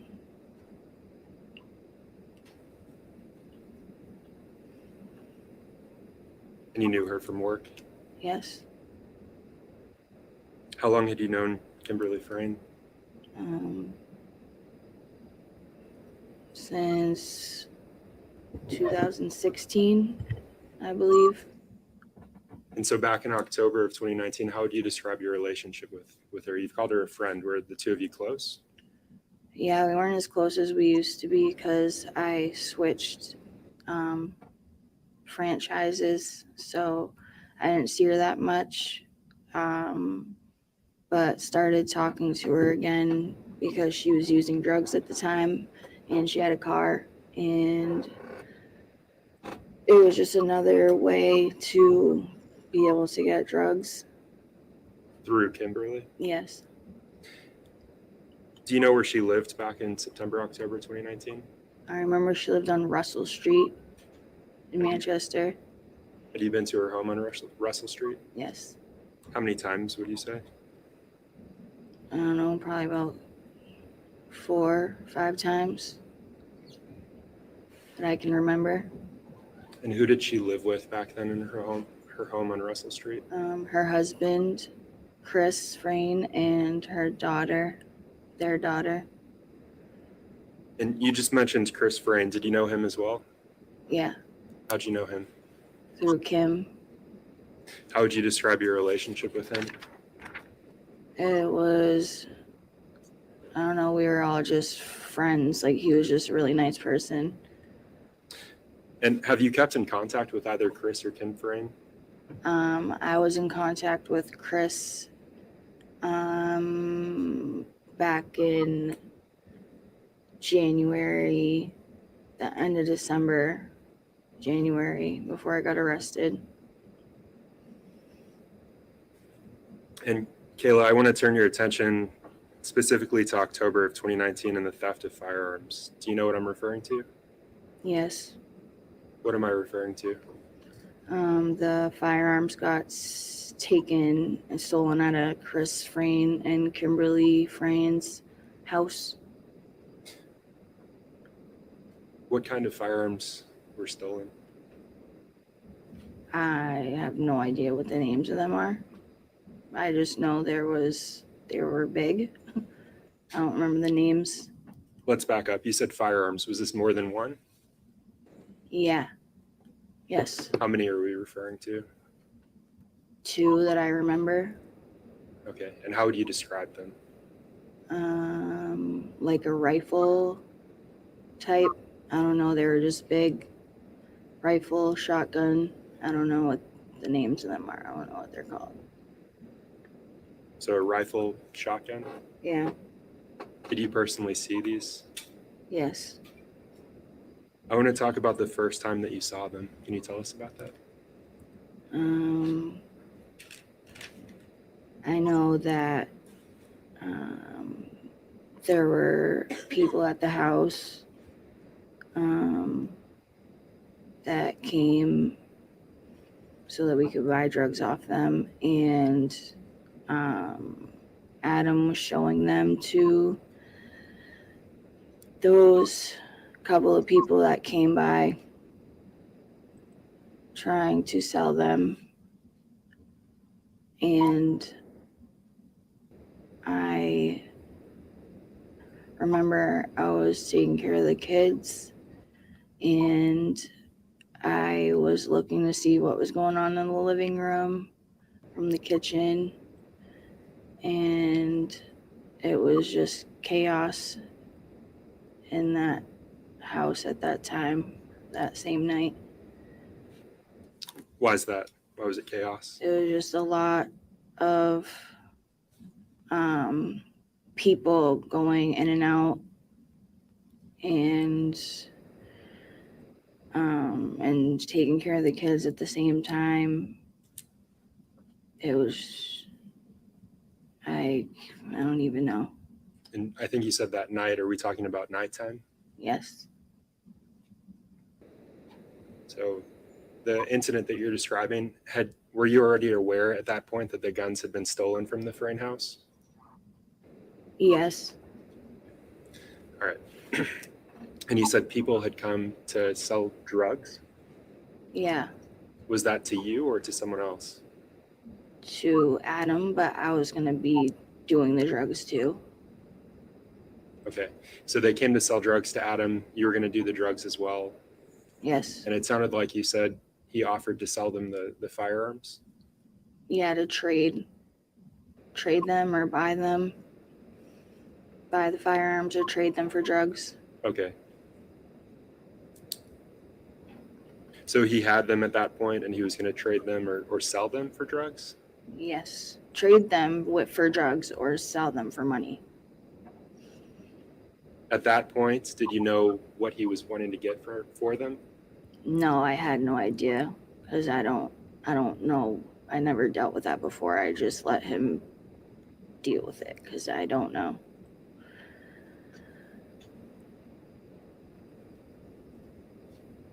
And the individuals that you're referring to that came to the house, do you know their names? I remember Mike. I don't remember his last name. And I don't remember if the other two came that night, but there was always somebody with Mike all the time. And I just remember Ish and Manny. I don't know their last names. Okay. So Mike, Ish, and Manny were there that night to sell Adam drugs? I believe, yeah. And I think you said he offered them the 2 guns. Yeah. And how long after you found out about the theft was this incident that you're describing? It was within the couple of days, like the next night or something like that. It was around that time, the same time.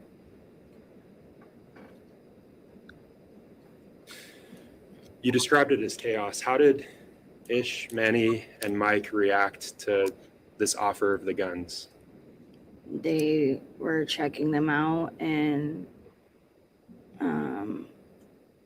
they were just checking them out, looking at them, and they were saying that they would think about it. But they also knew that the guns were missing from Chris and Kim's house, but they didn't know that those were those guns yet.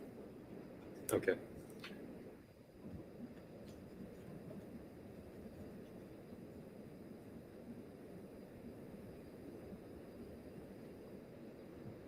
When did you first become, let me strike that question. At some point, did you become aware that the defendant had stolen Kim Frayne and Chris Frayne's firearms? Yes. And tell us about that. I know Kim was freaking out because she noticed that they were missing and she was trying to figure out where they went and who took them before Chris came back home because he was on the road, truck driver or whatever he did. And so Kim called and asked if we knew anything or if anybody was in and out the house. And then the other people that I mentioned that she was involved with, she was asking everybody if they've seen them or taken them or anything like that. But and something Kim's, I guess the night they got stolen, well, I know the night they got stolen, Chris, Kim left her door open to her house and she was passed out. And let me stop you there. Were you there that night the guns got stolen? No. But you said you know the night that they got stolen. How do you know that information? Because Kim was freaking out, and when she called, she said that her door was open, and then Adam went to go check on her too. Adam was supposed to be going to meet her. And when he pulled up to the house, the door was open and she was passed out, and he woke her up. Were you there for that? No, How do you know that? because he told me. And when you say he told me, who were you Adam there told for? me. So he told you that he went to her house that night? Well, I already knew he was supposed to be going there. Okay. How did you know he was supposed to be going there? because he was supposed to meet her to do something with drugs. It had something to do with drugs because that's the only time we really were seeing her. Was that typical for the defendant back then to go to her house by himself? Around that time, yeah. Because he was the one with the car license, and we weren't gonna bring the kids out when it's nighttime and it's time for them to go to bed. You described living on Guilford Street, and I think you said Kim lived on Russell Street. How far apart, or how long would it take to get from your house to Kim's house? I don't know, maybe like 10 minutes. Could be less, a little less or a little more, but she lived all the way on, like almost near Hooksett. She lived like near the store that I met her working at, the South Beach Street store before Livingston Park. It took about 10 minutes. Yeah. Okay, and I want to back up just a bit. You said the defendant told you that he went to her house, but you already knew he was going to her house. Yeah. And he told you that her door was open? Yes. And then what else did he tell you about that interaction? And he said that she was passed out, and he woke her up, and when she woke up, she was freaking out about the guns missing. When did he tell you that story? It was that same night. When he got home? Yes. And can you describe for us him getting back home? I'm sorry, what? Can you walk us through him returning home that night? I know I was waiting for him, and I was laying down with the kids, and I think I heard him come through the door because I always heard him come through the door. And when he came through the door, I don't remember him having anything when he came through the door. Did you see him come through the door? Yeah. Okay. But I think he was going in and out. And from what I remember, I don't remember seeing him bring anything in. I don't know where he put anything yet. Like, I don't know. I don't remember.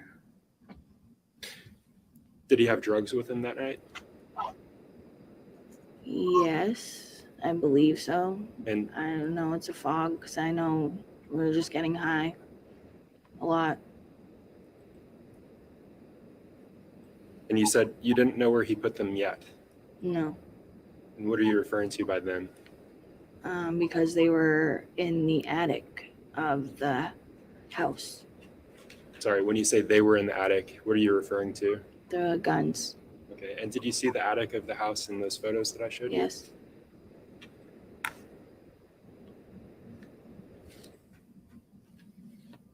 So you told us about the story the defendant told you about going to Kim Frane's home, finding the door open, she's passed out, and then she started, I think you said, freaking out Yeah, about the missing guns. Yes. Did he ever tell you a different story about that night? No. Did you confront him about the guns? I just didn't know what to say. I was kind of upset about it because that they're supposed to be our friends, but I don't know. It was just messed up, that whole situation. And when you say they're supposed to be our friends, Kim and Chris. why were you upset about it?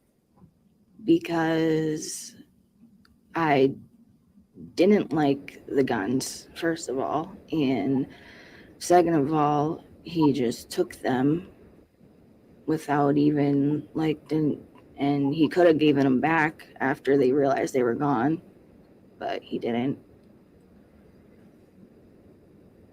And you said he just took them. How do you know he took them?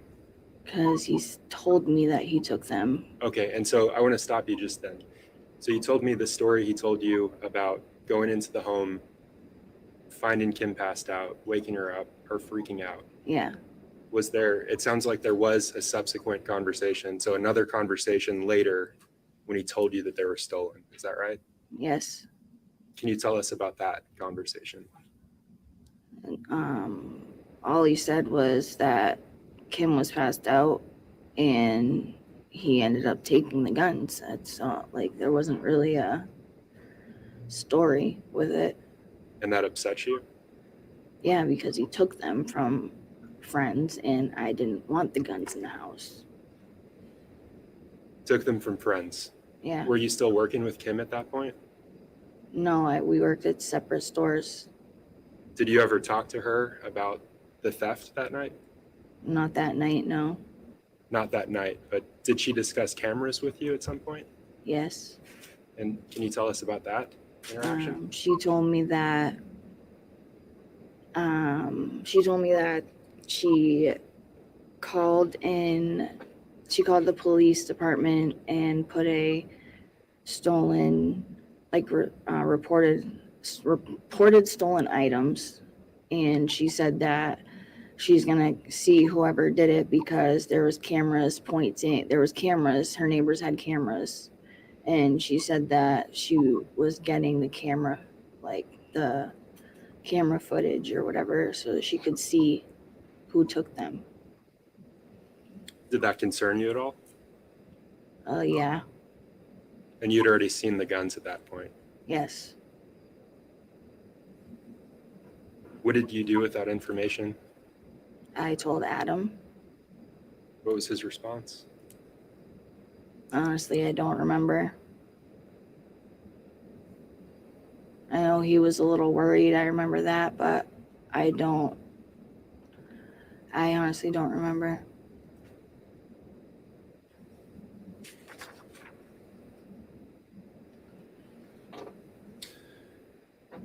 So you just previously you described an interaction a night or two. It sounds like it was the night after the theft where Mike is there, Ish is there, and Manny's there. Yes. The defendant offered them the guns for sale or for trade. Yes. Drugs or money. Yes. Did you ever witness any other transactions like that with those guns? Not that I remember.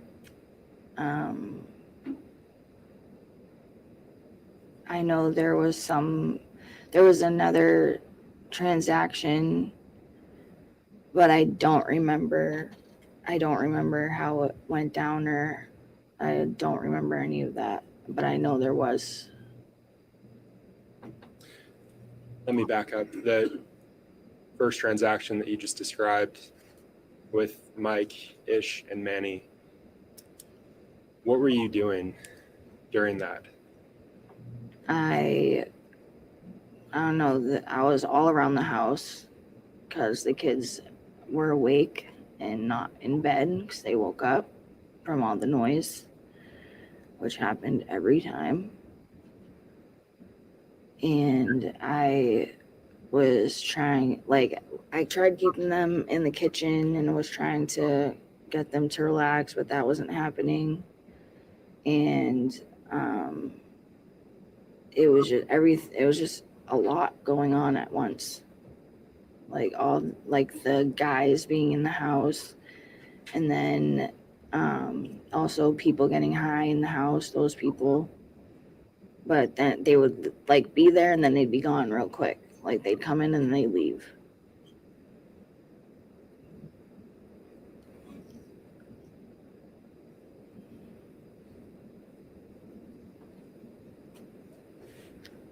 Did the guns stay in the house that night? Yes. And I believe you said they were stored in the attic area? Yes. Were they stored in something? I don't know. Do you remember telling law enforcement that they were...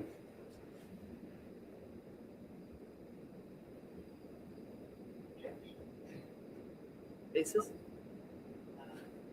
Eating in that proper foundation.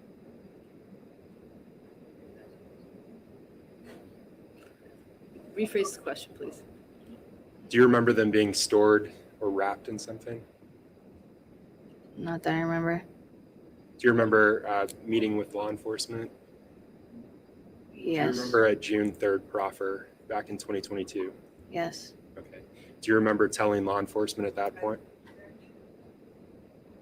Approach.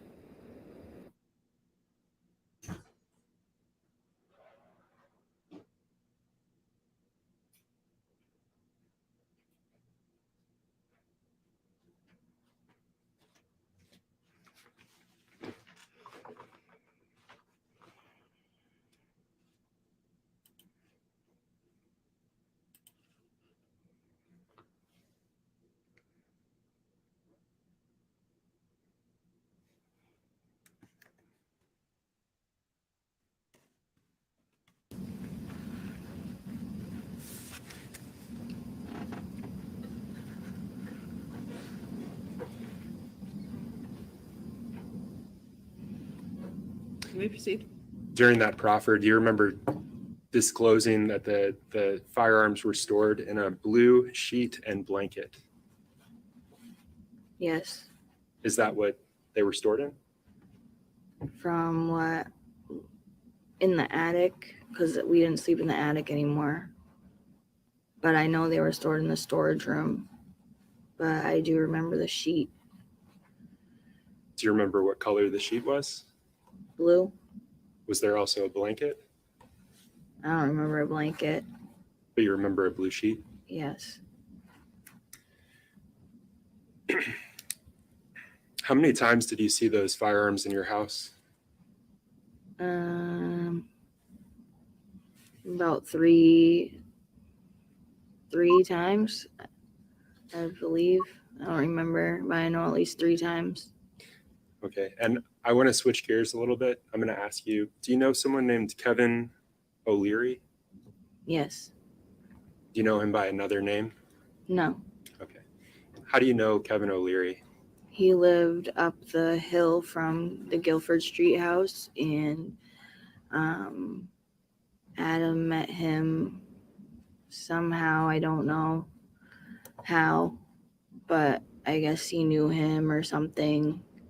And he was smoking weed. That's what it was, smoking weed.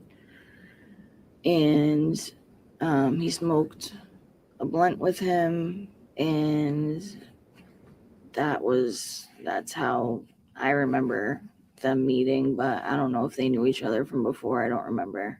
Okay. Would you see him regularly, Kevin? Yes. How often would you see Kevin? Almost about every day, like from back in that period of the fall 2019. So very frequently, it sounds like. Yes.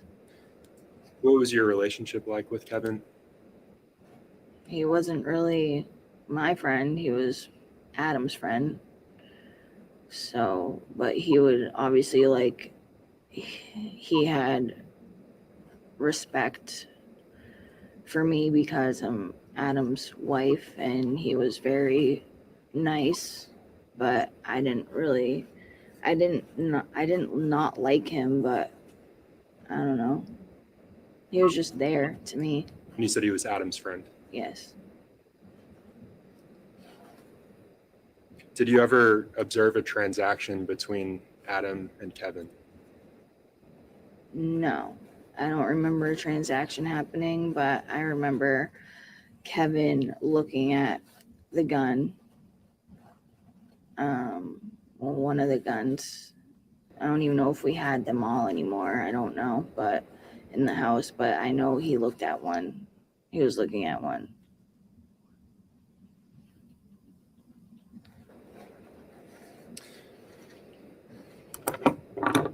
Do you remember, sorry, when Kevin was looking at the gun, was that with you or was that with Adam? Both.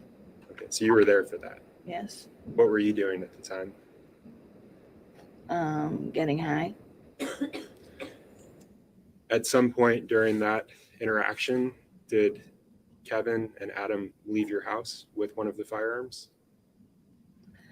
Not at that time. like not right at that moment. Kevin went home from what I remember, and because they did talk about leaving with it, and Adam had it put away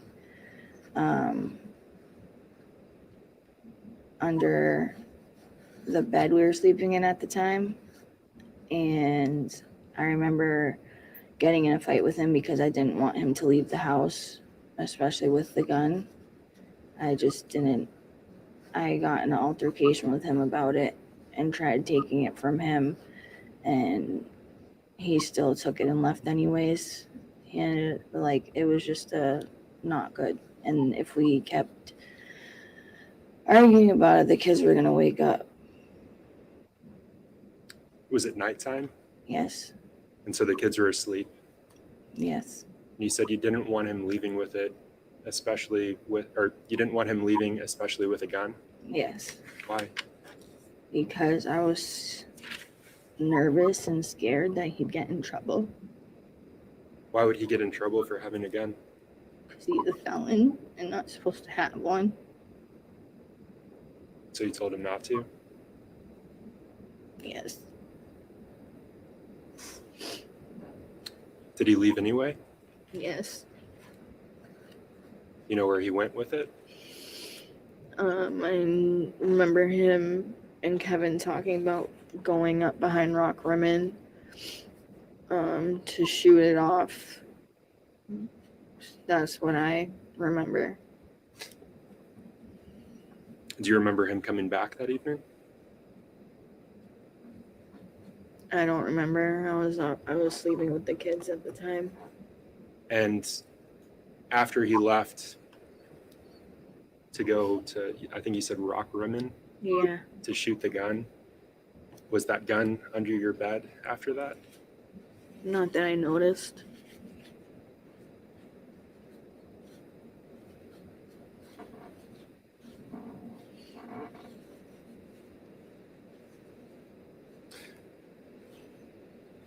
Do you know any other individuals that the defendant attempted to sell those guns to? No, not that I know of. Do you know someone named Mark Reed? Yeah. Yes. Do you know someone named Tone? Yes. Did the defendant ever offer the firearms to them? Yes. I don't know about Mark, but Tone, yes. Can you tell us what you know of that? Just offered to trade it for drugs. Do you know Tone's full name? Anthony Badero.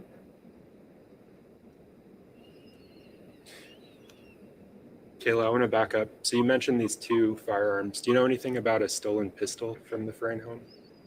No. I do not.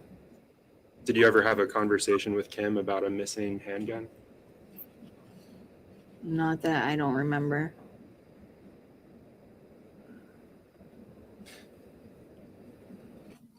So I want to back up to that June 3rd proffer that we discussed earlier. During that proffer, do you remember telling law enforcement that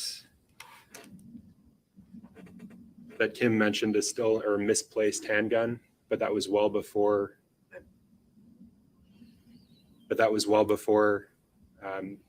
the stolen guns in this case? Yes. Does that you remember that conversation with Kim? Yes. Is that what she told you? Yes. And was it well before your husband stole her guns? Yes.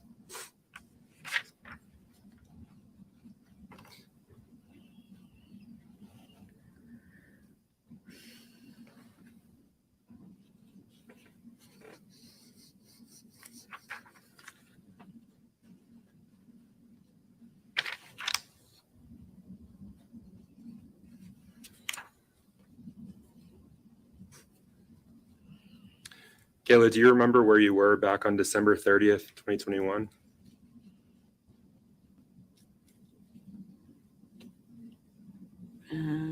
Either in a family shelter at Fit or at my mom's. I don't remember which one. Okay.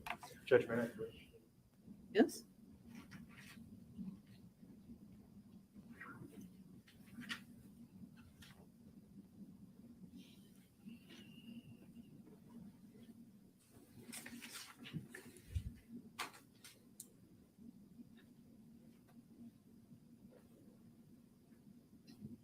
And so Kayla, I'm handing you, it's been marked for identification as 46A through E.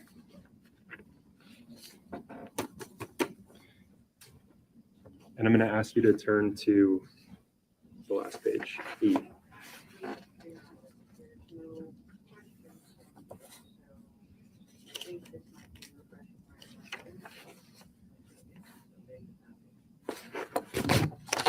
Okay.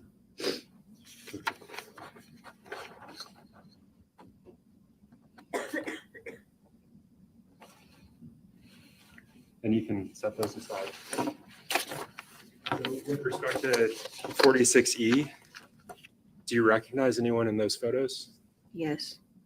Who do you recognize? Kelsey and myself. And you had mentioned a Kelsey Small earlier. Yes. Is that Kelsey Small in those photos?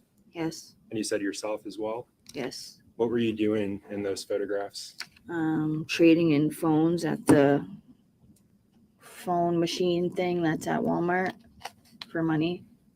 So how did you arrive? You mentioned Kelsey Small. Were you with her that day? Yes. Were you with anyone else? Adam.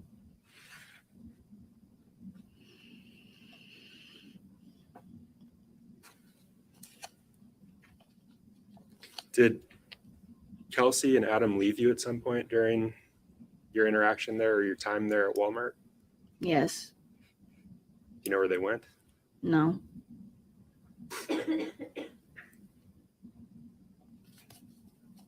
So Kayla, I want to switch gears. Do you know someone named Tara Hilbert?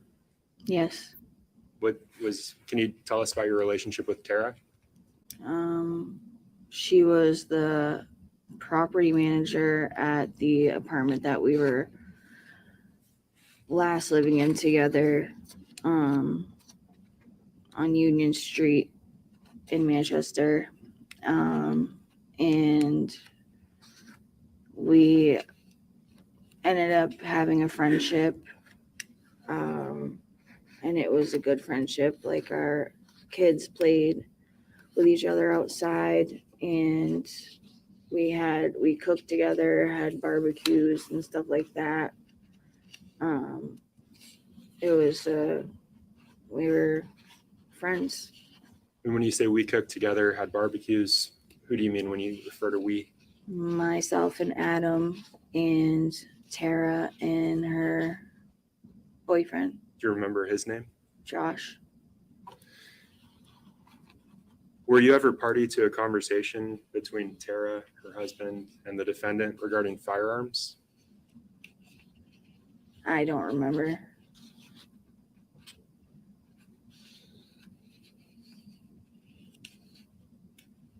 Do you remember a conversation where the defendant accused you of telling the police on him in front of Tara, her husband? Yes. Can you tell us about that?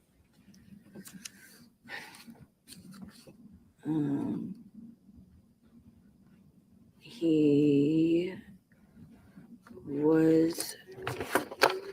Yes?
So Kayla, we were talking about a conversation between you, Tara, the defendant, and Tara's husband.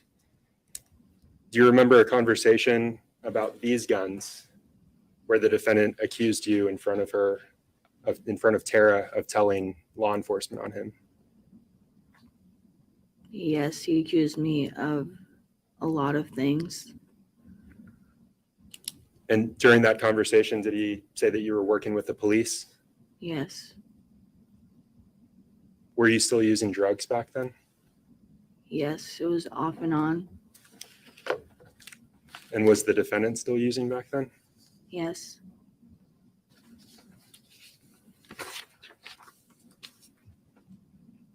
Had his temperament, or sorry, had his, I'll strike that question.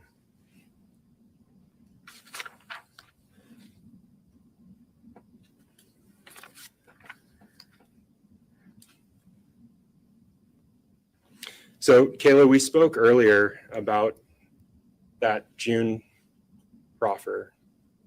Yes. Do you remember who was party to that proffer? So who was there? Myself, my lawyer, Paul, and Jesse, I forget his last name. Does O'Neill sound familiar? Yeah. Okay. And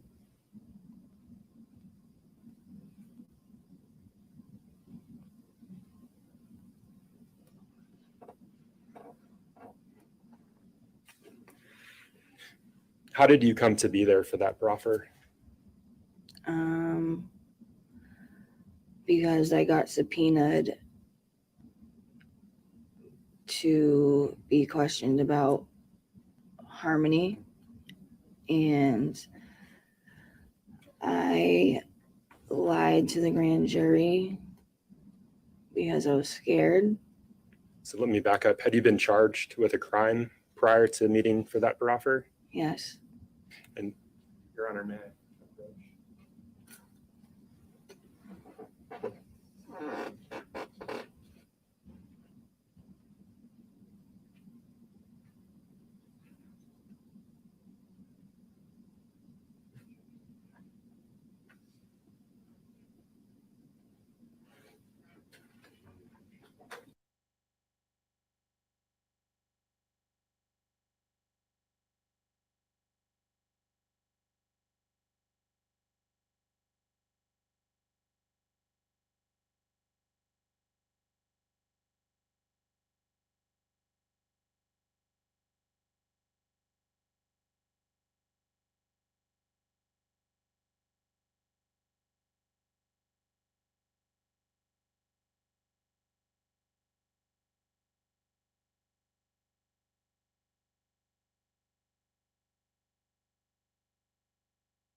So, Kayla, prior to meeting for that proffer, you said, I think you had been charged with a crime. Yes. Do you remember what you had been charged with?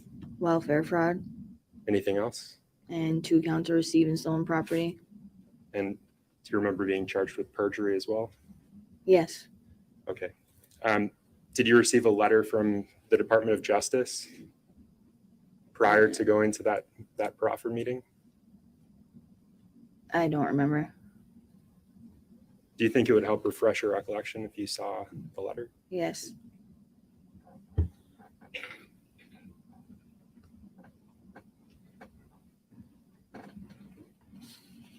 Oh, yeah. I remember this. Okay. And so do you remember receiving a letter from the New Hampshire Department of Justice prior Yes. to that meeting? Yes. What is your understanding of what your obligation was going into that meeting? To tell the truth. And is that what you did in that proffer? Yes. Is that what you're doing here today? Yes.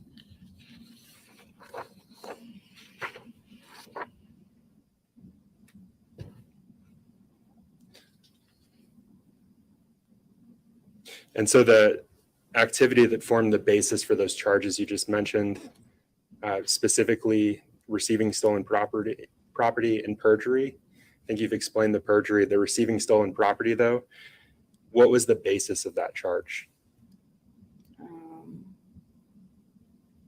The receiving stolen property was for the guns. So the guns in this case, Yes.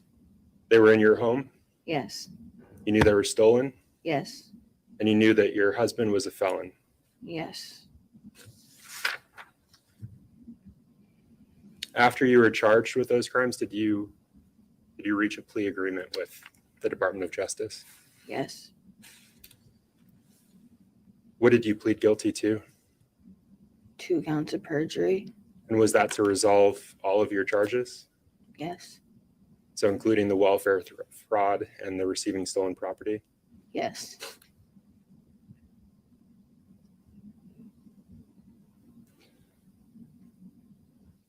And Judge, approach the witness again.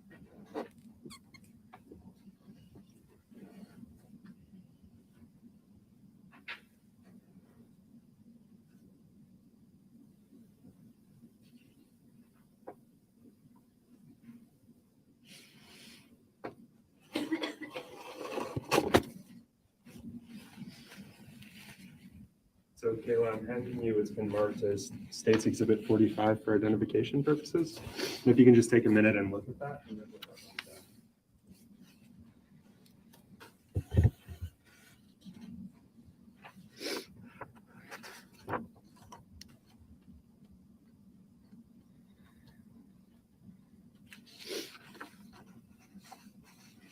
that. So what is that document? The memorandum agreement between the state of New Hampshire and myself. And is that the memorandum agreement as you remember it regarding your sentence? Yes. Your Honor, at this point, I'd move to strike the ID and mark as full. Any objection? Yes, Your Honor. All right, approach. Yeah,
proceed. Thank you.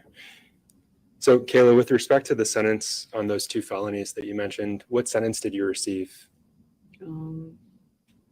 I received the 2 counts of perjury. And what was the sentence that was imposed? I got 3.5 to 7 suspended, and a 3.5 to 7 with 1.5 suspended off my minimum.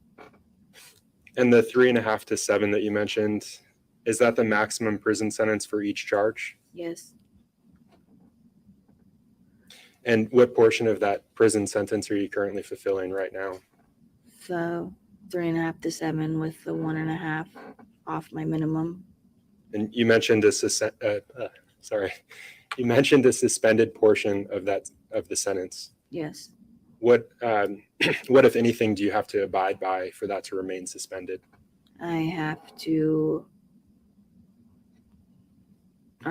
state as what the memorandum agreement is between myself and the state.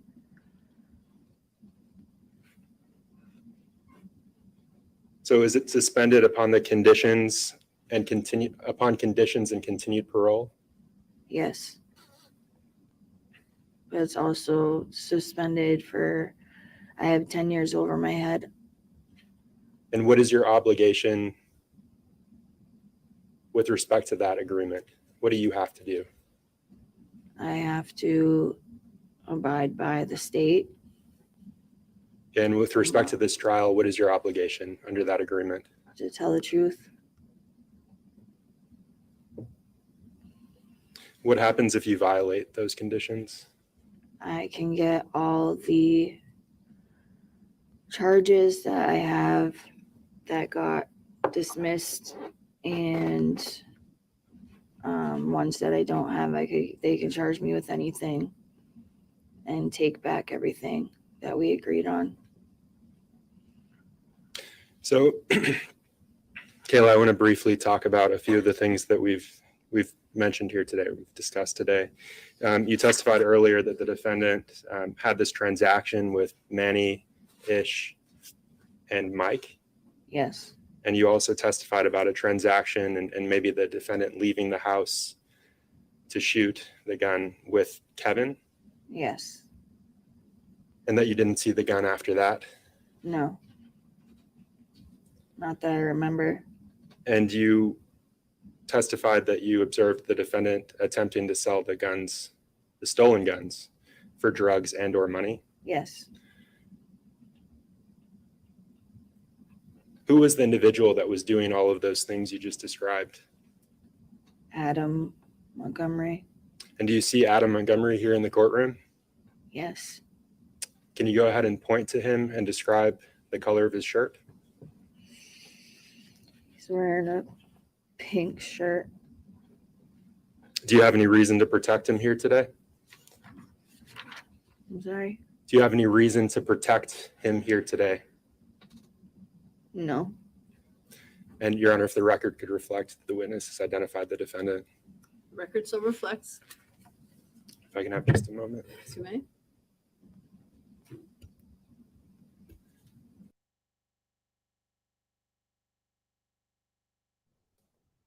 I'm going to ask you to just remain seated for just a moment. We are going to take a break now. This is a good time for our mid-morning break. So ladies and gentlemen, about 15 minutes, okay? All rise for the jurors, please. You can remain standing. Sitting.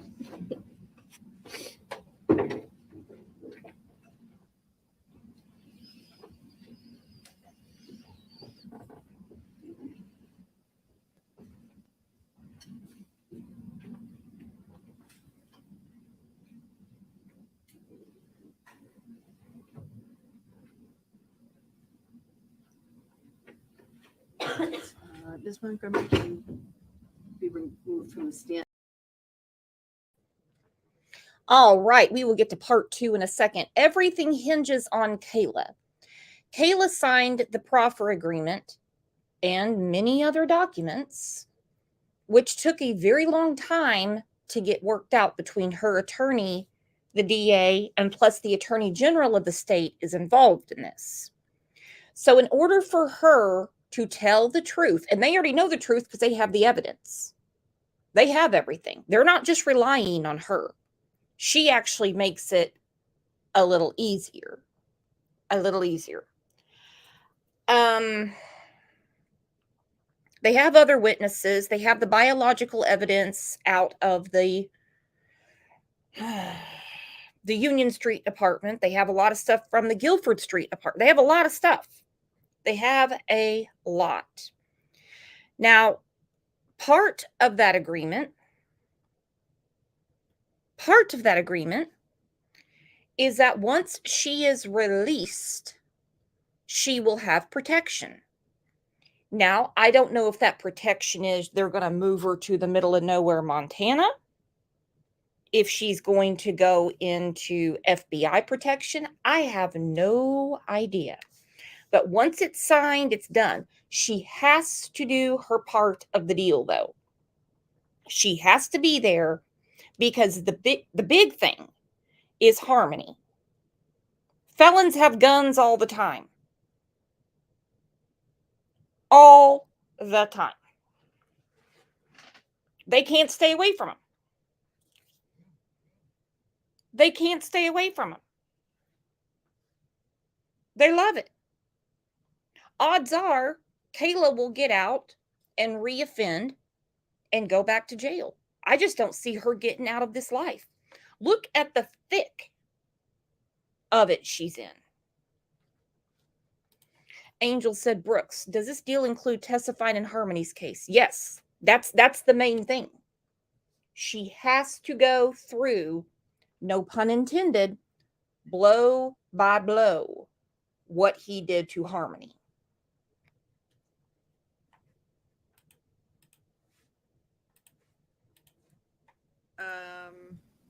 Around April 13, 2022, you were arrested for receiving stolen property regarding the guns at the Fran residence, right? Yes. And you were still incarcerated at that time, right? Yes. And then you were not guilty of those charges, right? No. And you intended to fight those charges, right? Yes. And in fact, you were moving towards a hearing to fight the charges very early on in court, right? Yes. And before that hearing, or I think the hearing was postponed because you reached an agreement with the state on bail to get out, right? Yes. So that hearing was called a probable cause hearing, right? Yes. To see if the state had enough evidence to hold you or to actually charge you, right? Yes. And you didn't have that because you got the agreement on bail. Yes. And you did not, the guns involved, by the way, were receiving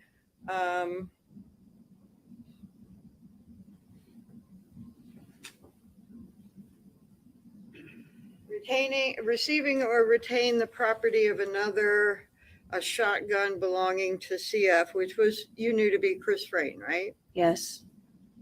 Knowing it had been stolen or believing it probably had been stolen with the purpose to deprive Chris Frayne, right? Yes. And you got a second charge that was pretty much the same thing except for referring to a rifle. Yes. And you did not receive a shotgun that belonged to Chris Frayne. Is that right?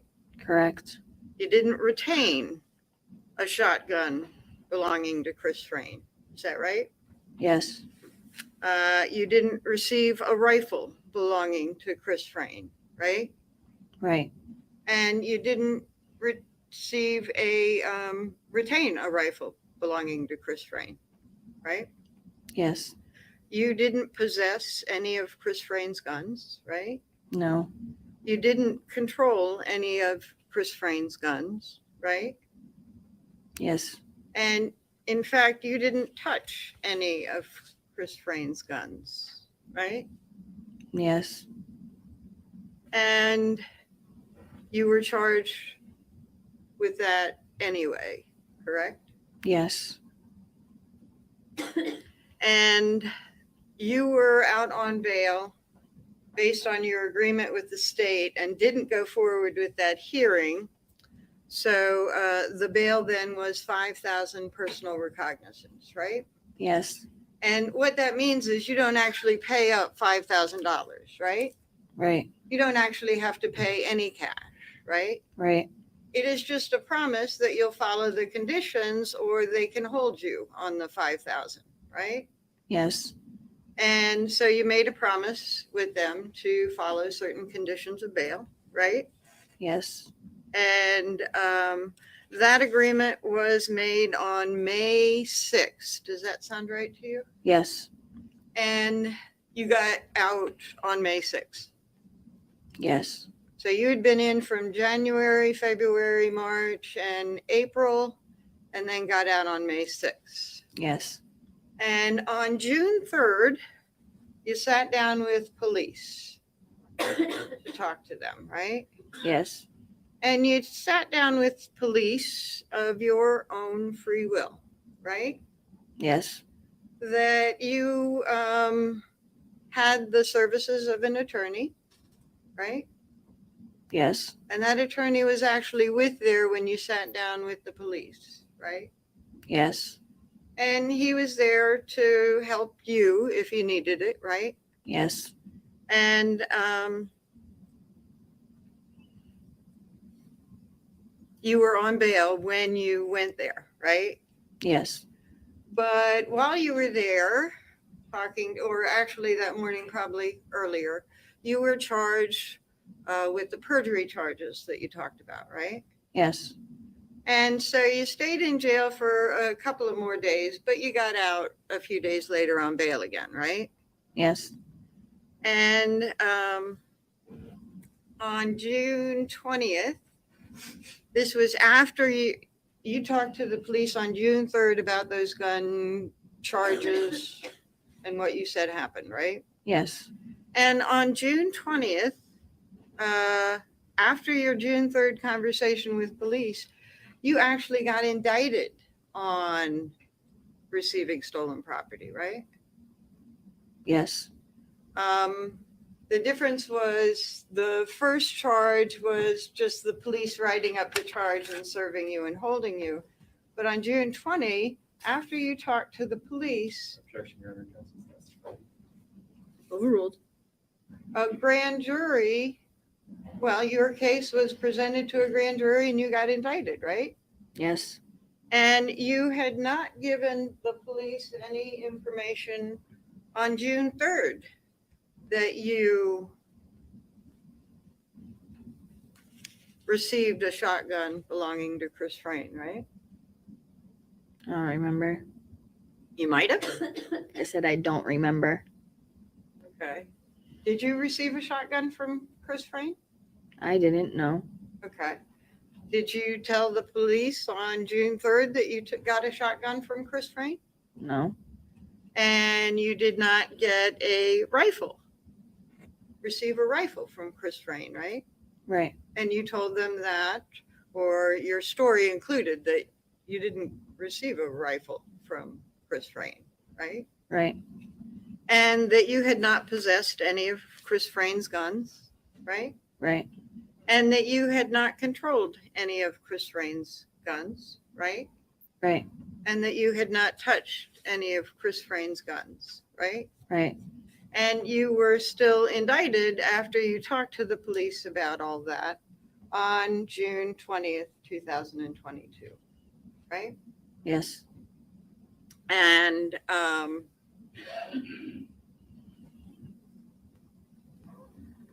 those were, by the way, the same charges that you had been served with back in April. Pretty much the same, right? Yes. And when you went to court or had a court date for arraignment on those charges, you pled not guilty, right? Right. Because you were not guilty, right? Right. And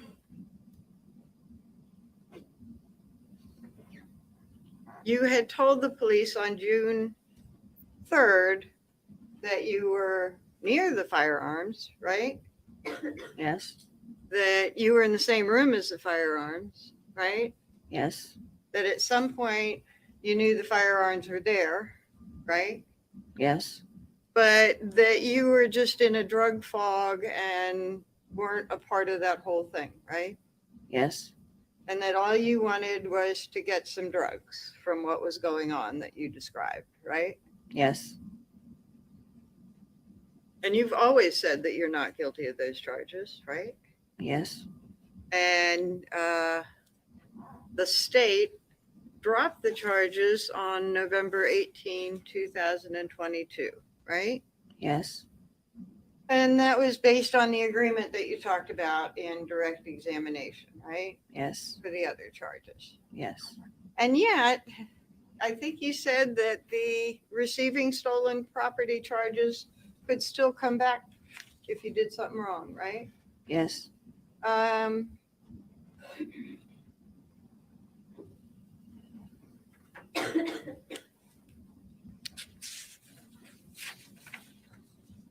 Now,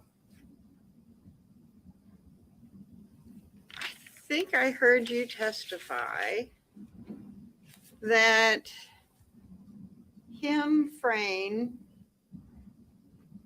freaked when she discovered the guns were missing and was calling around to everybody before Chris got home because she was frantic. Is that right? Yes. And you didn't tell the police that on June 3rd, right? Right. Okay. So I think your testimony is, and when would that be? Would that be like in the morning, noon, afternoon? I don't remember. Okay. But in any event, you found out that Kim had some missing guns because she actually called and said, there's missing guns. I've got to get them back before Chris gets home and finds out. Right? Yes. Okay. So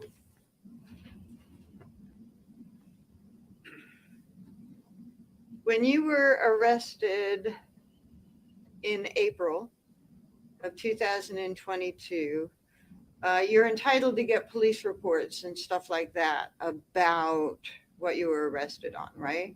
Yes. It was called discovery, right? Yes. And the discovery, it contained police reports and stuff like that, right? Yes. So before you talked to the police on June 3rd, you were able to read what other people were saying was going on, right? Yes. And you were able to get a description of what other people had said. Is that right? Yes. And you were able to get a description of the guns, right?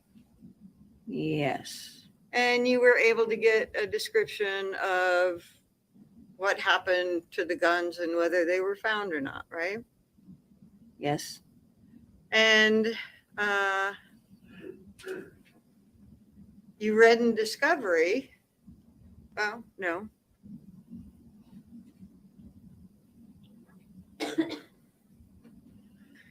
You actually read in discovery that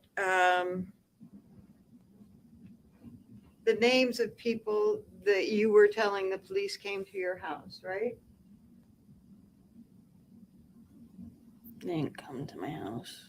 I don't remember that, but yeah. Well, you told the police that two white guys had come to your house and Adam was selling them drugs for money.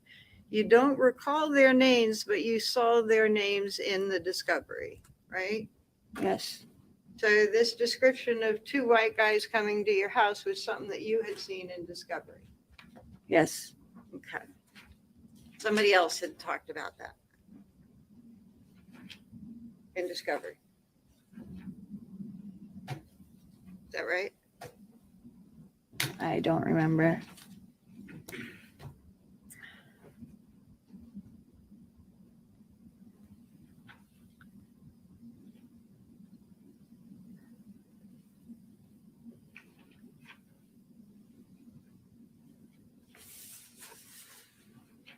And you told the police that these two guys were both white. You didn't remember their names until you saw it in the paper, meaning discovery, right? Right.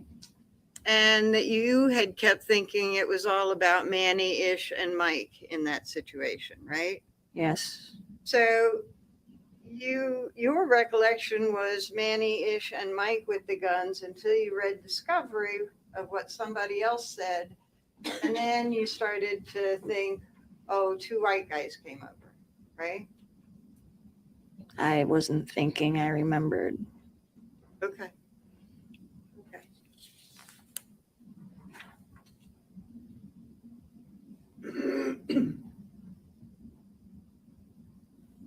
And you actually told the police that you could recall Kim saying that her guns were stolen, right? Yes. And you had a recollection of Adam going to Kim's that night, right? Yes. And you had a recollection of Adam coming back that night, right? Yes. But you had no recollection of Adam bringing any guns in the house, right? Right. And so I think you testified on direct. Kim lives 10 minutes away, give or take. And you described Adam going to Kim's and coming back and describing to you what happened, right? Yes. And you said, I think on direct here, that her house was wide open. Her door was wide open, right? Yes.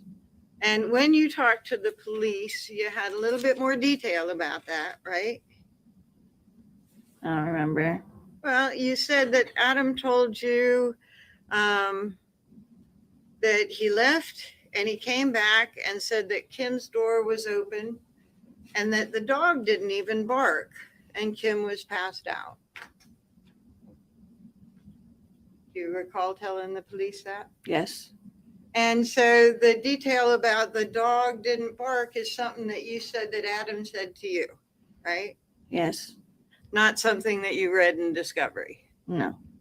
And so Adam came home and said Kim's door was open, the dog didn't even bark, and she was passed out, right? Yeah. And he said Kim woke up and she said the guns were missing. Yes. And you repeated that more than once in your statement to police, right? On the 3rd. Yes.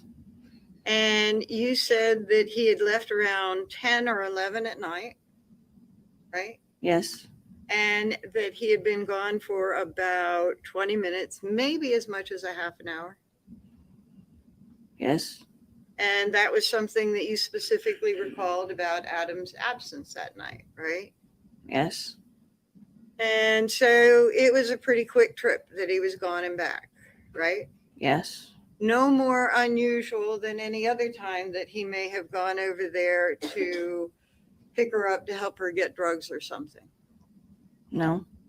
And in that 20 minutes to a half an hour, he said the door was open and Kim said the guns are missing, right? Yeah.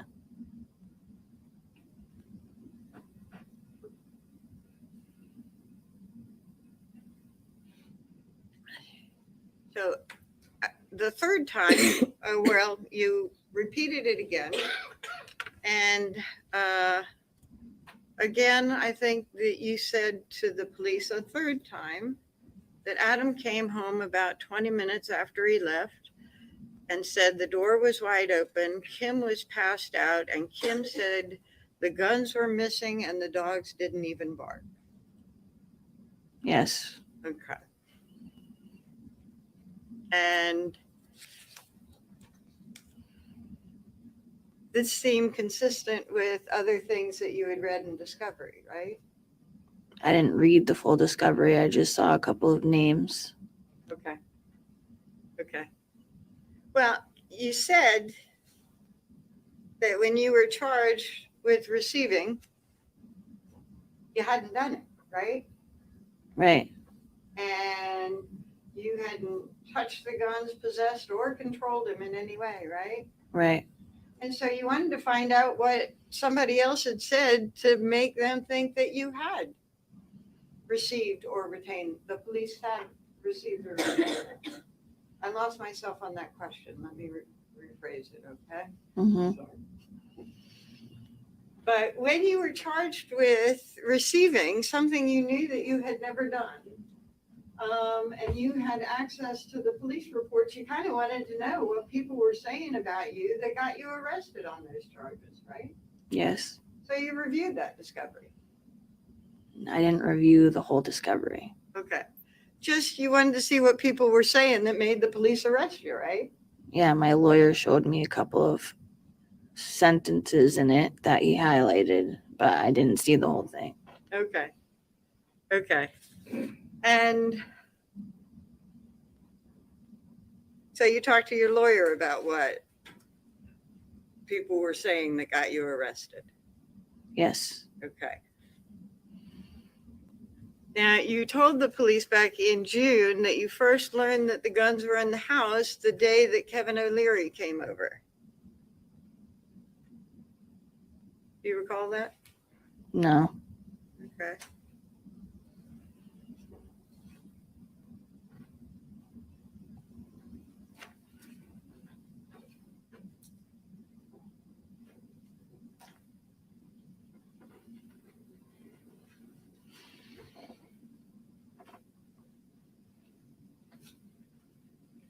I'm going to show you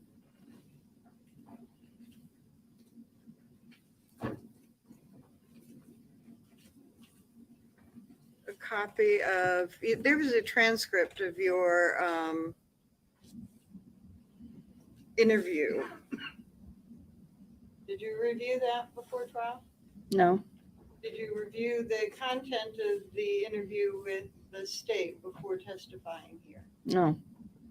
Okay, I'm going to show you, well,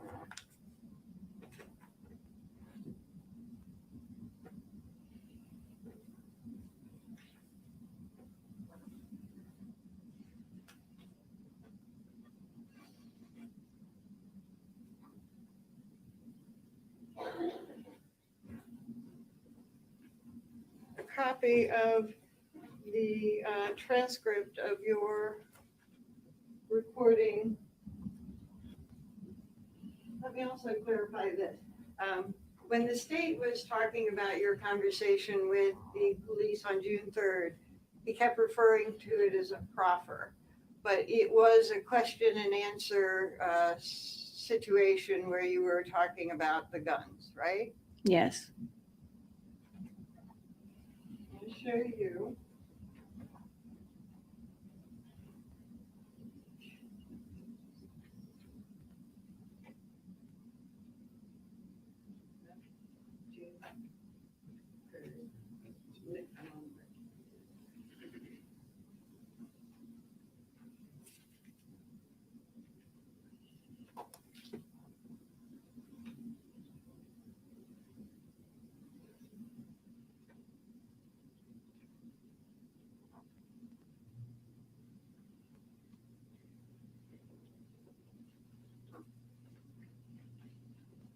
Give you a chance to look at this. This is a recording of Kayla Montgomery interview part 1. And then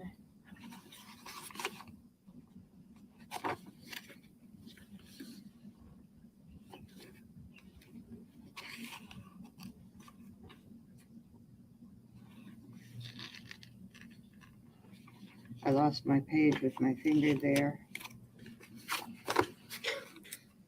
And here I have a proffer interview with Kayla Montgomery, second half, 6/3/2022, right? Yep. And I'm going to show you page 156, I think I said, and ask you to review it, and then I'm going to ask you a question, okay?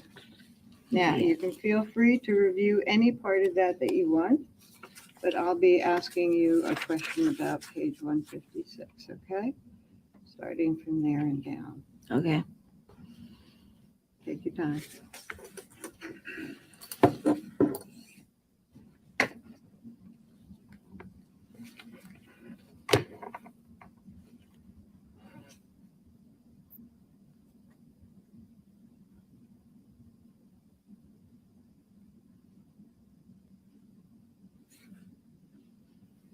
Okay.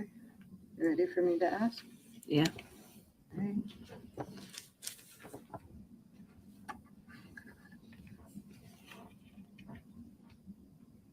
So when you were doing that question and answer with the police, one of the officers asked you, and do you remember Detective Rahill? No. Name? No? Okay. One of the officers asked you, and when was the first time you found out that the guns were in the house?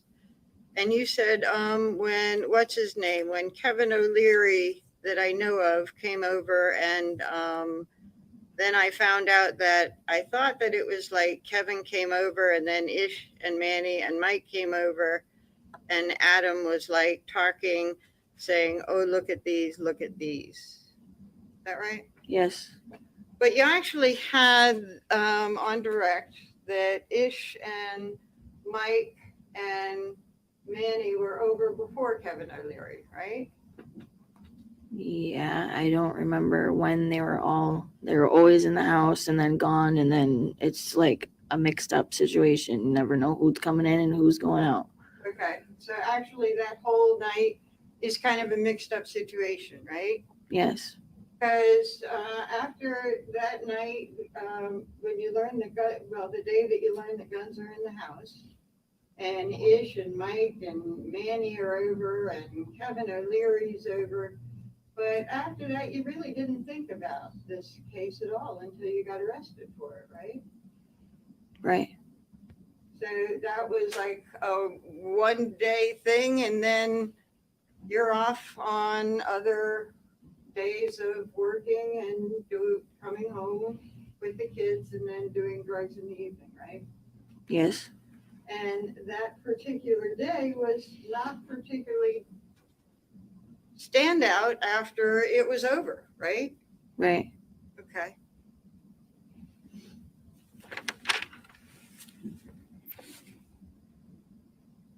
And for the most part, as long as you had drugs, you weren't caring what was going on around you, right? Right. Okay.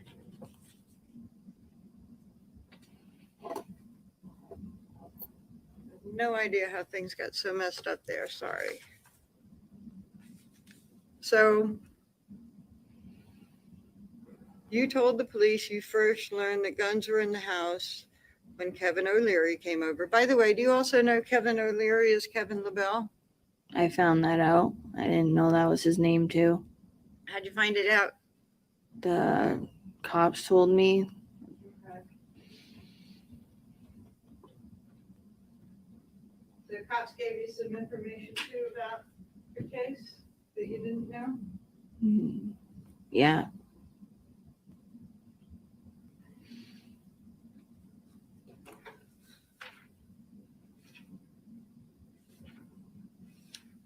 And you also, and I think you said it on direct, that Adam had not, when you were there and Adam came home from Kim's, you saw him come in and he didn't have the guns on him, right? Right. But then you said that he was in and out through the night, right? Right. And you also said on direct that Adam eventually told you what was going on? Yes.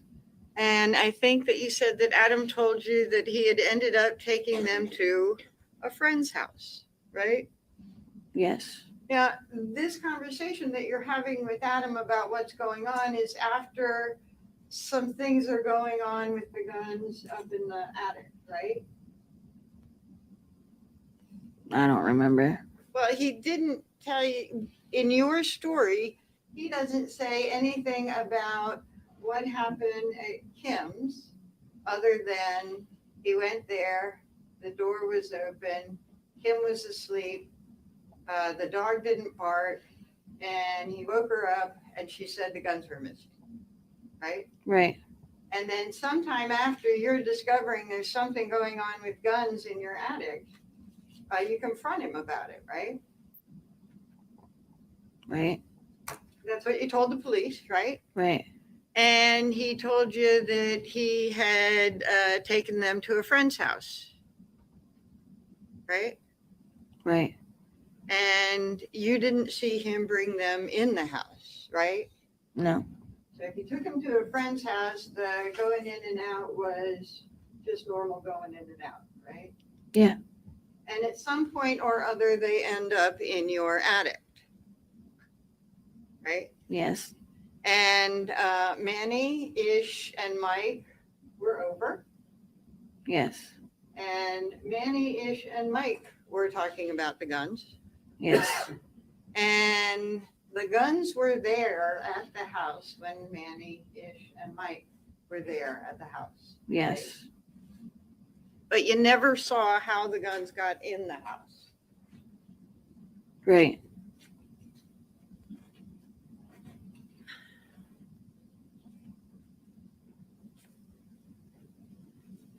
And still, with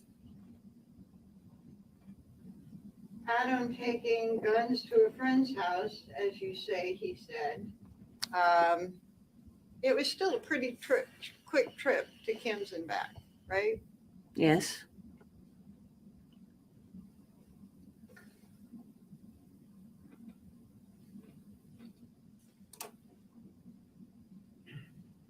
And you say that at some point you confront Adam about the guns, right? Yes. And you have said sometime the next day, Kim is calling around, freaking out because the guns are missing and Chris is not home. Right. And when he gets home, he's going to be upset. Right. So you don't know what day that was, right? No. Okay. But fair to say that this is going on before Chris gets home, right? Right. Because you say that Kim is trying to find out what happened so that she can take care of it before Chris gets home. Yes. She doesn't want Chris to know that the guns are missing in your story, right? Right. And that she was calling around to everyone, including you, in your story, right? Yes. And so you say that you confront Adam, and he tells you that he finds Kim asleep, the door's wide open, the dog doesn't bark, and he finds the guns and takes them out to the car. And then he comes back in and wakes Kim up and says the first thing that she says when he wakes her is that the guns are missing. That's what he told you? Yes. And that's sort of what you were telling the jury on direct, right? Yes. And it's sort of the same thing that you said that he told you that night when he got home, but just added the thing about the gun, right? Right. And so you've been to Kim's house, right? Yes. And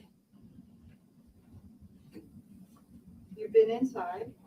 Yes. I think you said 4 or 5 times. Yeah, something like that. And you knew that Kim and Chris were living in the same house, but not really so well together, right? Right. And she was sleeping on the couch, right? Yeah, I don't remember. Okay. Well, in any event, you've been in there, you've been in her living room. There's not a gun case in the living room, right? Right. There's no guns on the wall or on display in the living room, right? Right. And if you were in the living room and you suddenly woke up, well, if you were in the living room, you wouldn't notice whether guns were missing in the rest of the house because you never would have seen them in the living room, right? Oh, that was terrible. Let me try again. Okay. If you're in the living room, you don't see guns while you've been there, right? Right. They're not visible in the living room, right? No. Okay. At least for however they've kept them while you've been there. Right.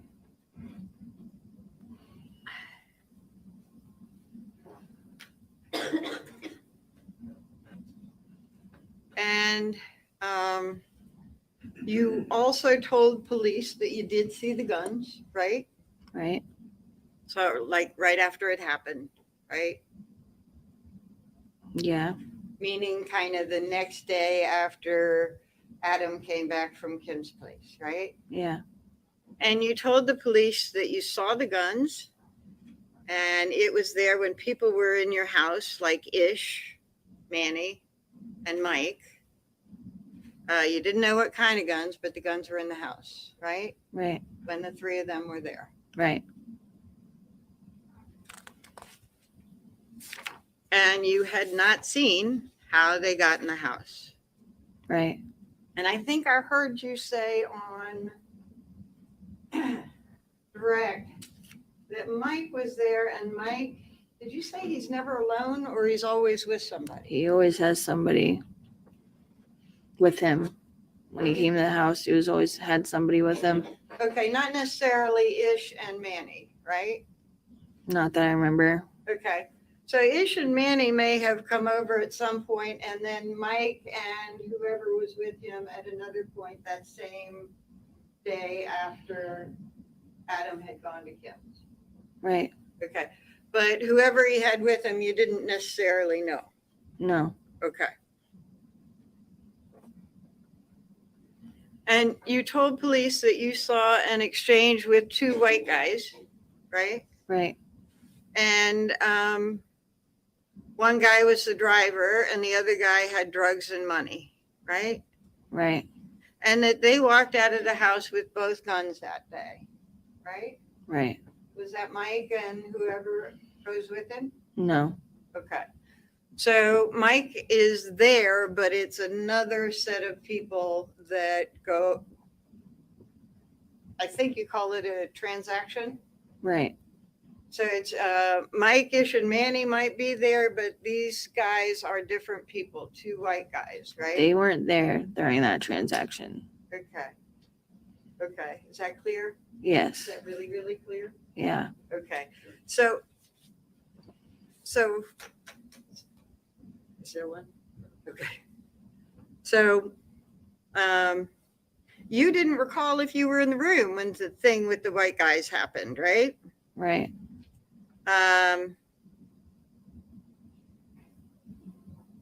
That was up in the attic, right? Right. And you did say that they walked out of the house with both guns that day, right? Right. And that was sometime afternoon, after Adam was at Kim's house. That was like weeks after. It Weeks wasn't, yeah, it wasn't right after. Okay. So weeks after, and is that when you're talking about Halloween? Sometime around Halloween?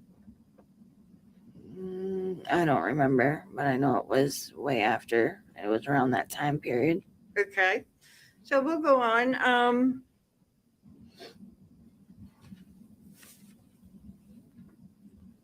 And one of the things that you weren't paying attention about the white guys in your house up in the attic was that all you wanted was effing drugs. You didn't care what was going on.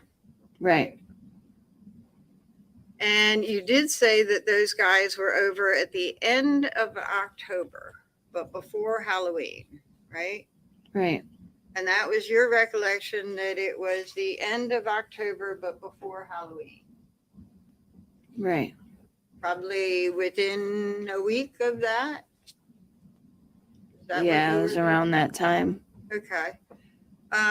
October 31st is Halloween. Right.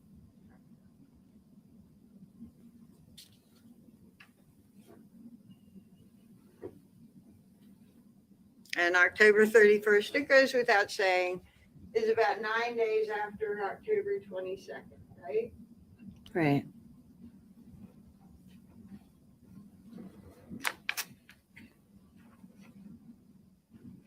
And you said that Adam did a trade that day. There were two of them.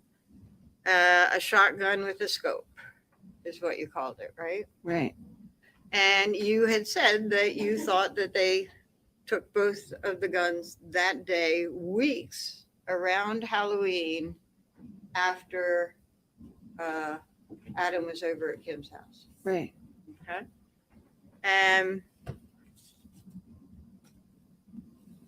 That both guns left the house that day, right? Right. And you told the police that you thought it was Kevin O'Leary who had done that transaction, right? Right. Bought one of those guns, right? Right. And the other was the driver. So that there was a driver, the two white guys, there was a driver and the guy doing the transaction. Right. It was Kevin and somebody else, right? Right. That had taken the shotgun and the rifle. Right. And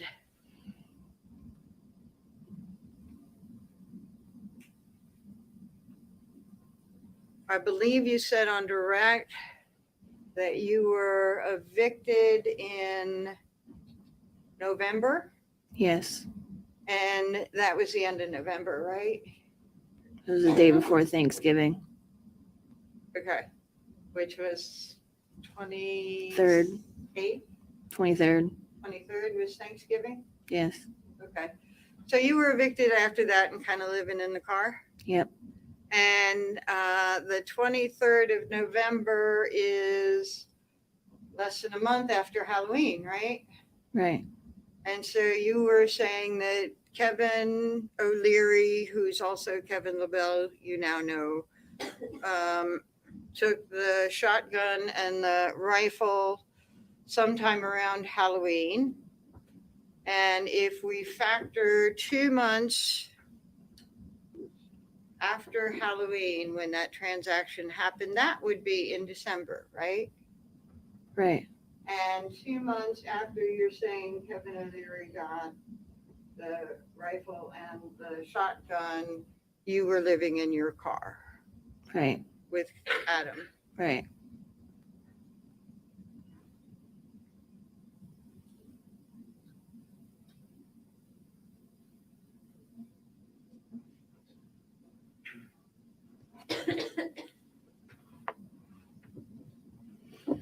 Another thing that you told the police was your belief that Chris had a locked place for the gun, right?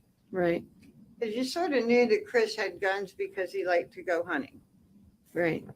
And it was your understanding from the conversations that you were overhearing, at least at Chris, that the guns were in a locked place, right? Right. You didn't know where, right? No. And they were clearly not in an obvious place when you walk in. Right. And Adam, I think I keep sipping here. Please feel free to have water as well. So, where was I? Sorry. Adam would sometimes, after you came home from work at 2, you all would be there with the kids for a bit. And then in the evening, Adam, because he had a car, would leave because he might be able to drive people around, right? Right. And sometimes Kim would call to have Adam come over because he could drive. And if she couldn't leave her child, like you wouldn't like going out with your children Right. at night also, that she might have Adam go to pick stuff up for her, right? Right. And that had happened several times, right? Yeah, a couple times. And it is something people kind of gave him money for giving him a ride around and stuff like that. Yep. Or if they were going riding around to pick up drugs, they might split some of the drugs with Adam to make it worth his while. Yep. And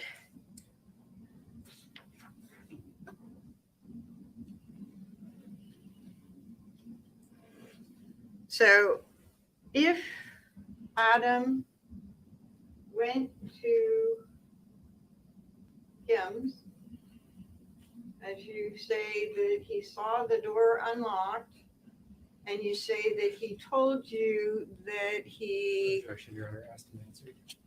Overruled. Go ahead. Gathering my thoughts again, sorry. And he told... So do you want me to start over? Yes, please. Okay. So one of the things that you tell police is that Adam told you after you confronted him about the guns, he admitted to you. Not only that,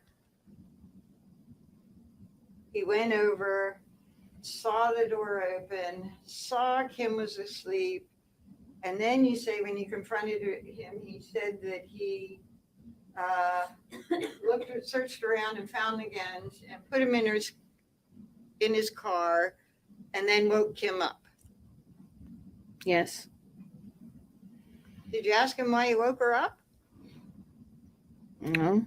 Okay. And the first thing that she says when she wakes up, according to this story that you say Adam gave you, where are my guns? She was freaking out about the missing guns, right? Yeah, it took her a little bit to see that they were gone, but yeah, she was freaking out that same night. Why do you say that? What? I don't understand. What do you mean? Why do you say it took her a little bit to see that the guns were gone? Because she woke up and she obviously was looking around to see if anything was missing. Okay. Because her door was open and she Okay. fell asleep.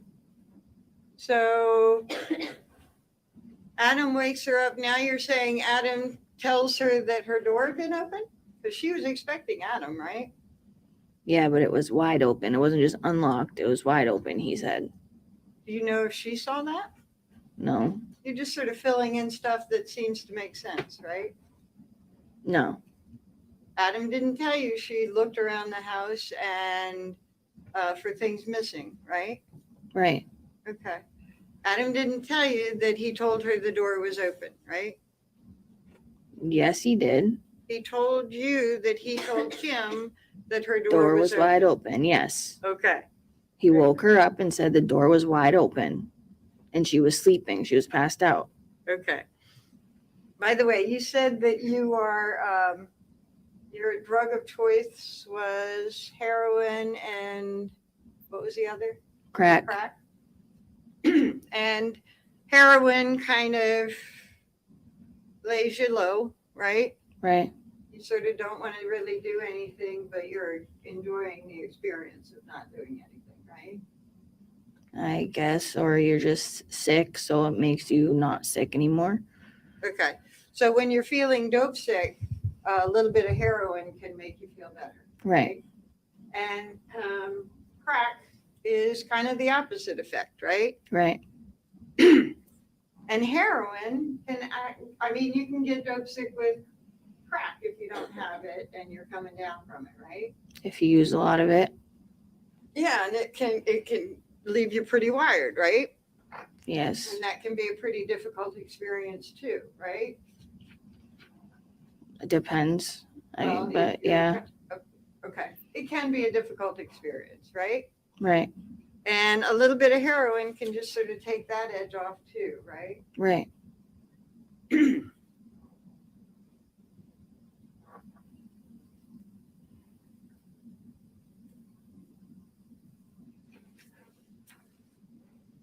Now, you talked about your friend Tabitha Scott. You told Tabitha, after June 3rd, talking to the police, and you're back out on the streets, and you see Tabitha Scott, right? Right. And you tell her that Ish and Manny brought the guns over to the house. Right.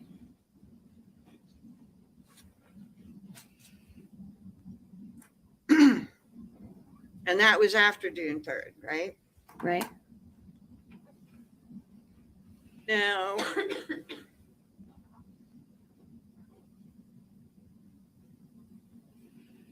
me show you a copy of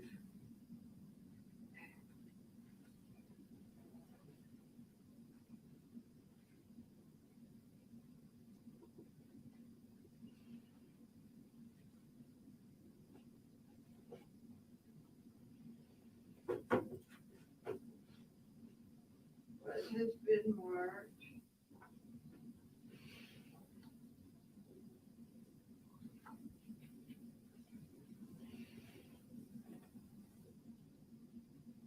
States.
Did for 10 years.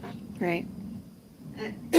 Sorry. The other was 3.5 to 7 with the ability to suspend 1.5 years, right? Right. Which would mean that you spend 2 years behind the walls. Right. And you also got credit for the Pre-trial. Pre-trial, right? Yes. So with the time that you already spent in jail, you would be doing a total amount of 2 years incarcerated behind the walls. Right. And if you did, that's assuming that you did what you were supposed to do to get the 1.5 years off, right? Right. And then you're on parole, right? Right. So in sentencing, there's a bottom number and a top number. And the bottom is generally how much time you're behind the walls. Right. And then you are, if all goes well, released on parole. Right. And that if you have problems while you're on parole, you can go back and be incarcerated up to a grand total of 7 years max. Right. So you'll never do more than 7 years, but you can get out from behind the walls in 2 years. Right. And on the suspended time, that is, I think I heard you say suspended for 10 years. Yes. So you don't do anything, any incarcerated time on that sentence, right? Right. So when the state asked you, was that the maximum sentence that you could get on these charges? I mean, the maximum sentences were 3.5 to 7 on each. Right. The maximum sentence was 3.5 to 7 with 3.5 incarcerated, plus another 3.5 to 7 incarcerated, right? Right. For a grand total of potential incarcerated time of 7 years, right? Right. And so you expect or are working towards and hoping for no more than a total of 2 years behind the walls. Right.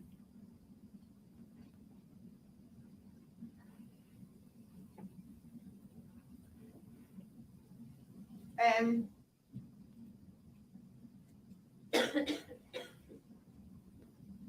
when you talked to the police on June 3rd, you had that proffer agreement, right? Right. And that proffer agreement was your agreement to tell the truth also, right? Right. And that if you would hope that this would be the outcome by telling the police what you told them on June 3rd, that you would work things out for less than the maximum sentences. Right. And you testified on direct for the state, and then I brought up some questions about what you said in June 3rd, right? Right. There were some differences, right? Right. And they can be accounted for maybe by memory, right? Right. And the fact that you were in a fog of drugs back in October of 2019. Correct. There was a lot going on. Yeah, there was quite the fog of drugs back then for you, right? Yes. But there was a lot going on, not just drugs. Okay. In October of 2019, there was a lot going on. Yes. And you were into drugs. Sustained you to move. Okay. Ask the next question. Okay.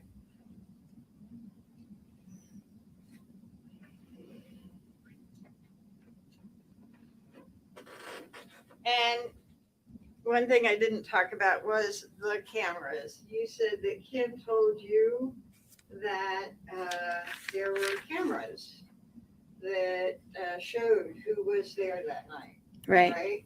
And the police were going to get them, right? Right. So it wasn't some elaborate thing about there were cameras. She just said the police were going to get them, right?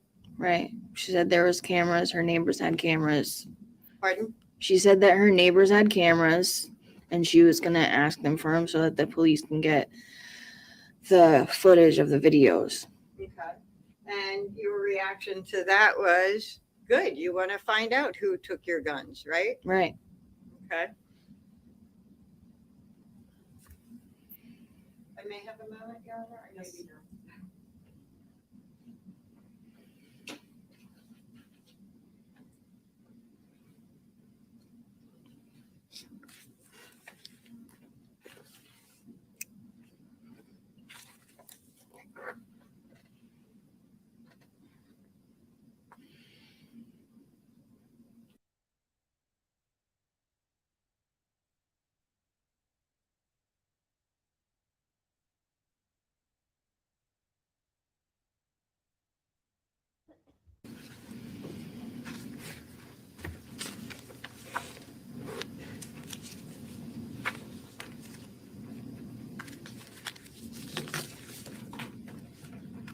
Kayla, you were asked about some differences between your that you said yes, or I think so. Do you remember Yes. that? Yes. Okay, and so is that what you remember saying?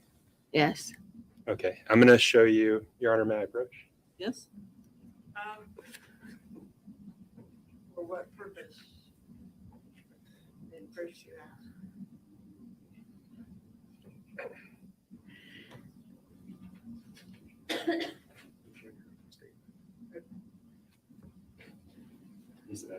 Yes, you may. So Kayla, I'm gonna ask that you read, starting here, MR, Yeah. and you go through to right here. Okay. I said, okay. Oh, I was asked, okay, so both guns left the house that day. And I said, I think so. And the other person said that. And I said, I'm not like 100% sure, but I remember, yeah, because it was wrapped in a sheet. And they said a sheet. And I said, yeah, a sheet and a blanket. And they said, okay. And when do you think this time frame was? Like how far, how long after? And I said, it happened in the summertime. No, it was in the fall because it was October. Perfect. So you said you're not 100% sure if both guns left the house that day? Right. Does that refresh your memory of that event? Yes. Are you sure that both guns left the house that day? No. No. And actually, in your statement, you go on to discuss whether both guns left the house that day. Do you remember that? Yes. And just like you said here, you described two incidents. Right. And with investigators, you talked about an incident with Kevin O'Leary, the person that you knew as Kevin O'Leary. Right. Right. And the investigators asked you, do you remember the investigators asking you who else the defendant offered the guns to? Yes. And you told them Manny, Ish, Mark. Sustained. Who did you tell them the defendant offered the guns to? Ish, Manny, Mark, and Tone. And I don't remember the rest. And do you remember telling officers that the defendant? Sustained.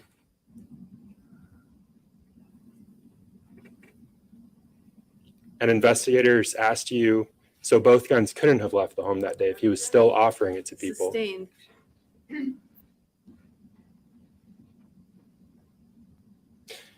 Were you able to clarify whether both guns left the house that day during your June 3rd interview? No, And why is that? because I don't remember if they both left or if one left or that whole situation. Because I also got told about Kevin O'Leary being Kevin LaBelle, but I remember the two white guys that came in. Neither one of them was Kevin O'Leary or Kevin LaBelle. Okay. And Attorney Smith asked you about the discovery that you received before going to your June 3rd meeting. Yes. And I think did you say your lawyer had highlighted a few things? Yes. Did he highlight the names of people? Yes. Okay. So you knew Kevin as Kevin O'Leary? Yes.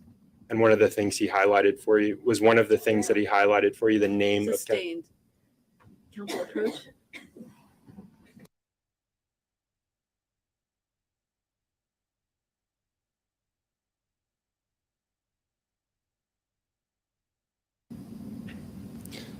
You testified on cross-examination that you didn't touch those guns.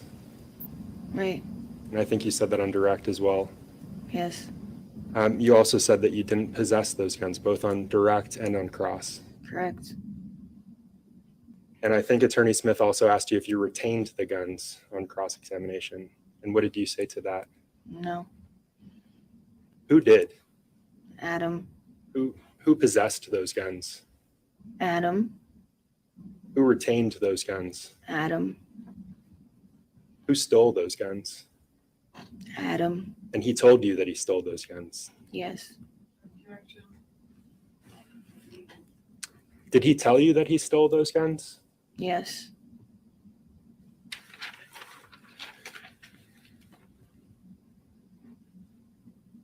So on your direct examination, you talked about the first statement that the defendant told you. And I want to clarify between the first statement and his admission to you of what he'd done. In his first statement, did he tell you that Kim Frayne was sleeping when he went to her home? Overruled. Go ahead. Sorry, let me ask that again.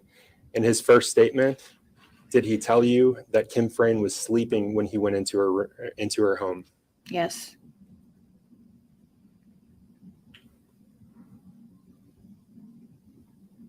In his first statement, did he tell you that those guns were stolen?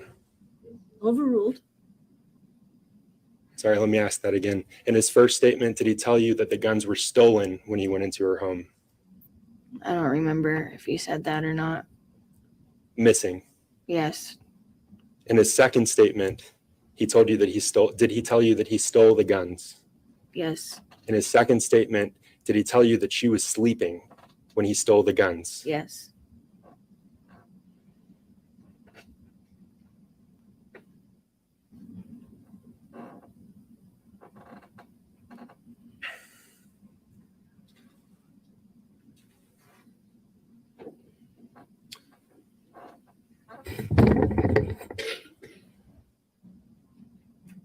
Thank you, Kayla. Anything further, Attorney Smith?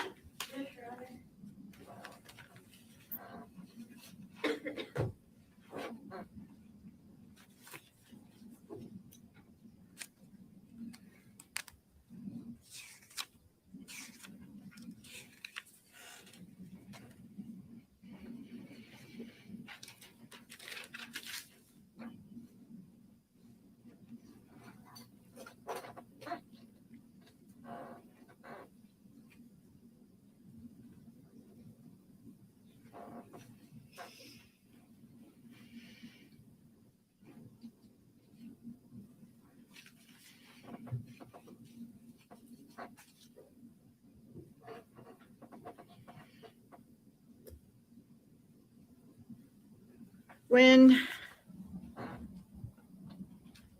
you were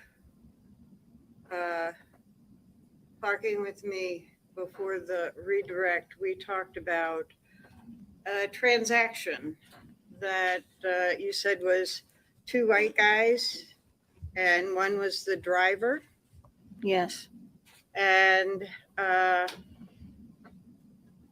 other was doing the transaction, right? And that was a transaction that you say occurred in the attic, right? Yes. Two white guys, one a driver and one doing the transaction, right? Right.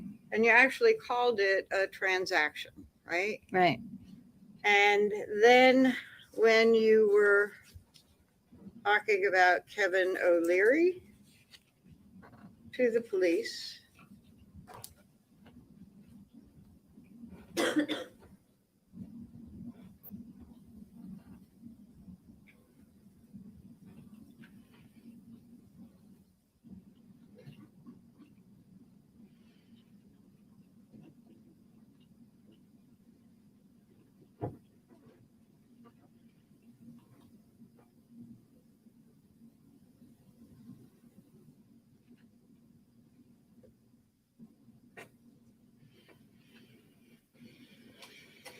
you were talking about Kevin coming over and wanting to buy the gun. Yes. And when they asked if he ever bought it, you said, the other guys came down and did the transaction. They were wrapped in sheets. I'm pretty sure they left with them that day. I thought they did anyway, right? Right. And that's a different time than the prosecutor was pointing out about the white guys, one a driver and one doing the transaction, leaving with both guns that day, right? That's the same incident. Right. Yes. But that was the second time that you told the police that they left with the guns that day, right? Right. And days, we talked about a little bit of the drug activities. Days don't really set out to you, right? Right.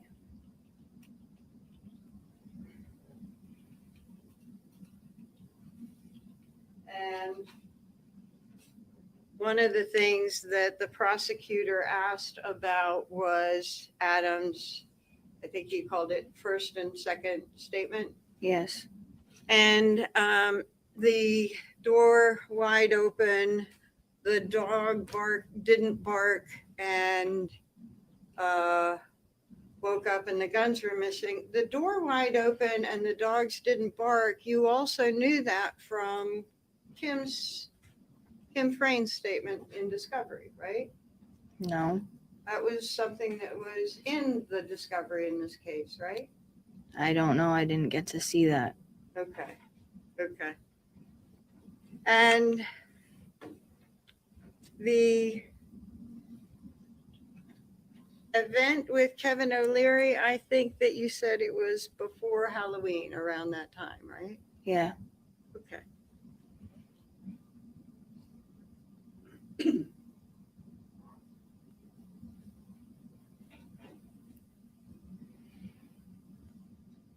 Nothing further, Your Honor. Anything further? Your Honor, I pass. Excuse me, I've asked this witness to be excused. Any objection? Well, counsel, why don't you approach for 1 minute?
Ma'am, if you would just stay put for 1 minute. Ladies and gentlemen, we're going to take our lunch break now. So if you would come back at 1:25, I would expect that we would start up again at 1:30. As I have reminded you throughout this case, make sure that you do not discuss the case with each other or with anyone else. Don't talk about the case. Don't do any independent research. Don't look up any names or places. Don't look up the law. You'll get that in the court's instructions. And we'll see you in about an hour. So we should start up at 1:30. Thank you, ladies and gentlemen. All right, so jury. And there's Kayla shaking her head as if she's on the jury. She's like, I'm not going to look up the law or look up the case. So that is part 1 and part 2. So my God, my Lord, what a whirlwind of a day we have had. Woo, woo. We are officially on verdict watch. I am going to put a show up, and I might be shooting myself in the foot here, but I'm just going to say verdict watch. And when the verdict is ready, we'll be ready. So I'm not really sure how to plan a show for tomorrow. Because I did this for Gannon, and I had all those people coming in going, "This is clickbait, Brooks. There's no verdict yet. I thought more of you." And I'm like, "Are you out of your freaking mind? This show is only here for when the verdict is ready. That's it." So I'm going to say verdict watch. And that's it. All right. I'm going to end the show, and I will see you guys over in Discord, Facebook, or wherever you hang out. Thank you so much for all the gift memberships. Thank you, Barb, for the super stickers. Thank you, Mama Bear, for the super stickers. Thank you, Carol Claus, for OJ's Bacon. Thank you, Stacy. You guys, what you do for this channel is amazing. Keeping it going. I'm going to shut this down, and I will see you on the other side.